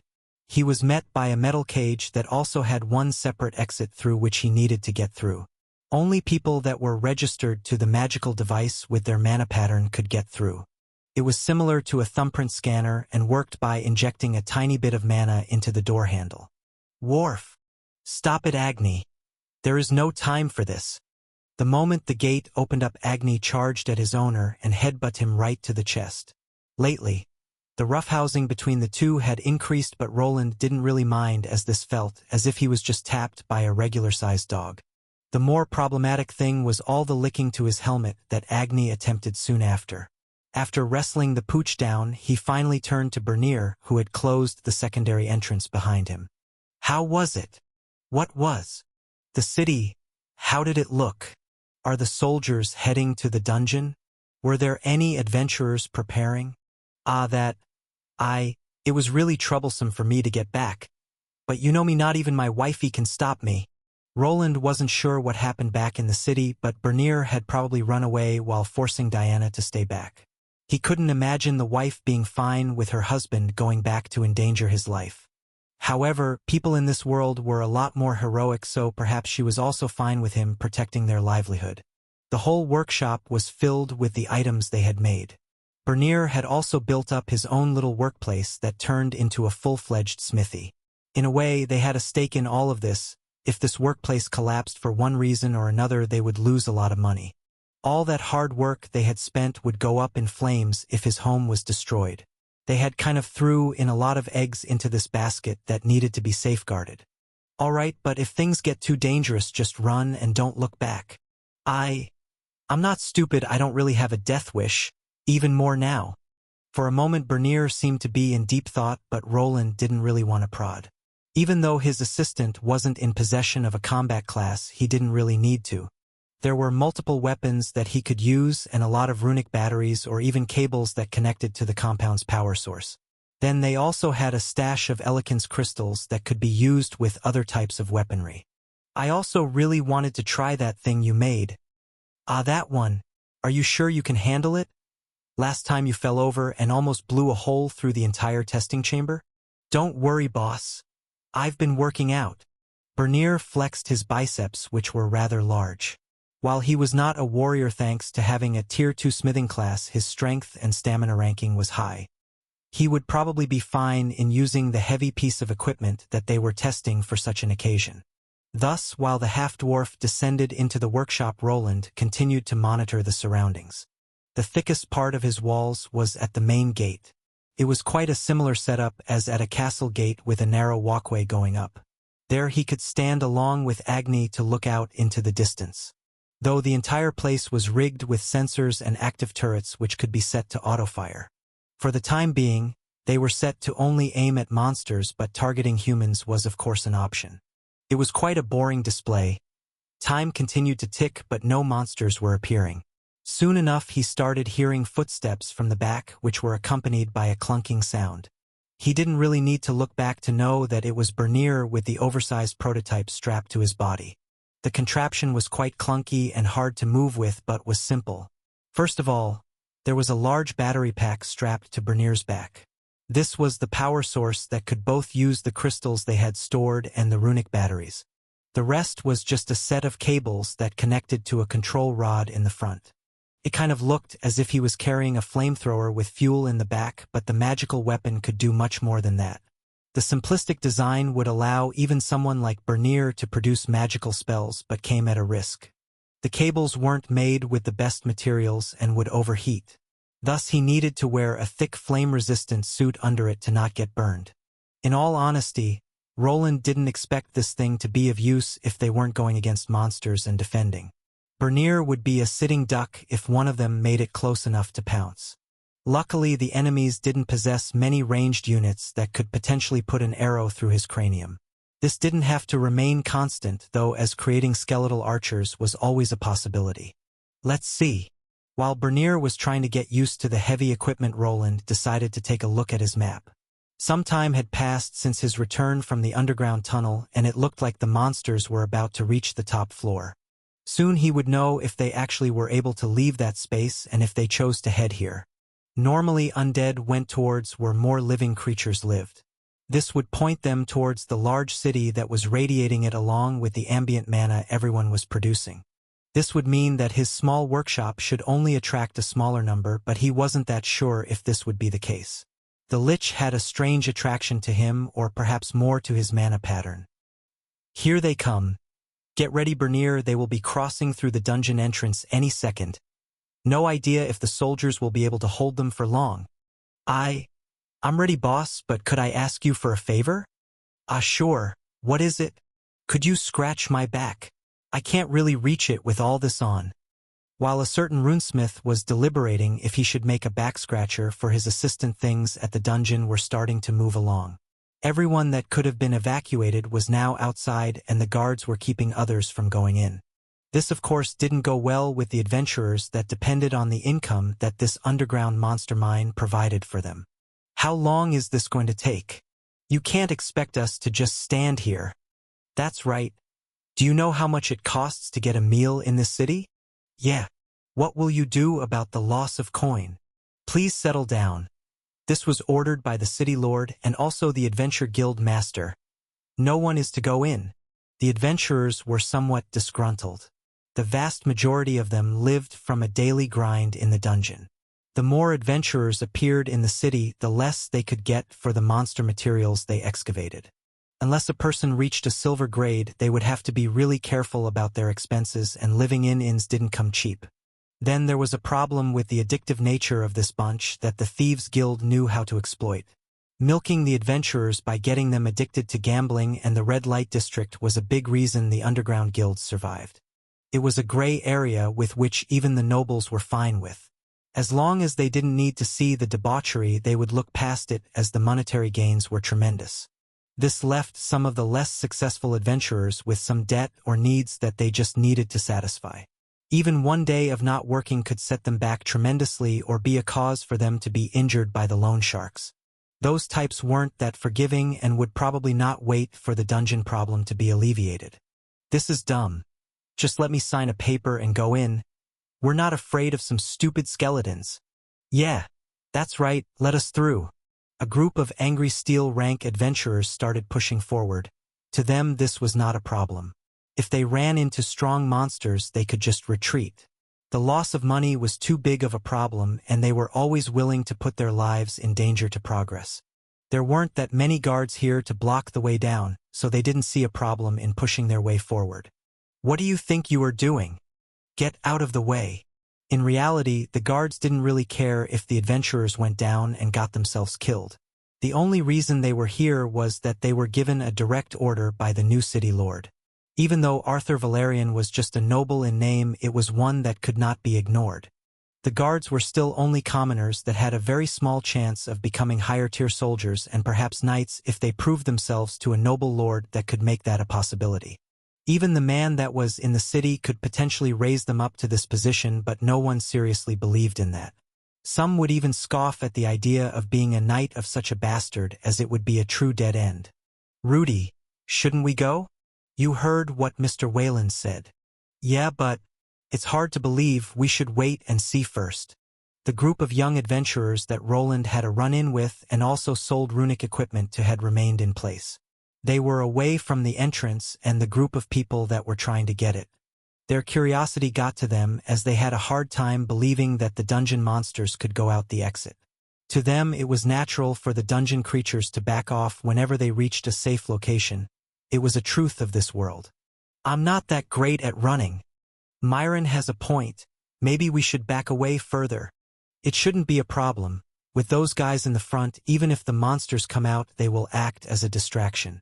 The red-haired youth commented, which made everyone shake their heads. Do you even have a conscience? Huh? Did I say something that wasn't right? Wait! Something is coming. Before the group could explain to their leader that it was wrong to use others as meat shields, they spotted a change in the group of adventurers. Previously they were clawing to get into the dungeon, but suddenly they all went quiet. What's happening? I can't see. Rudy and his group were peeking from behind a tree in a safe location. The large group of adventurers and guards were blocking almost everything. Suddenly they all started backing away from the entrance as if to open the path for something. This was followed by a strange sound coming from within the entrance, which quickly began to get louder. It really is a skeleton. Hey! That thing is running up the stairs. They were actually right? The adventurers were met by a lone monster that had sprinted up the stairs and actually broken through the barrier that should not be broken. It was an undead monster with flames coming out of its head and body parts, somewhat similar to the flaming skeletons they met inside of the dungeon. It had some differences, which were the thickness of the bones, its height, and the amount of flames coming out from its body. Shit! It's a tier 2. Quick! Kill it! Most of the adventurers that were in the front were of steel rank and had not gotten their own tier 2 class. Battling a tier 2 monster of this grade was possible if they combined their numbers, and this one was not very coordinated. It just started swinging a bladed bone around and charged at the first person it could. With so many people around, it quickly found itself being turned into a pincushion to spears. It's still alive. Don't use spears. Use blunt weapons instead. The panicked adventurers forgot that stabbing attacks weren't all that great against skeletal creatures. Only after maces and hammers were utilized was the creature finally dispatched. How it squirmed on the ground until its head was shattered was quite concerning. However, it was not as concerning as the fact that it actually made it out of the dungeon. Shit! There is another one coming, watch out! This was not the end, as after the lone undead appeared, another 2 started crawling out from within the entrance. Some of the less brave adventurers started shuffling behind the city guards that were somewhat forced to keep the monsters at bay. Some others saw this as a chance of getting free resources, as the bones of tier 2 monsters did fetch a good price on the market. Calm down. Are there any silver ranks here? Go to the front. They are only mindless undead. one of the few silver-ranked adventures that remained shouted. It was an older man with a shield and sword combo that could potentially be used in this situation. While blunt damage was best to shatter the bones, a longsword could still cut down this type of monster to disable it. Hey, Rudy, I think we should leave this to the true silver ranks. Those things are all tier 2 monsters. Yeah. The group of 4 was in an in-between stage. Half of them were fresh tier 2 class holders, while the other half were close to getting to level 50. Their speed of progression wasn't too fast or too slow as they took their time. After almost dying in the middle levels, they had taken a step back and decided to take a slower, safe approach. Even now, this strategy allowed them to make the decision of removing themselves from danger, just as Roland had instructed everyone. What's with this shit experience? Are these really tier 2 monsters? Thus, they started retreating toward the city while also gathering some late intel. It seemed that the monsters weren't giving that much experience for being killed. This lowered the worth of this incident even further. Let's just wait. We can take an escort mission if it becomes troublesome. Good idea. Rudy and Sansa nodded at each other before removing themselves from this situation. On their way to the city, they bumped into some adventurer parties heading out along with a small unit of guards in flashy armor. It seemed that things were indeed dire if the city guard was involved. There weren't that many people living outside of the city on this side. Most of the farmland was on the other side with just a few buildings here and there. Even then, they saw some of the city guards going to these houses, probably to inform the people living there about the potential threat. This was only made more apparent after they all arrived in the city. It was very loud and some people were even screaming. If they are forcing people into the city, then it must be worse than we thought. Sansa commented while having to shuffle through the crowded streets that were filled with various individuals. Merchants weren't allowed to even leave anymore, which kind of put a wrench in their previous plan. At first, they wanted to go to the guild for more information but had to go to a nearby tavern due to the swarm of angry adventurers. As time passed, things didn't really change, but instead, the problem became even worse.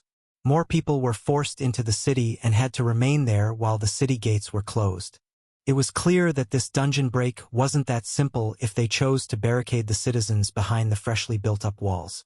Only when the city bell resounded through the entire city did everyone realize just how much trouble they were in. So, these red dots are the skeletons? Yes. And this here is the dungeon, and that oval thing is where we are? Yes. But that means that they are coming this way. Yeah.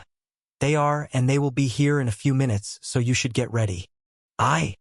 Roland replied to Bernier that was looking at a little map interface that was inside the workshop. It was created from a crystal ball that had been slightly stretched out on the sides to produce something similar to a small screen. On it, anyone could see the places that Roland had mapped, and if there were any devices to forward the signal nearby, they could see movement. Some time ago, the dungeon break had finally started and the first skeleton soldiers had started pushing through. At first, it seemed that the guards and adventurers that were gathered there were keeping up, but with time the number of skeletons skyrocketed. It was like a never-ending wave of tier 2 monsters that didn't tire or fear anything. They just pushed on towards the nearest living being to slay. They had made it up the stairs a lot sooner than he or probably anyone else had expected. There was just not enough manpower at the time or willing participants to block their ascension. Perhaps if so many adventurers didn't retreat so soon, it would have been possible to block the monsters inside. Collapsing the entrance or barricading it with something was also an option, but shoving a wagon in the way of tier 2 monsters wouldn't block them for long. No one expected this to happen, and a closed dungeon entrance would open itself up again even if we blew down the ceiling. From the literature he read about dungeon breaks, creating a cave-in could be counterproductive. Dungeons were strange things, and creating an entrance was something it would just do. If the entrance was forcefully closed, a dungeon would create another one. While this could produce some time, the next entrance could pop up anywhere. This could complicate things if it spawned inside the city or too close to it. The monsters on the inside would still be there and sometimes just multiplied to no end, which made things a lot harder to contain. Do you think that those monsters will come here? I don't know. They might find Albrook more interesting. Bernier nodded while looking out towards the forest area. The two had gone outside and gone up to a higher vantage point. They had a lot of things going for them. Having the high ground and magical weapons were quite a promising defensive measure. The monsters were practically immune to arrows and would require blunt weapons and a lot of force to shatter. These enemies were even somewhat problematic for magic users. Undead creatures weren't that affected by cold and frost spells. Thus, it would make it harder to kill them by freezing, as it would not halt their advances as much. Instead, something more neutral like an earth bolt or regular mana bolt would have been more effective. Exposure to mana would interfere with this undead monster's peculiar core. Just like Golem Skeletal Undead came equipped with a similar feature. This core wasn't quite as round or big, but it worked in a similar fashion. Only when it was destroyed would the monster truly die, and magical attacks could directly affect its integrity, with divine-based ones being able to completely shatter it with little to no effort. Burying all those sensors in the forest doesn't sound like such a paranoid idea now. Roland had been unreasonably distrustful from the day he arrived here. Already then he was making plans of defending this location from cultists or thieves. After developing his mapping technology, he made sure to plant it all around the forest and his home. The entire space within a half-kilometer radius of his house was now on his map.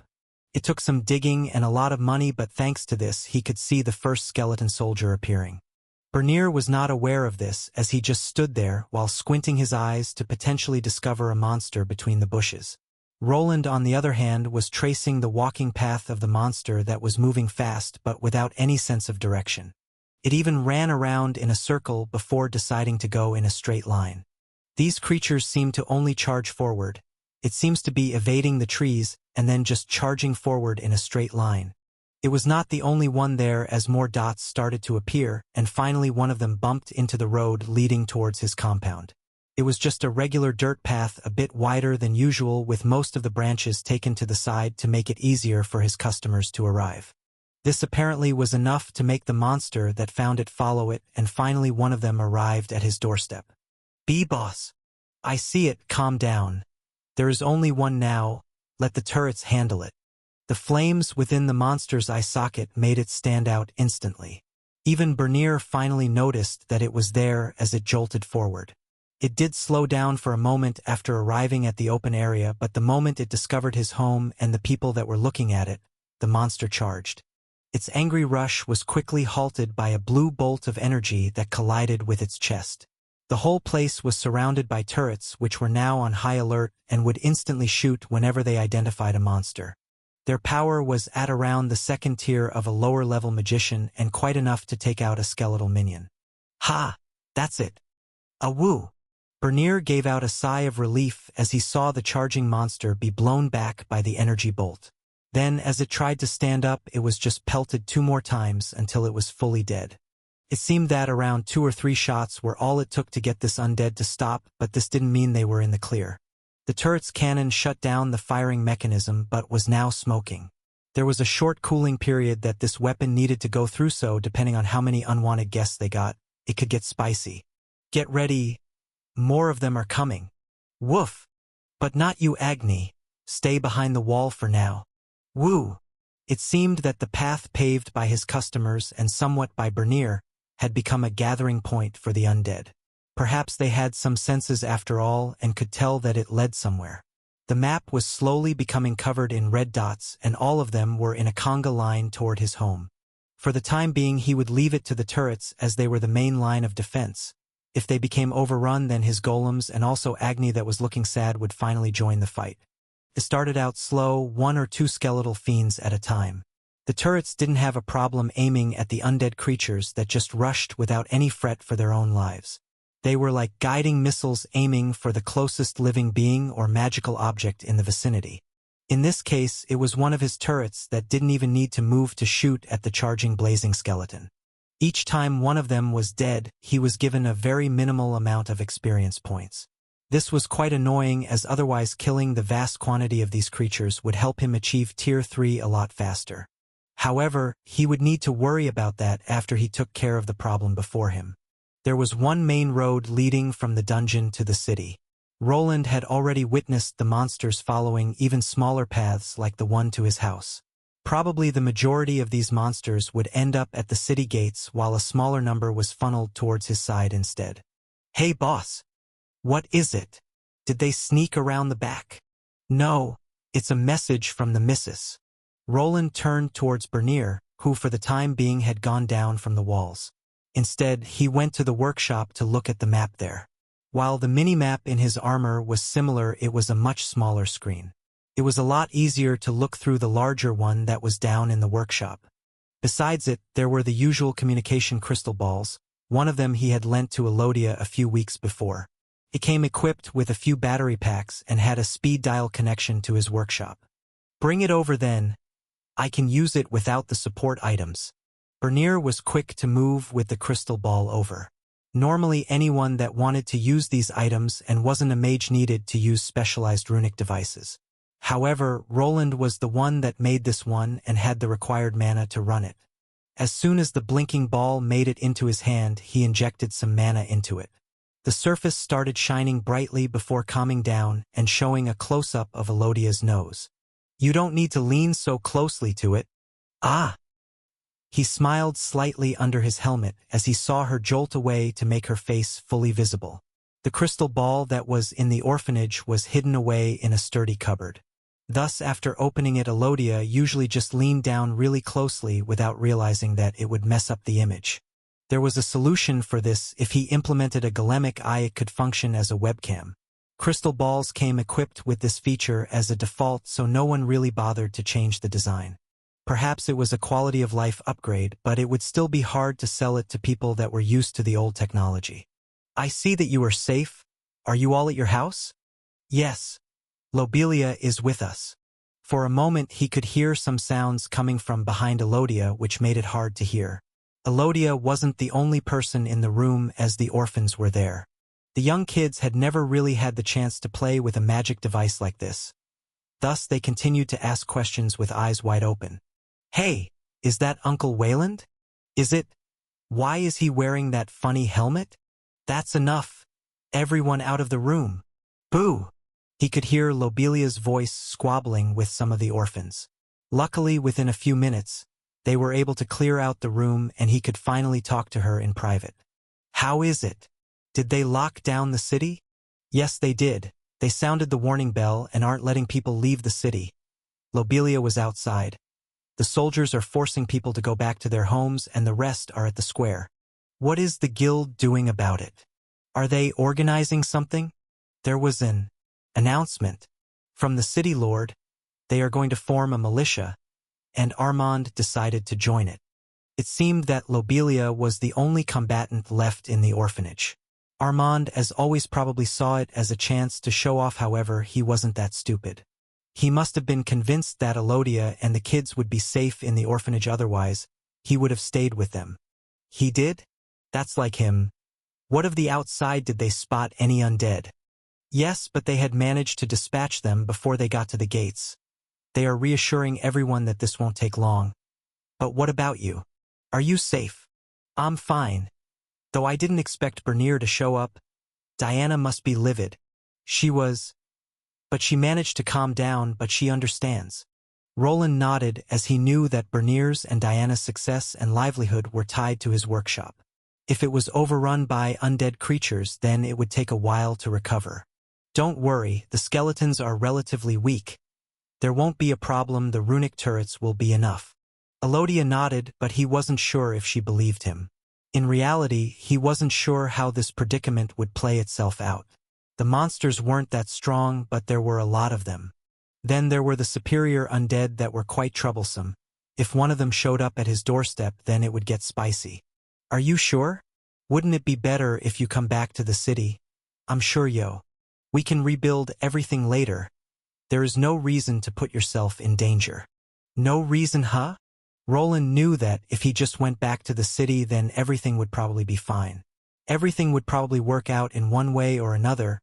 His home might not even be destroyed, as what was important was the underground workshop and not what was above. However, after living in this house for so long, he was getting sentimental.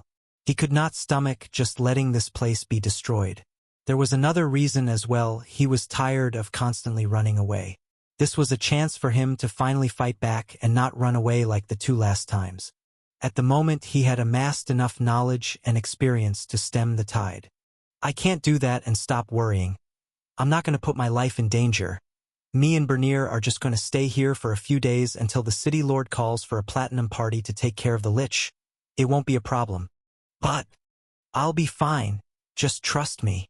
Elodia gave out a sigh and nodded. The crystal ball started blinking a bit as the time for conversation was coming to an end. Just as any magical device, there was a certain time limit. In this case, it was built in to limit the deterioration of the runes. If the call took too long, then the ball could even shatter. The crystal ball is at the limit. I'll contact you later. Stay safe.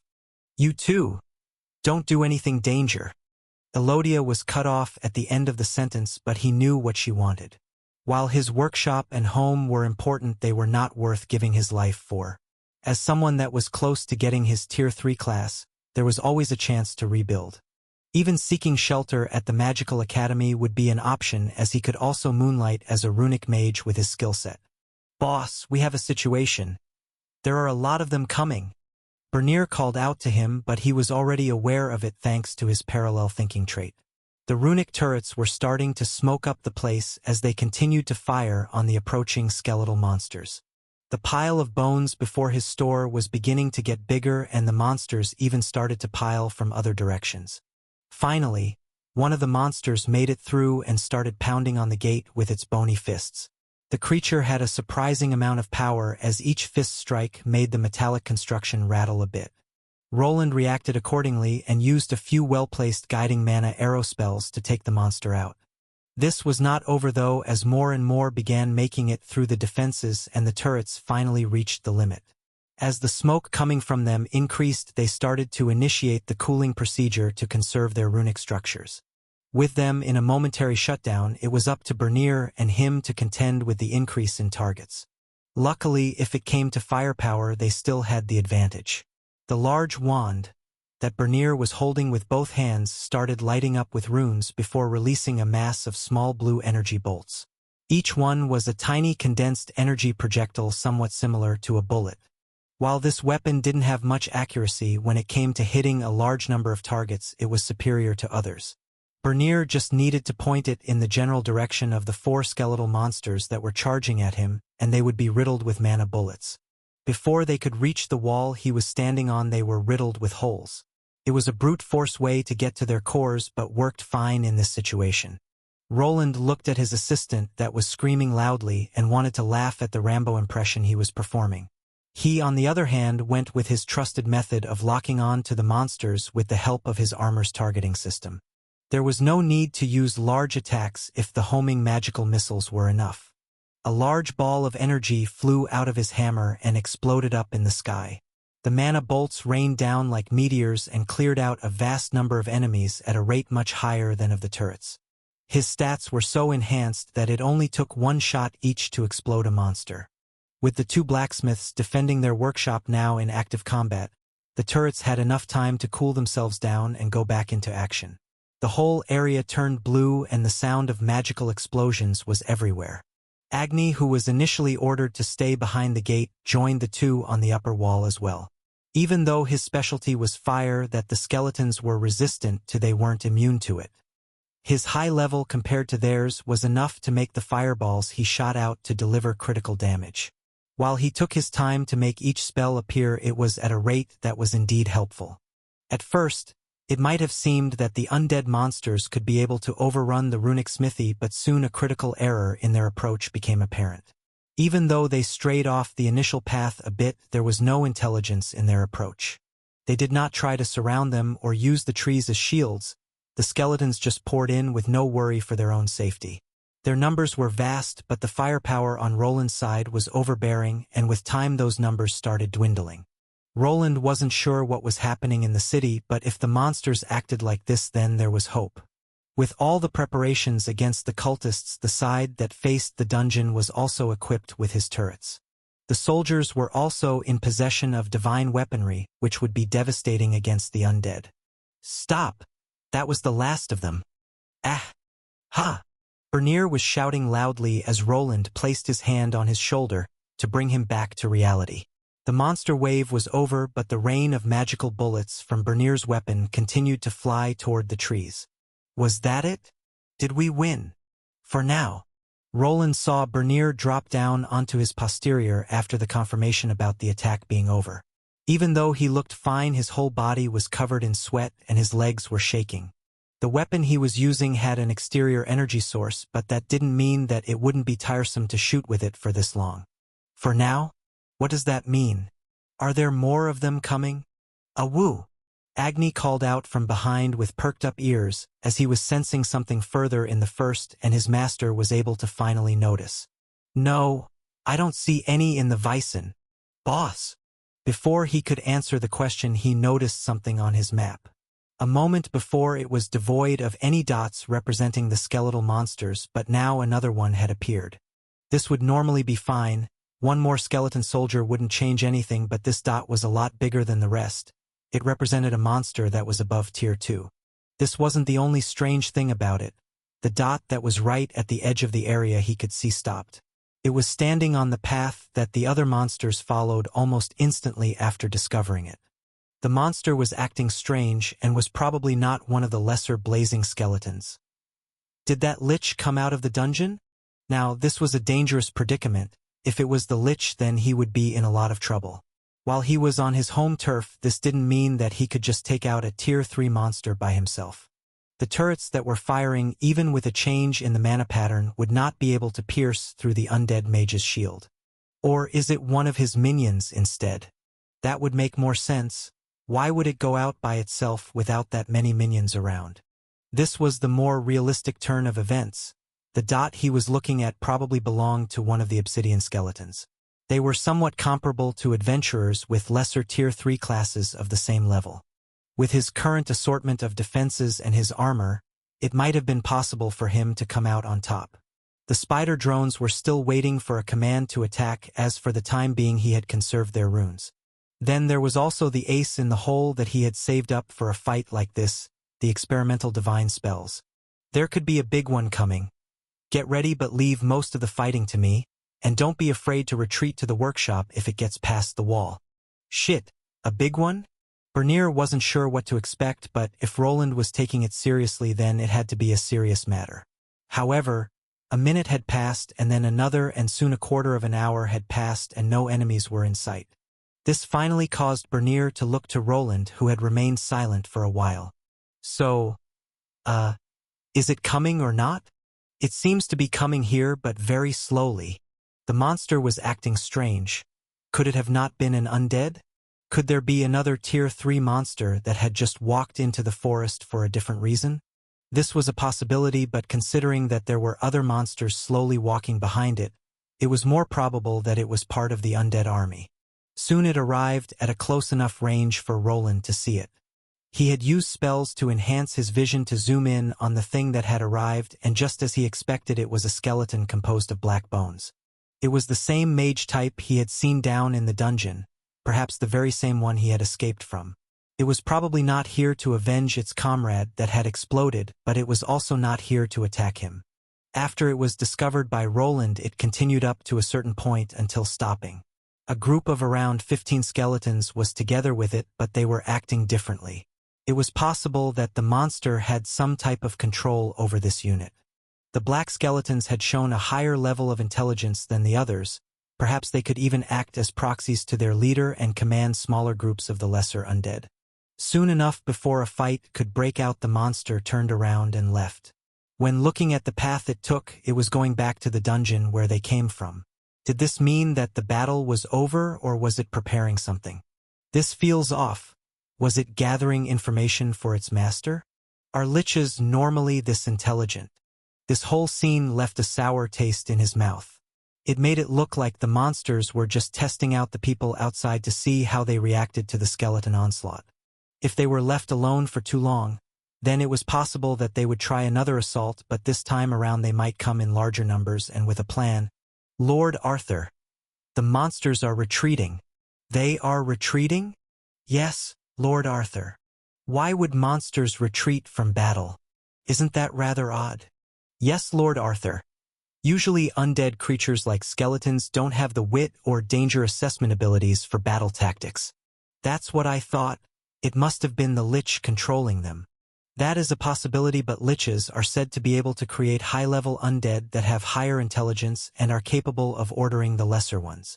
Didn't the scouts spot a strange-looking skeleton among the others? Yes, Lord Arthur, that one could have been capable of ordering them to return, but it could also be possible that the lich is somewhere close. That's troublesome. Arthur Valerian was sitting in the main guard tower where Mary was answering his questions. He had not participated in the battle, but the tide of blazing white skeletons had actually made it to the gates. The foes were quite troublesome as conventional ranged weaponry didn't work too well. Arrows that weren't magical wouldn't have any flesh to stick to, and poking holes in the bones was not very effective. It would require quite the archer to connect with the monster's magical core from within the city walls. However, Arthur's forces had one ace in their sleeve. To combat the evil cultists, they had been developing holy weapons.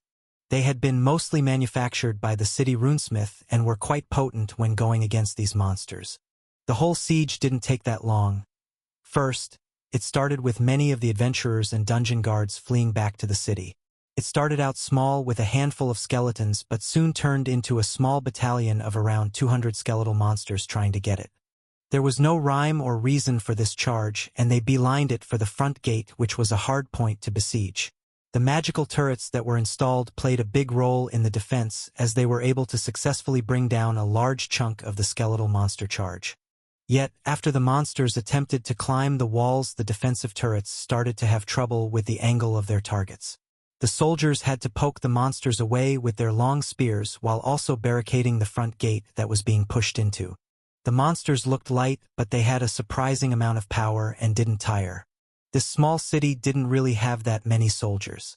The weapons that were assembled by the runesmith amounted to a little over 100.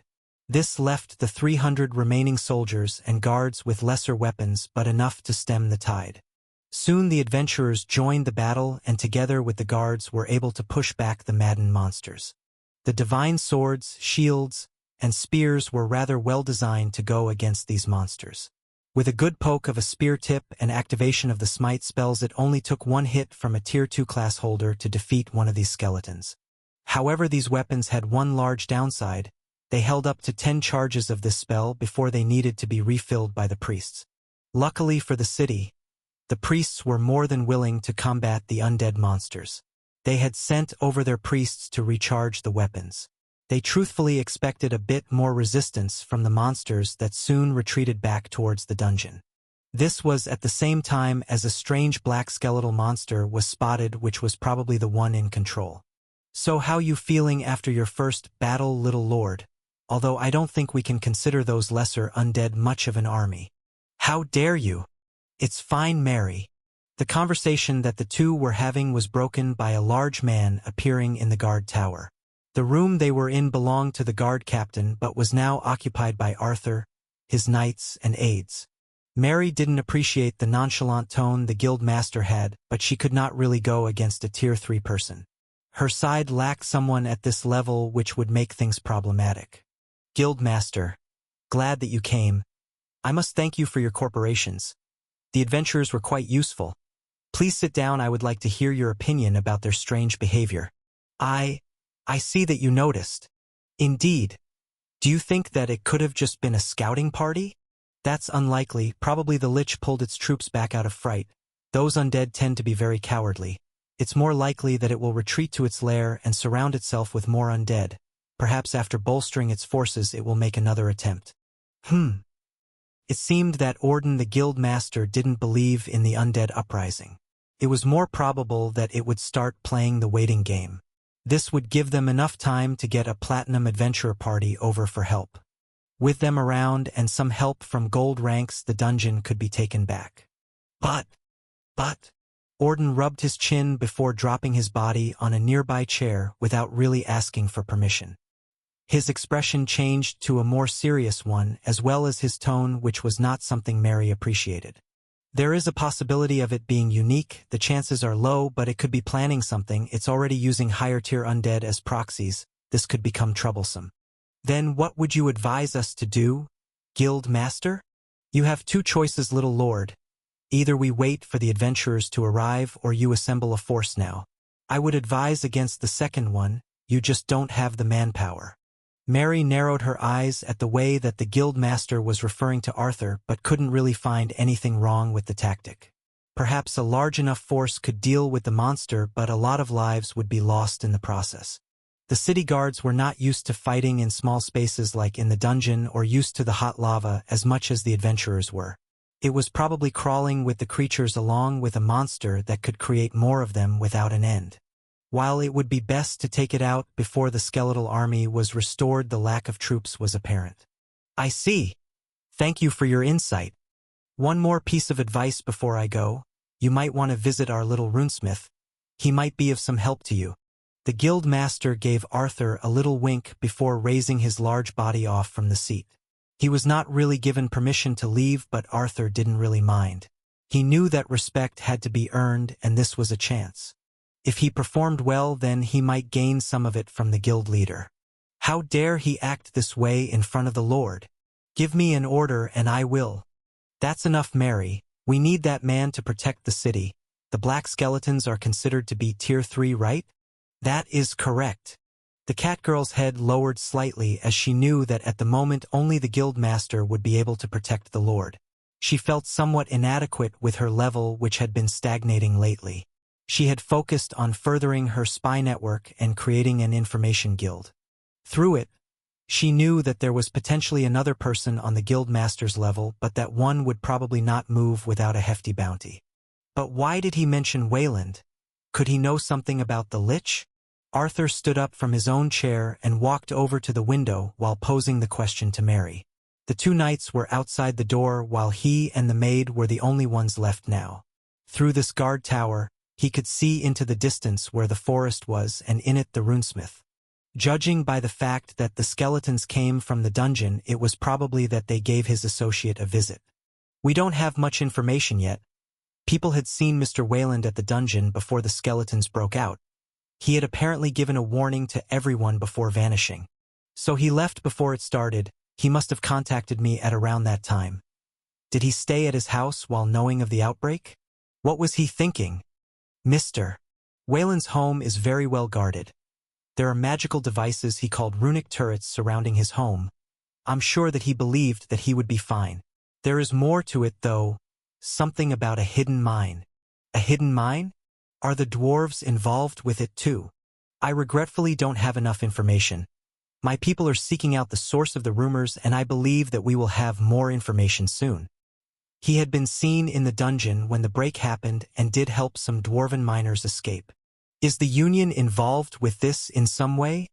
Arthur murmured to himself while trying to paste some things together. Could there be more to this than just a random monster spawn? Did his associate or the dwarves dig it up somewhere? Were they working together without him knowing? There could be many possibilities, but he wanted to at least exclude that possibility due to the history between Wayland and the Dwarven Union. Very well. Keep me informed and also contact Mr. Wayland. I think the runic devices he installed need some maintenance. We can use the crystal ball to call him over. Could you fetch it? Yes, my lord. Mary smiled while knowing that repairing the turrets was a great way of forcing the runesmith to come over. There was something wrong with this situation, and it seemed that Wayland was involved with it. Her presumption was somewhat confirmed by the guild master that for some reason mentioned the man in question. It was clear that he knew something about this whole predicament, and his involvement with rescuing some miners was already known. What are those skeletons trying to do? Roland had some time to evaluate the situation after the monster had retreated. With the monitoring devices he left by the secret entrance, he could somewhat observe the situation. Judging by the dots, their 2 tier 3 skeletons were guarding the entrance to the dungeon now. Around them was a large group of blazing skeletons as well. It was clear that they wanted to safeguard their only exit out of the dungeon. Are they just protecting their lair? Could the Lich think that the entire dungeon is its for the taking? Or are they preparing something? He had to reconsider his approach after this incident. The monitoring devices down in the dungeon didn't reach far enough to make a connection to the lower dungeon. It was as if he was not paranoid enough and should have rigged the entire place up before this mess started. With his current map, he could see a few floors down and not through the entire dungeon. This was enough to get an idea of the situation though, and would probably need to reach the city. If someone decided to charge in at this moment without at least 2 Tier 3 class holders around, they would have a bad time against those 2 obsidian undead. The rest was spread out a lot more around the dungeon, but he couldn't really tell as the regular monsters would continue to spawn. They are fighting with the regular monsters, but the Tier 2 skeletons won't have problems with the Tier 1s. Back at his place, Bernier and Agni were still watching over everything. It didn't seem that another charge would be starting anytime soon. Thanks to the monitoring system, he would at least be able to tell if a larger force appears from the lower levels. It would be better if he could gain that information from the lowest level, as that would give him ample time to prepare. Going in alone to widen the network is probably too risky, not with those Tier 3 monsters around. He wasn't sure what he should do. The monsters here would be a constant danger to his home. There was one advantage that he had against them, and it was this secret entrance of his. It led to the first floor and could potentially be used for a surprise attack. The only problem was that he would need to give this secret away to the city lord and guild master. There was potential in the secret route if they got some Tier 3 class holders involved. Half of a platinum rank party could sneak in through this way and attack the monsters from the back. It could help to lessen the bloodshed and give the people an entrance that they could control. The downside would be, of course, that they would need to go through his workshop. Well, I kind of created this mess myself. Roland gave out a sigh while he didn't want to do it. Revealing this secret could at least save some lives. This, however, depended on what the powers in the background decided on. The guild master from the Adventurer Guild was a shady character that also worked together with the Thieves Guild. Revealing a secret entrance to his home to him was a hazard. Then there was Arthur Valerian that could just throw him into prison for creating a private entrance to a dungeon that belonged to his household. I guess I'll hold on to this for the time being. Let's see what they will decide first. It should be about that time. After knocking his head against the wall, Roland moved back towards his workshop. In his hand, he had a crystal ball that started to glow.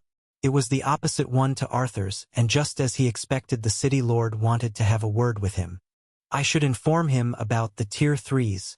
This runic texting orb was just the tool that he needed to forward his findings. At least Arthur would pull back some of his scouts that would soon be ordered to gather information. The monsters might have been ordered to protect a certain zone, so they might remain at the entrance even if they saw a person there. Let's see. Danger. 2 Tier 3 monsters are at the entrance of the dungeon. It was a bit strange to send out a direct message through magical means in this world. Perhaps if he got past this event, he could spread this technology through the entire kingdom. The military would probably be interested in instant transmissions of information between bases without the need to use much magic. For now, they still mostly used mages or support tools for crystal balls. While it was the superior way of talking between two individuals, it was slower. There, of course, existed magical incantations that could generate letters to faraway places. They usually required specialized classes, rituals, or materials. With his technology, they would need to build a few relay stations to forward the signal. It would cost a bit, but the almost instant exchange of information and orders could revolutionize the war machine. He wants me to come over? After sending his message, he saw an almost instant reply. It was the usual pre-programmed text that he had read through multiple times, but this time around it carried a lot more weight. He knew that, instead of a friendly business meeting, he would have some explaining to do. Hey boss, is something troubling you? I need to go to the city. The city lord wants to talk to me. That pretty boy? Don't worry. I'll keep this place safe while you're gone. Woof. Agni, you're helping too. Roland made his way outside of his workshop to give Bernier the news. While he didn't want to leave the two here with those Tier 3 monsters running around, he needed to answer Arthur's call. Asking a noble to move to his location instead would be considered quite rude and could get him in a heap of trouble. Thank you, but... Yeah, I know. If it gets too troublesome, I'll just use the escape tunnel. Don't worry. I like this workshop, but I still like my life more. Bernier started laughing while hoisting his weapon over his shoulder. After some repairs, the turrets were back in order and the heavy gun he was carrying around too. Roland didn't believe that the monsters would move for the time being, so it was time to give the young lord a visit and perhaps come clean about his involvement in this mess. Halt! Identify yourself. It's me, Wayland. The runesmith? What are you doing outside of the wall? Didn't you hear the city bell? I was a bit busy. Can you open the gate? The city lord wants to speak with me. Roland had arrived at Albrook. The usual road that was filled with merchants and adventurers was emptied out and the large gates were closed. The first thing he noticed when getting closer was the piles of white bones everywhere.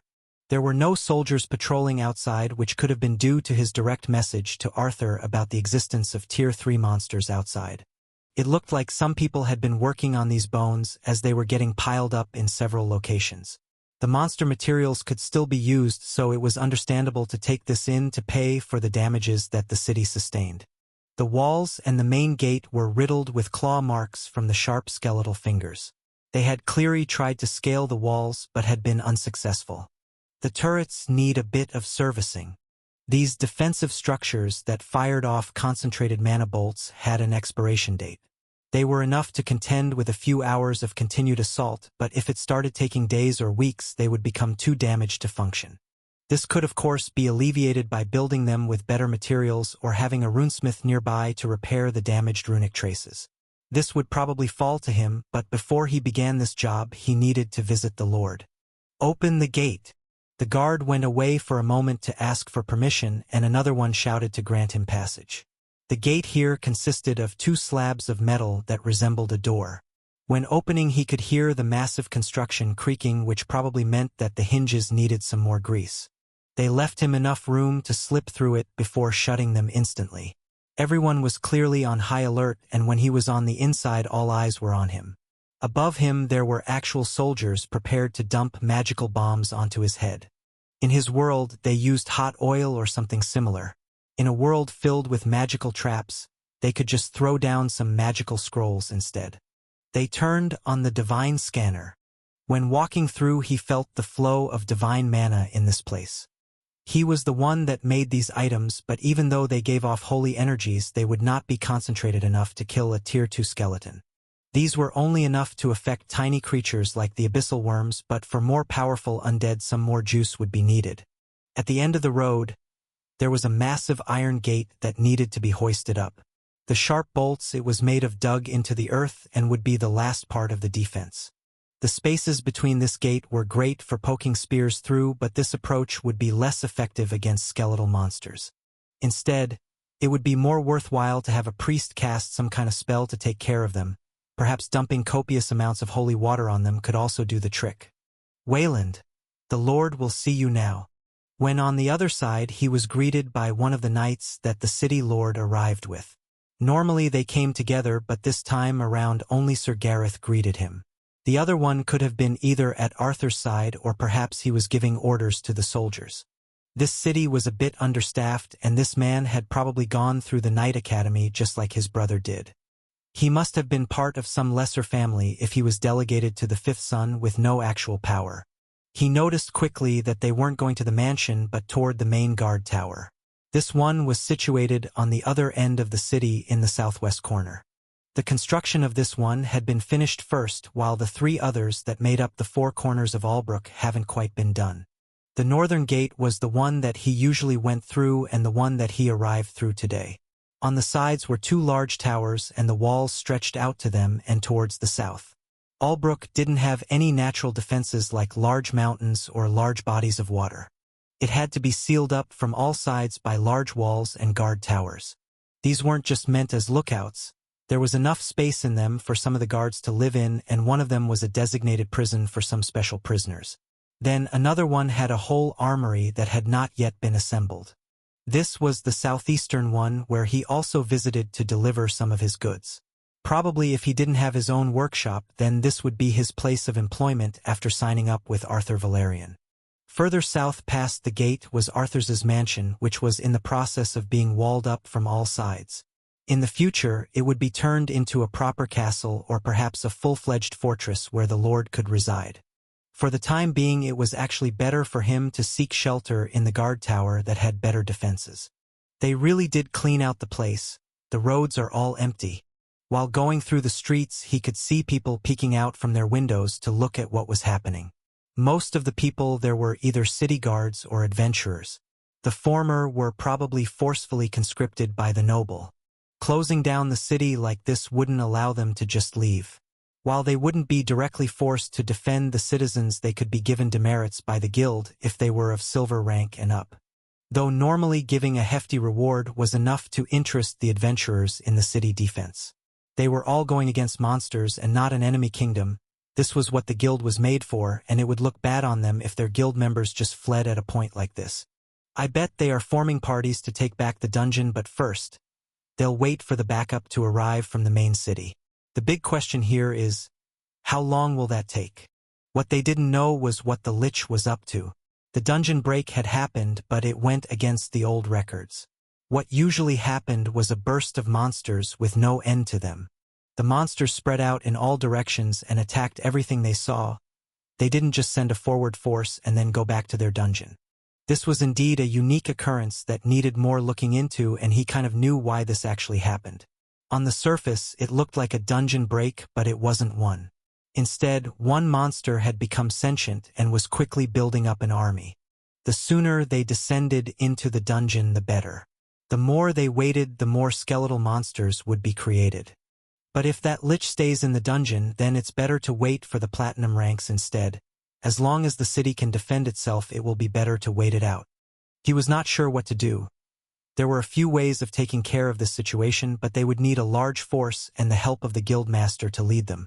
Roland would probably need to join the early combatants, as his magical cannon and array of spells were capable of killing the Tier 3 monsters. But only with a component frontline fighter would he have enough time for his spells to charge up. Please follow me. After nodding, he finally arrived at the guard tower. He had never been to this place that had been built from scratch. It was a bit over 30 meters tall and had winding stairs that led to the guard captain's quarters. From the outside, a person could see tinted windows on the top floor, and that area was where he was going. During his walk, he also arrived at the middle floor, which connected with a large wall. Each other tower could be traveled on foot when following the walls and had an iron gate that could be lowered to block the path as well. When he arrived on the top floor, there was a small ladder that led to a lookout spot and another closed door that had Arthur's other knight guarding it. I guess this is it. The buildup of butterflies in his stomach was starting to bother him, but with the help of his stress-resistance skill, it was manageable. The man that could decide his life was there. Perhaps coming clean about the Lich wasn't the best idea. It was likely that everyone would point their fingers at him, even if it was a random chance that the Lich was able to get over to the other dungeon. He was partially responsible for the whole debacle. If the reigning city lord decided that all the responsibility lay on his shoulders, then getting thrown in prison or to the gallows would be his fate. Excuse me. Welcome, Mr. Wayland. Please take a seat. The knight that was standing at the door opened it for him, and on the inside, he saw the usual maid and noble combo. Just as usual, the two guard knights retreated to the outside while he was left alone with the city lord. From his point of view, this was somewhat of a risky maneuver. Roland was wearing his side armor with magical runic capabilities. He had left his weapons outside, but a fast runic spell could incinerate the entire room quite fast. It was clear that they would not try to capture him, considering that there wasn't enough manpower available. That was the case, or either the guild master was waiting somewhere to jump him, but it didn't seem so. The windows on the sides were potential escape routes, as he did have some spells that could cushion him from a 30-meter fall. After getting his escape route in a place, he decided to take a seat in front of the city lord. There didn't seem to be any traps or anti-magic devices that could hinder him in any way. Arthur was probably incapable of procuring such a pricey treasure, but perhaps he was overthinking things. Troubling times we live in. Don't you think so as well, Mr. Wayland? I guess.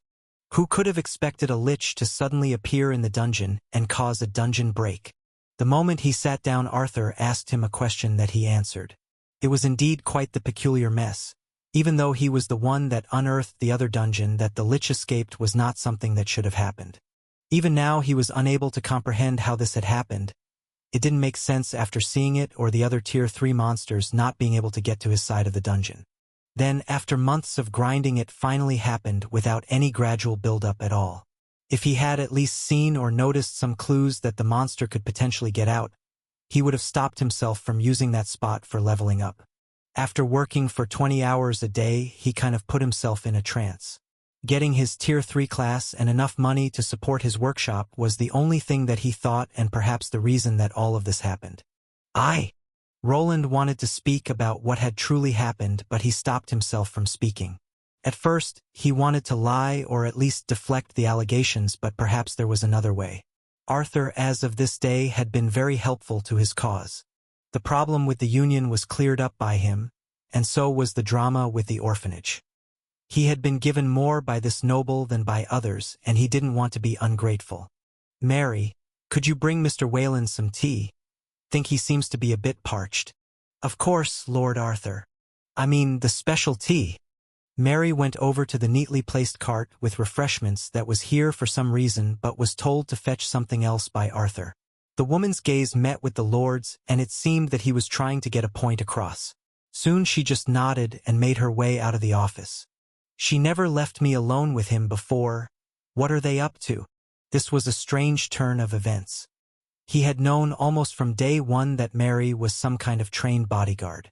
There was no one incident where she didn't keep an eye out for him.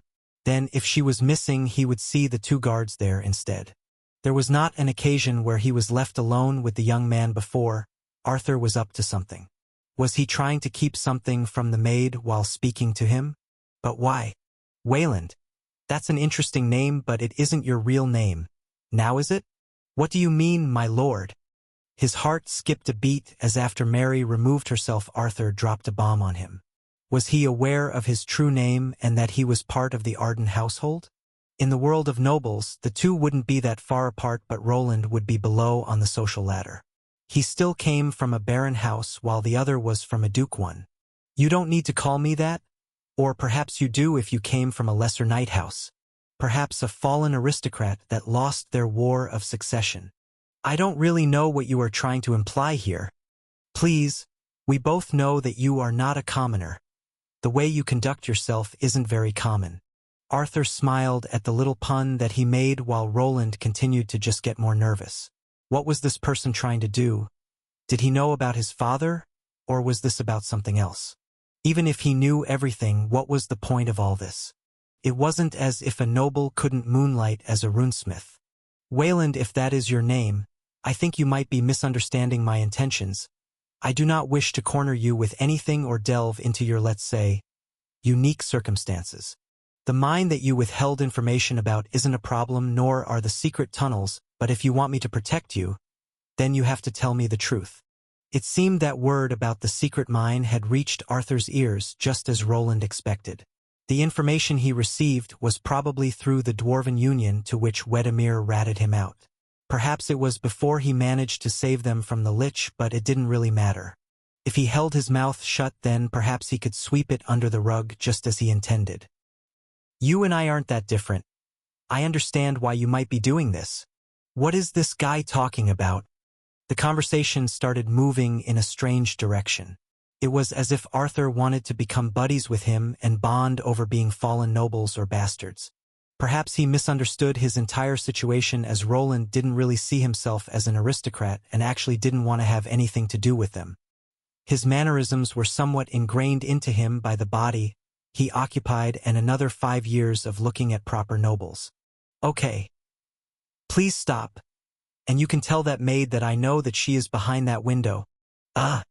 Roland had enough of this. The whole conversation was unexpected, and Arthur had gotten the wrong idea about him.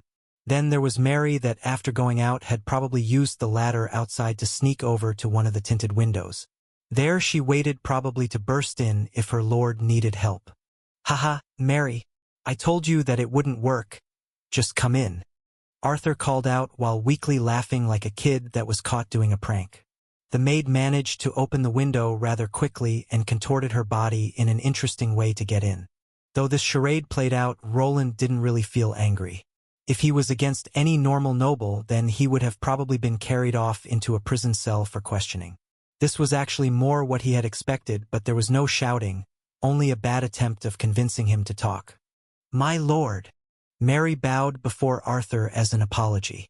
For some reason, Roland believed that this might have been the maid's idea and that Arthur actually wanted to have a more heartfelt conversation. Roland's true age was almost double Arthur's. Perhaps the young man was actually trying to find a kindred spirit, but he couldn't dismiss the reverse. However, if he was planning to throw them into prison, then perhaps meeting at the prison tower would have been a better idea. Now he had to choose. What should he say? Arthur already knew about the mine, which he expected. Should he stick to the pre-made script and deny most of his involvement, or was there another option waiting for him? Could telling more of the truth to this young man be a better choice? If he was truly looking for proper allies, then he could become one where keeping secrets wouldn't be needed. The room was silent, and all eyes were on the man sitting in front of a desk. Arthur Valerian and his maid Mary were looking with a lot of interest towards Roland. He, on the other hand, wasn't sure how much truth he should disclose. The miners already revealed parts of the fact. While he didn't see them interacting with Arthur, there was enough time for both parties to speak with each other. They probably had a meeting with him after returning to the city. Wouldn't be strange if that Wedemir character talked about everything. Wedemir, the dwarf he saved from dying, had seen both his mine and the secret tunnel leading to the upper levels. Then there was of course Jasmine, the archer lady that was with that party. She didn't see the other tunnel but had been in the one leading out of the mine. If he tried to deny the part about the mines and secret passageways, Arthur would obviously know that it was a lie. There isn't really a reason to catch me in a lie though. They should have already had all the information they need. I don't think they even suspect any foul play here. They must think the lich was just some kind of random spawn or perhaps a triggered trap. Roland didn't believe that anyone actually knew about the existence of the other dungeon. It was already rare enough for two dungeons to connect with each other. That a monster made it out of it was not something that had been ever documented. At least not in the literature that he had gone through. Perhaps some findings were kept away from the lesser nobles like his house and the public. This was not likely, as it would endanger adventurers, which the guild would probably not allow. But what is his endgame here? He is either being very naive or desperate. Arthur was being friendly for no reason, and this was bothering him. Normally, he should have been surrounded by 10 guards with spears pointing at his throat. The city lord was putting himself in potential danger by allowing Roland in this room. Even if Mary was watching him from outside, it wouldn't take much to set off a spell to explode this entire room. They had to know what he was capable of by now, which made this scene strange. Does he really need me to trust him this much? A desperate noble that was trying to find allies is how Arthur seemed to him. Could this little noble here be that desperate to need a sketchy runesmith with a shaky background? Could he instead just be too friendly for his own good and seeking to befriend someone that could come from a similar background? The first option is more likely. The question is, what will he do after achieving his goal? This was the big question. If Roland fully joined Arthur's camp, then he would inexplicably be putting himself in line of danger. The Valerian household, just like many other noble houses, took the war for succession very seriously. If he truly affiliated himself with Arthur, then perhaps down the line he would need to confront his elder brothers and their retainers. Think my dear father would lay an egg if he found out that I became a retainer of the opposite noble faction. Wentworth Arden was a die-hard fanboy of the royal family. While that faction was strong, it wasn't the only one around. Many powerful old aristocrats formed a separate side to balance things out. They had their place.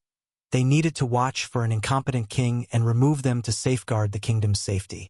Both sides kept themselves on their toes, which contributed to strengthening the entire kingdom. This, however, didn't mean that each side didn't want to rule without any limit. I guess some of the truth will come out eventually if the dwarves start mining. Sooner or later they will discover the entrance to the other dungeon. Roland knew this already. Even if he withheld information now and denied everything, it would eventually come to bite him. This wouldn't be a problem if he decided to ditch just like he did before. Perhaps he could visit one of the neighboring countries to seek shelter there.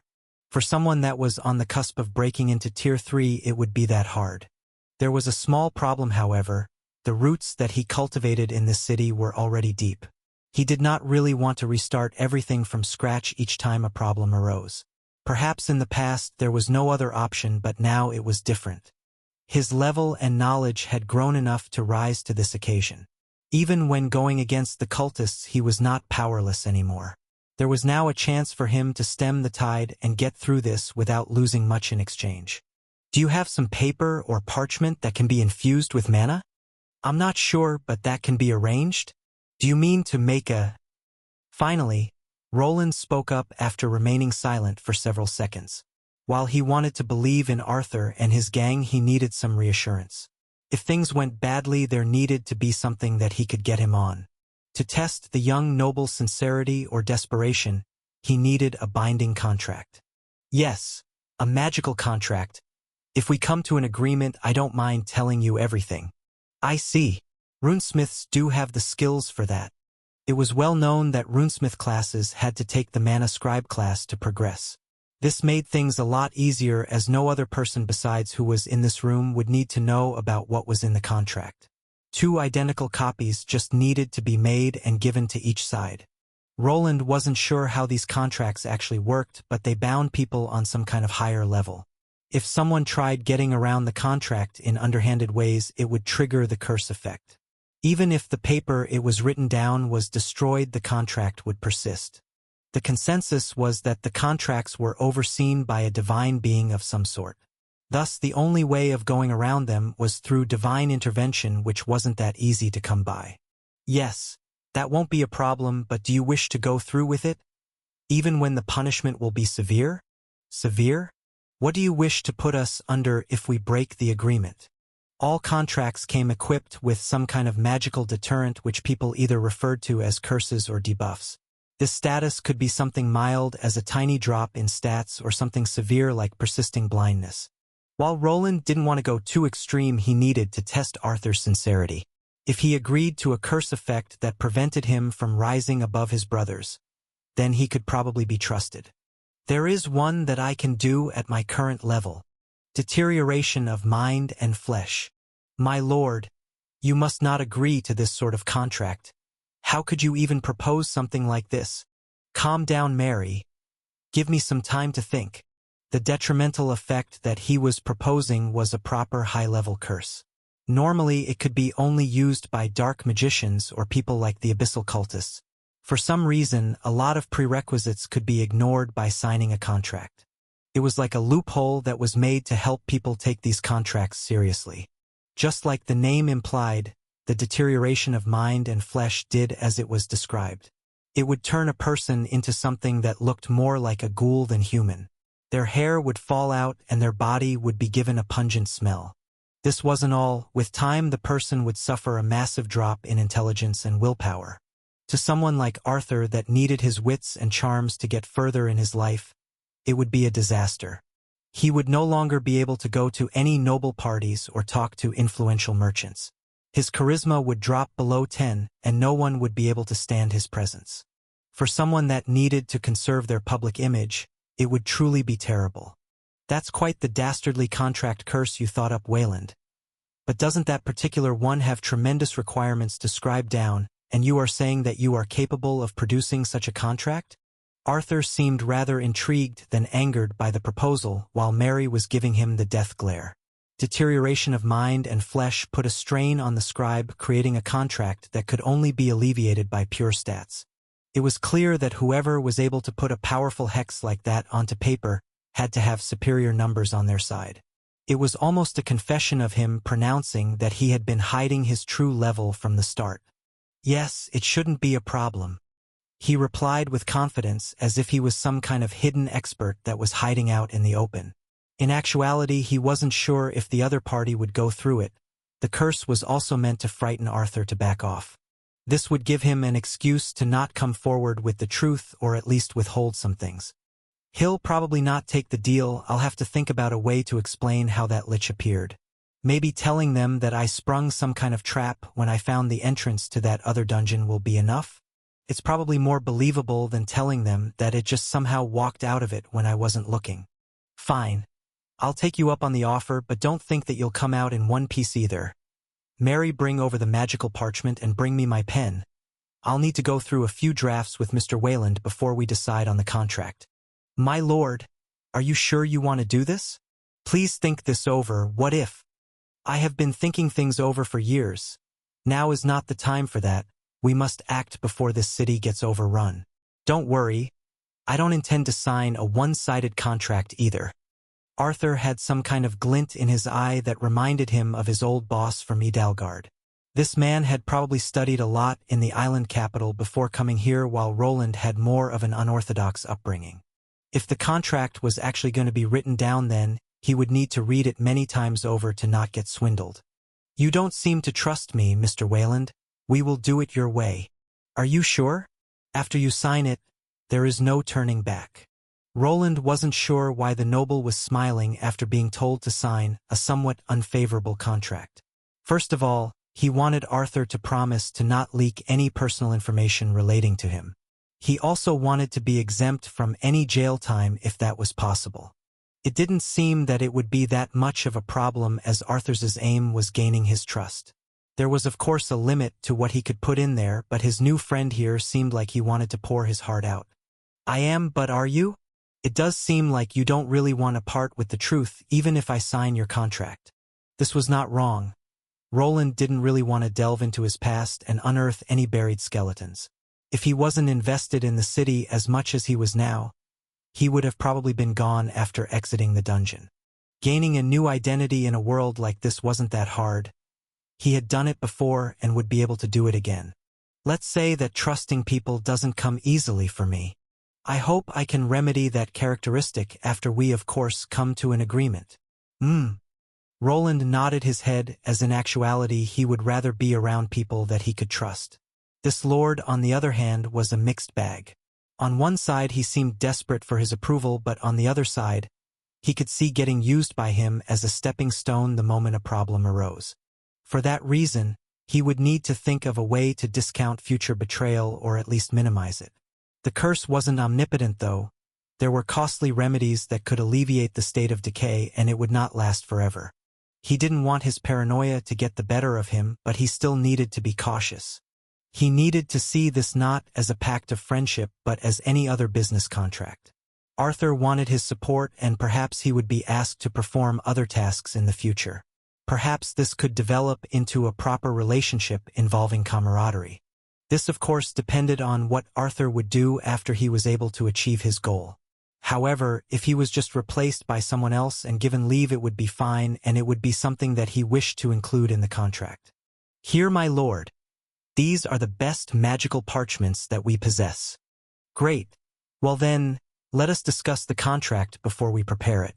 I'm sure you'd like me to withhold the information that you disclosed to me, Mr. Wayland, but I won't just let you walk all over me." Arthur started grinning while he pulled out a well-used quill. It looked like it had gone through a lot of paperwork but was still holding together. The quill being used didn't matter as much as the magical ink that needed to be infused with mana on the paper. "I don't intend to write an unfavorable contract. Only when both parties are satisfied will it be a proper deal." Both of the men looked at each other with a glint in their eyes. Mary, that was standing on the side, wasn't sure how to feel about it as the two started putting down words to paper. It seemed like both were versed in bureaucracy and knew all the little pitfalls a contract could potentially bring.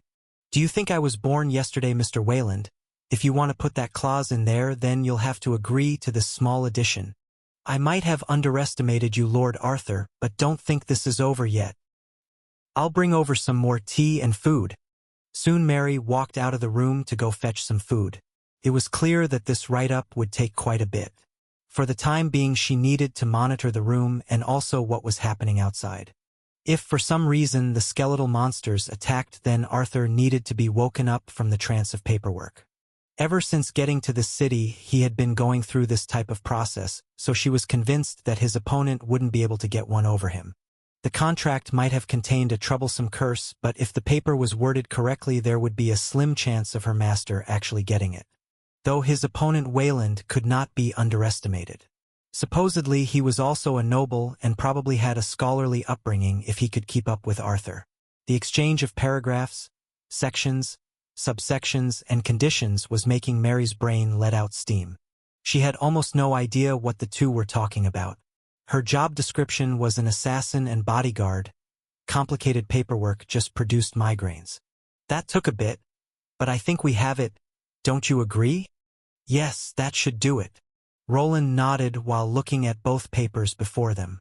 The contract wasn't the longest, but a magical scribe could fit a lot more words onto a piece of paper thanks to compressed characters. It was also one of the tricks of the trade. If the fine print was too small to read, then the other party could be easily duped. This trick was seen quickly through by Arthur, who had some magical glasses to read through the tiny text. In the end, he received a rock-solid agreement between the two parties. He could now safely disclose the information concerning the whole mine area and also the secret dungeon without needing to worry of going to jail. In actuality, he expected Arthur to be delighted at the information that he would be given. First of all, while the dwarves had an agreement with the Valerian household, it didn't mean that Arthur actually needed to give them the mine. Instead, he could make an agreement with the Adventurer Guild or even send his own people there. With the discovery of the Tier 3 dungeon, it would be a space that needed to belong to him. Very well then, Mr. Wayland. How about you tell me what really happened in the dungeon? Okay. Might take a while, but this is what took place. While they spent multiple hours on the contract, this wasn't over. It was time to spill the beans about some of his secrets, but some of them didn't need to be voiced as he wasn't quite contractually obligated to disclose everything yet. Perhaps if the trust with his new partner in crime grew, then his true identity could be revealed. So that's what happened, that a higher rank dungeon would be under my nose. You say that the undead could have come from there or have been a triggered trap? It's a possibility. Honestly, I don't really know. I have never heard of monsters being able to cross through unconnected dungeons. That is true. Never heard of an event like that happening before, but we can't count it out. Roland and Arthur were at the end of their discussion, and he had disclosed most of the information. He didn't lie about the Lich's origins, as he couldn't truly know if the monster was the same one he saw on the other side of the dungeon.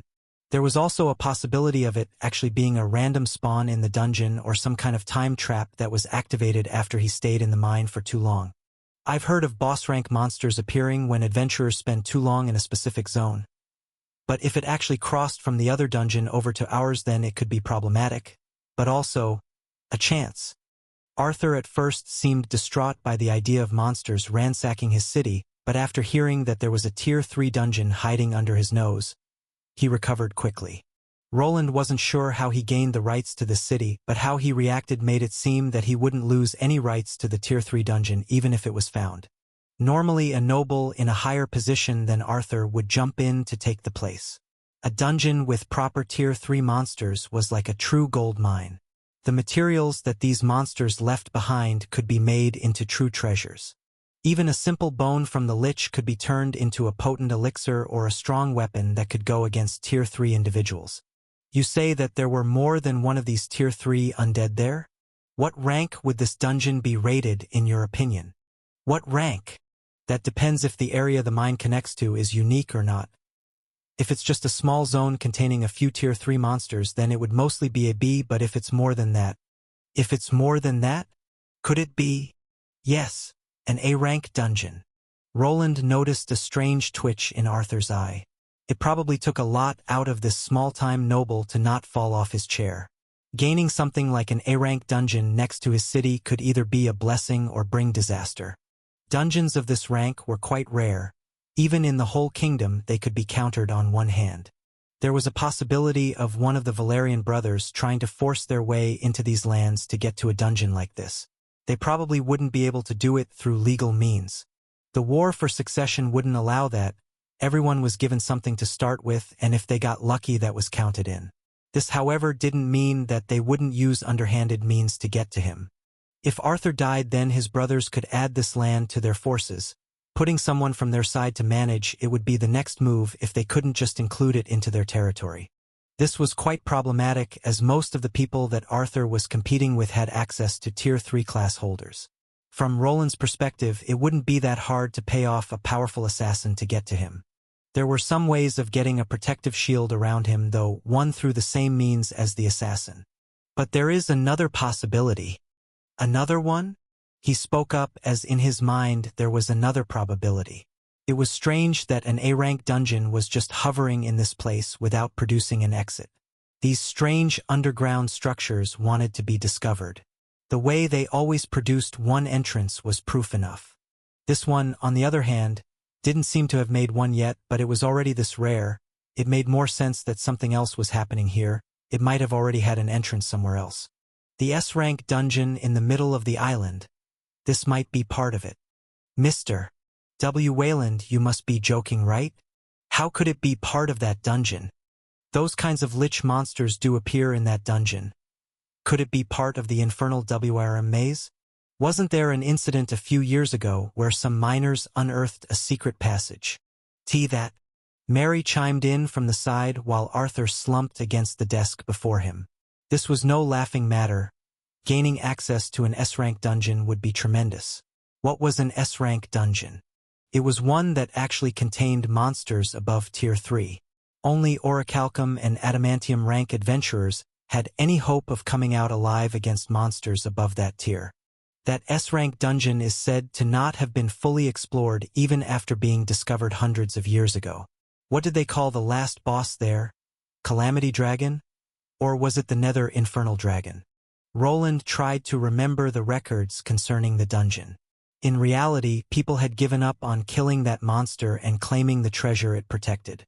After several Orichalcum and even Adamantium parties were wiped out by it, the consensus of the beast being too strong had spread through the whole kingdom. The only possible way of claiming the last victory was a combined effort.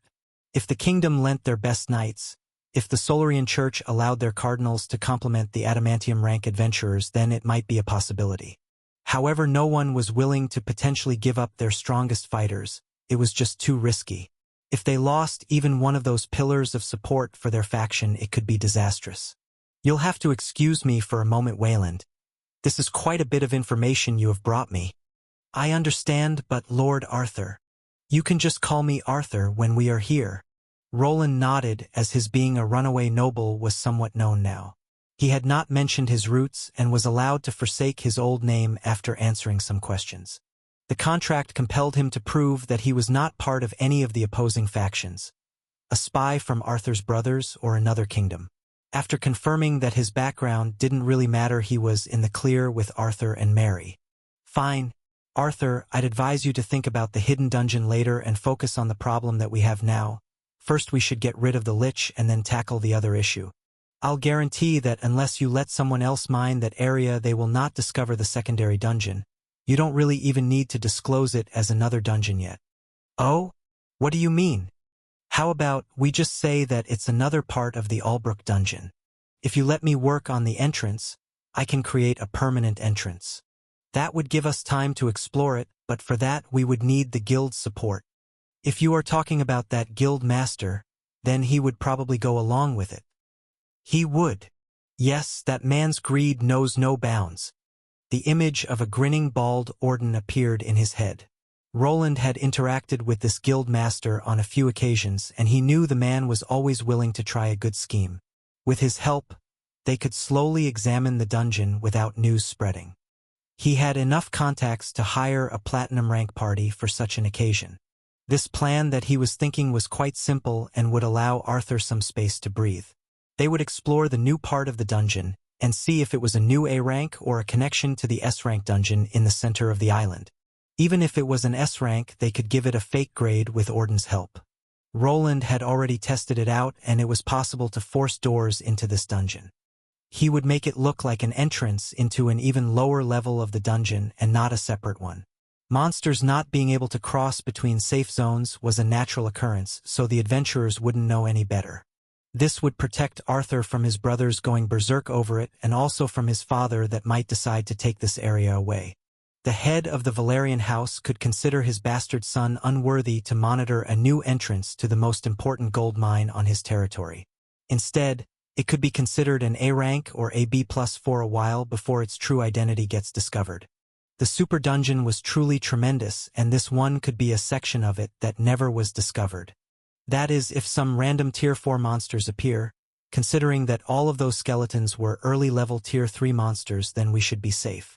Tier 3 started at level 150 and continued all the way up to 350, which was the barrier of entry for Tier 4. A person needed to achieve 100 levels in a Tier 3 class to max it out, and a minimum of 50 levels instead of 25 to attempt a Tier 3 class change. Considering that leveling further became even harder, it was truly a world-class achievement when someone made it to Tier 4. What will he do? There was a strategy to this meeting that Roland was trying to push. He considered Arthur's motives before attempting this meeting and was close to certain that he would go along with this plan.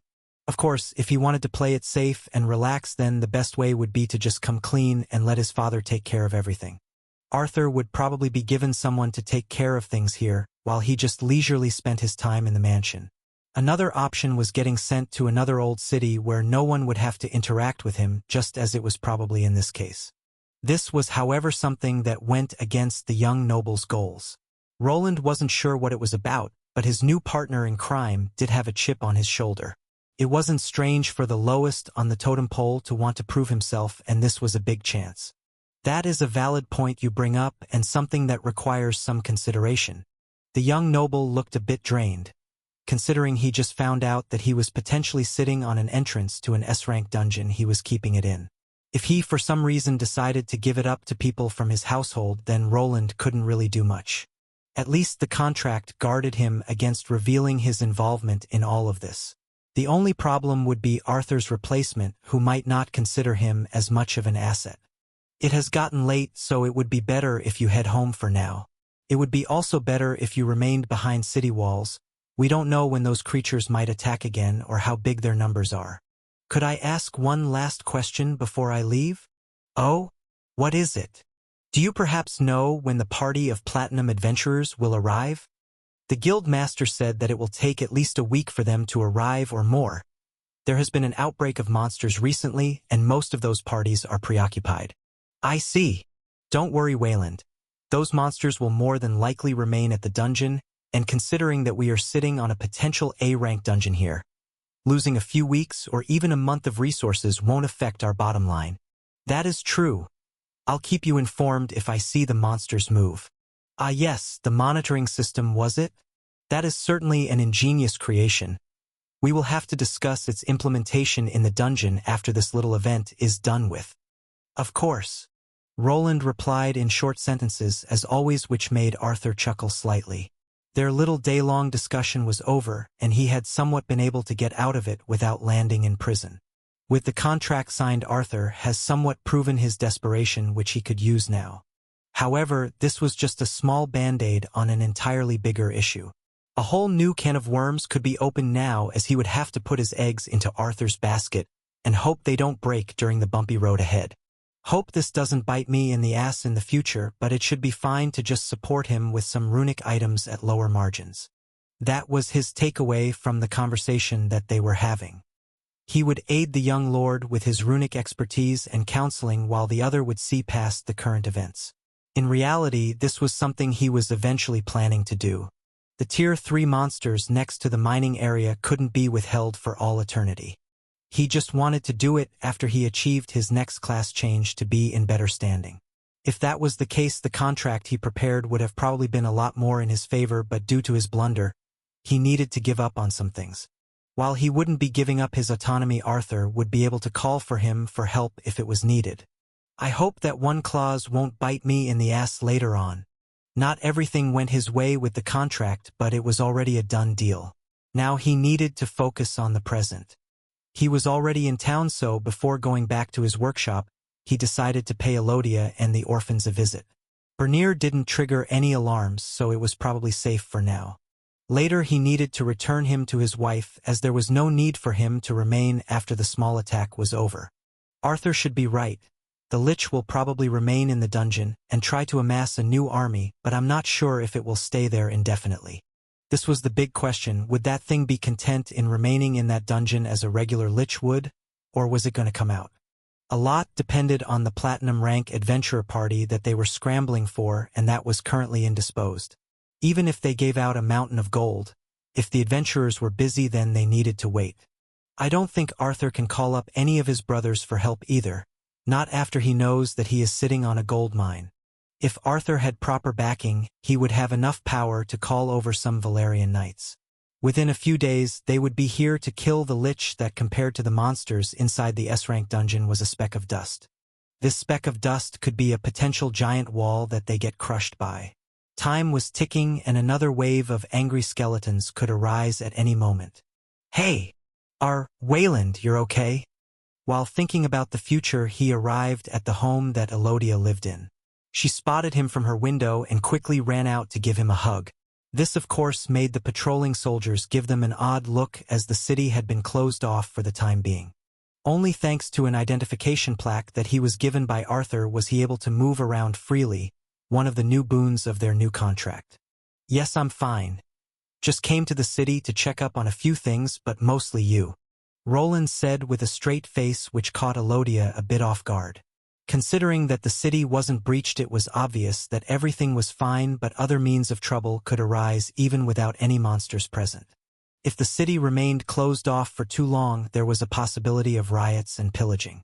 There weren't that many guards around, and they were already busy watching out for the possibility of a monster uprising. It didn't look so bad, but since coming to this world, Roland knew well that it was always quiet before the storm. If his life here taught him anything, is to prepare and over-prepare as much as possible, because when it rained it always poured,